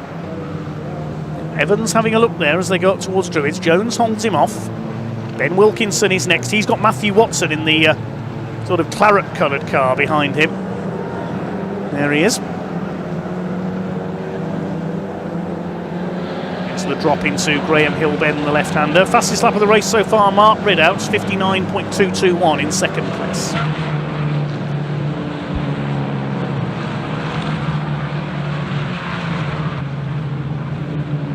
It's keeping it steady. There's Darren Banks. He's now got ahead of Jacob Sylvester, so I think he's back into the top 10 now. Sylvester in the yellow car. Leaders separated by just over a second. Munro ahead of Ridout. Further back is Neil Hurren, 2.3 seconds down, so the first 2 pulling away. Now they go up the hill towards Druids. Main fight is for 4th place. Stacchini ahead of Fletcher. There is Stacchini, the gold and white car, the ever exuberant Italian. And a gap back to Jones of about 1.8 seconds. There's Jones, the blue car. Darren Banks runs a bit wide coming out of Druids. He's back up into 10th. There's the black car, Max Papworth, the Kersley Motorsport run car. Very busy season for the Kersley family. And off has gone the number 21. That is Simon Smith. Great cloud of dust there. He's gone into the gravel at the exit of Paddock-Kilben. Very easy to do, as we saw earlier. Well, that car had already lost its rear bumper in qualifying, and he's lost a bit more now, I think. Hopefully we won't need a safety car there. Simon Smith was in 19th position in the Tiger striped livery car, the ex-John Winter car.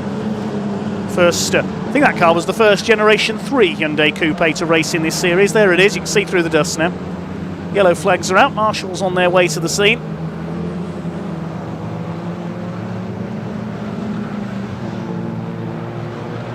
Hill they come towards Druids. That'll be end of race for Simon Smith from Chichester in Sussex.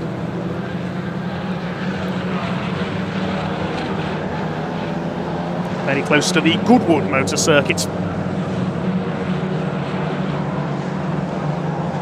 Oh, and sideways there, that's Gary Hobbs, the number 8, a little bit of power sliding. Didn't know you could power slide a Hyundai Coupe. Well, he is racing for Revolution Racing, and there nearly was a revolution there coming out of Graham Hill Bend. He nearly revolved, didn't he? Thought he got a puncture for a second there, the way that car slid.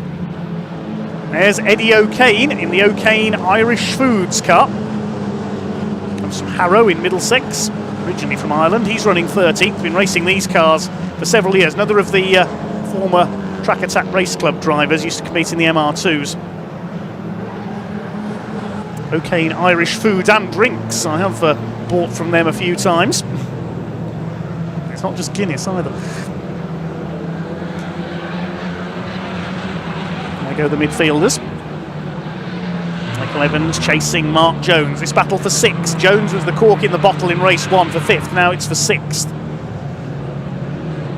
Yes, Luca Staccini. See the signatures all over that car from Marshalls and other personalities in motorsports. Now here's a replay at Paddock Hill Bend. What happened to Simon Smith? I would think, yep, gets too wide, gets a wheel into the gravel, the back of the car breaks away, and into the gravel trap he goes. End of race for Simon Smith. Yellow flag is out there, so no passing at Paddock.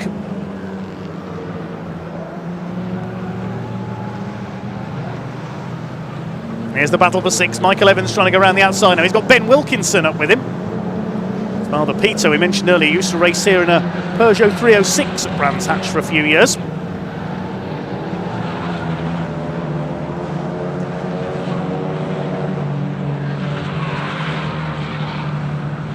Follow Ben Wilkinson's racing on social media. Just look for Bezo Motorsport, B-E-Z-O Motorsport via Facebook.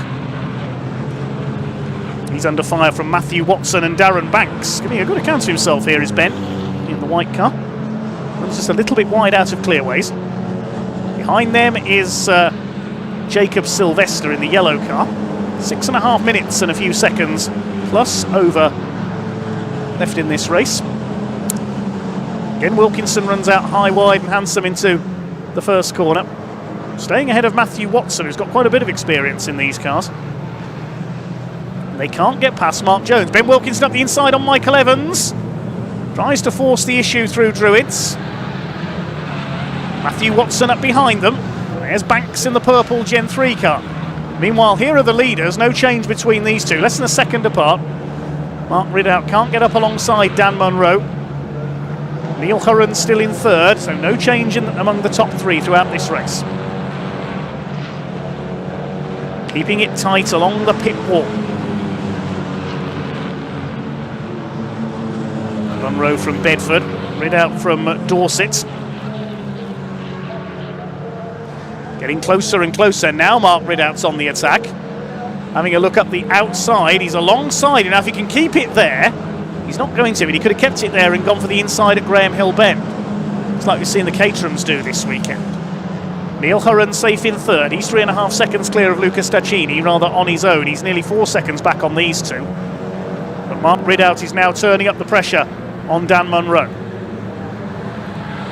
Just over 5 minutes of this final race of the weekend to go here at Brands Hatch. Through towards clearways once again for the 10th time.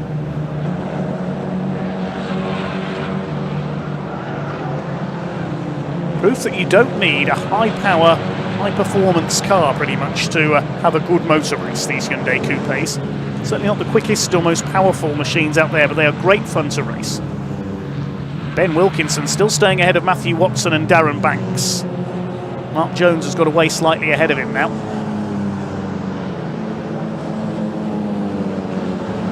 Two different shades of purple together there. Watson and Banks.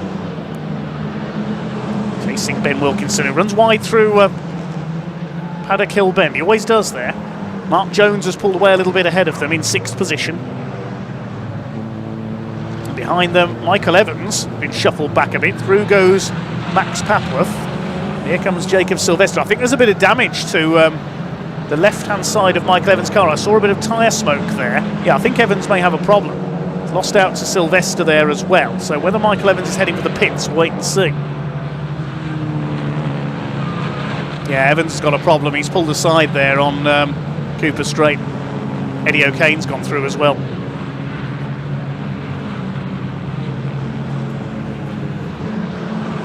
Still Munro from Ridouts, but the gap is now less than 0.2 of a second. Can Mark Ridouts get through to take the win? He's up alongside towards Druids. He's trying to go around the outside. Now if he can stick to that line, he could take the lead into Graham Hill Bend. He needs to stay alongside. Tries to force the nose down the inside. This could be the move for the lead from Mark Ridouts. Side by side, Caterham style. Dan Munro keeps his foot down and he keeps the lead. Michael Evans has headed into the pits. He did have a problem. He's out of the race.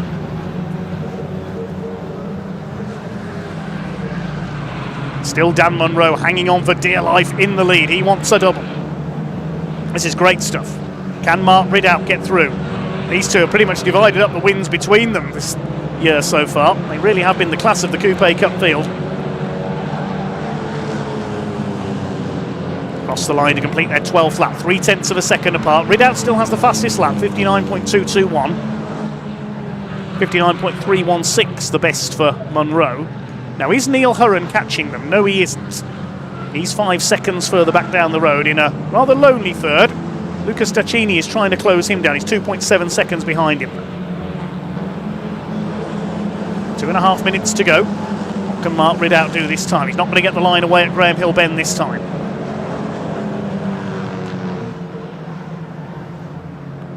"19 cars still running out of the 21 that started. Lost Michael Evans into the pits for the problem, and Simon Smith went off at paddock into the gravel.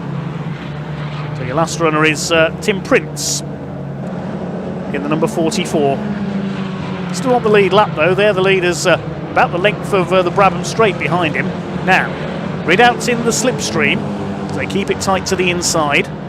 Which side's he going to go? He's going to try and go around the outside on the run into paddock. Mark Ridout, he locks up a little. No, doesn't manage to do it. So evenly matched these cars, but he gets the cutback underneath him coming out of Paddock Hill Bend. Great move by Mark Ridout, and he's taken the lead. Dan Munro was not expecting that. That's a very good bit of driving indeed from Mark Ridout. He went for the outside, he feinted to go round the outside into paddock, and then he undercut Dan Munro coming out of the corner. That is good racecraft, and now he's got to defend it. Munro's back up alongside him because Ridout ran a bit wide there coming out of Graham Hill Bend. Dan Munro's back up alongside him, and he's going to retake the lead into Surtees. He's done it. Just over a minute of this race to go. Now, I think there was a bit of contact between the two of them there, possibly. I think there's a little bit of damage on the right rear corner. Yes, you can see the rear valance hanging off. So a little bit of rubbing there between the two leaders. I think they're coming up to start their last lap this time. Did we see a last lap board go out? I couldn't quite tell. We'll have to wait and see. And yes, that rear bumper is flapping away. Dan Munro will be hoping that comes flying off. Or is it going to be too late here to put the black and orange flag out? He could receive it here if that bodywork doesn't come adrift completely. Mark Ridout trying again. Again he goes to the outside. He's going to try and get the inside line for Graham Hill Bend, but Dan Munro's wise to him. He moves across. This is going to be close. Here they come into the Cooper Straights. I didn't see if the last lap board went out, so there may be another lap to go after this one. We'll wait and see. Into Surtees.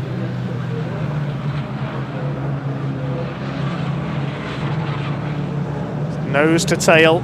They come up towards the Sir Jack Brabham Straights. I think the checkered flag is being readied this time. We'll wait and see as they come across the line. Yes, the checkered flag is in sight. Dan Munro is just going to hang on ahead of Mark Ridout for his second win. There's the checkered flag.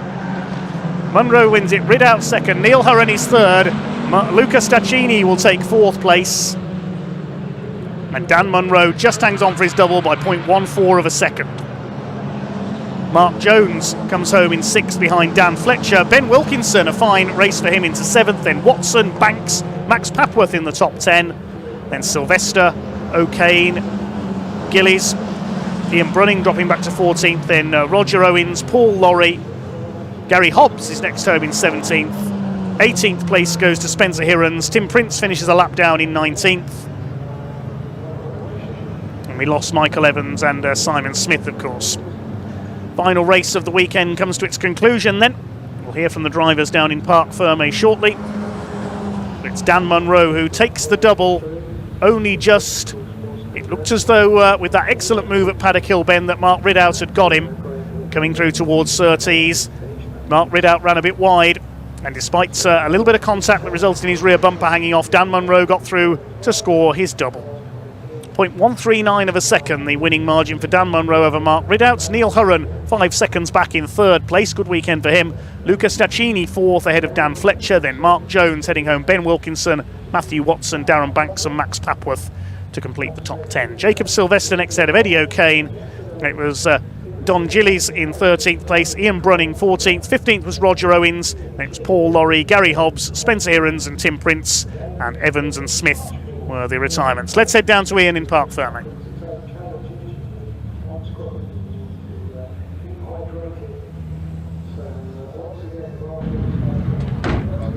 Yeah, there's a little bit of duct tape, that'll be fine. Don't worry about that. We've got a very, very happy Dan Munro over here as well. Let's grab him for a shake. Just having a nice little hug. How nice is that? Very well deserved as well. Mate, where's my hug? Well, I don't get one. How come I don't get one? Mate, you had to work for that, didn't you? Brilliant driving from you. I did. Once again, Mark kept me very, very honest. I thought I managed to get a little bit of a gap, but he just closed it back up again. He's very good. But yeah, over the moon, double win, pole. Been a perfect day for you, hasn't it? Literally perfect. Loved it. Well done, mate. Look, congratulations. Go celebrate. Well done. Let's grab a quick word with Mark as well, because that was, Mark, you've put on a show for us in that race, but you couldn't quite get him. No, I mean, I made him work for it. You really did. You're still smiling. That's great to see. Yeah, it was a really good race. Obviously, getting past one thing and staying in front's another. So, yeah, no, I enjoyed it. We had a real good battle. So, well done, mate. Pair of second places to go with the number 2 actually on the car. We'll change that to number 1 next time. Nice one. Well done, Neil. That's again a bit of deja vu, that wasn't it? I know. It was a bit of a dull one though, wasn't it? Well, not like the first race, which was really exciting. Not for these two, but yeah. But yeah, these two had a great time. I had a boring time in third, I'm afraid. I actually thought about slowing up, but I couldn't catch them. So yeah, unfortunately, not much to say because it was a dull one. You enjoyed your day though? Oh, weather's great. been perfect. Great. Amongst good people. Fantastic. Absolutely. And thank you guys. Everything been great. Nice one. Good to see you as well. Thank you very much. Right, so just before I go, as ever here at BARC TV, the coverage that we bring you is completely free for you to watch, but we have a team of people who spend hours and hours and hours up gantries by the side of the circuit in studios as well. So can I say, please say, and in the comment section, please give it up for out on the circuit, Tom, Alex and Andy, with me, John, of course, who holds this roaming camera. Thank you very much, John. I really do appreciate it. Of course, Sam, my co-presenter, Dave Goddard in the commentary box, Elliot, of course, our producer who's back at base, who really needs some new headphones as well, Elliot. So thank you so much, all of you guys. Please do say thank you to them on the comment section. The pictures, they're completely free for you to watch. So please hit that like button, please hit that subscribe button. One other thing as well, I've got a real bugbear here at Brands Hatch. I need you to see this here, this gate. It's really been winding me up all weekend. Look at this, right? This should be straight, shouldn't it? It's on a massive angle like this, and the size of this, there is no way that is going to close, is it? Surely it's going to bang. It's the biggest illusion ever, because look, it just goes through nice and smooth. Every time I've come here, I'm petrified I'm going to smash this. Somehow it makes it through. I don't quite know how. Anyway, that's a useless bit of information for you right there. One final thing before I do go as well. I've been Ian Waterhouse. I just want to say a big thank you, and Caterham also want to say a big thank you to all of the marshals. Thank you so much for tuning in. I believe I'm going to hand back to Dave Goddard for the final word.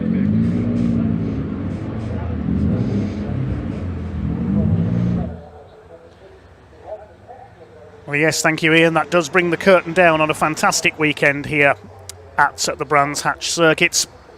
First of all, thank you to my co-commentator Chris Hutchinson, to Ian Waterhouse and Sam Parker down in Parc Fermé for their hard work. A big thank you to all the volunteer marshals from me, and also our other officials here this weekend. We couldn't go racing without our marshals, recovery crews, medical staff, race control staff, and all the other officials from the British Automobile Racing Club and here at Brands Hatch Circuit as well. A big thank you to everyone for ensuring this meeting could go ahead.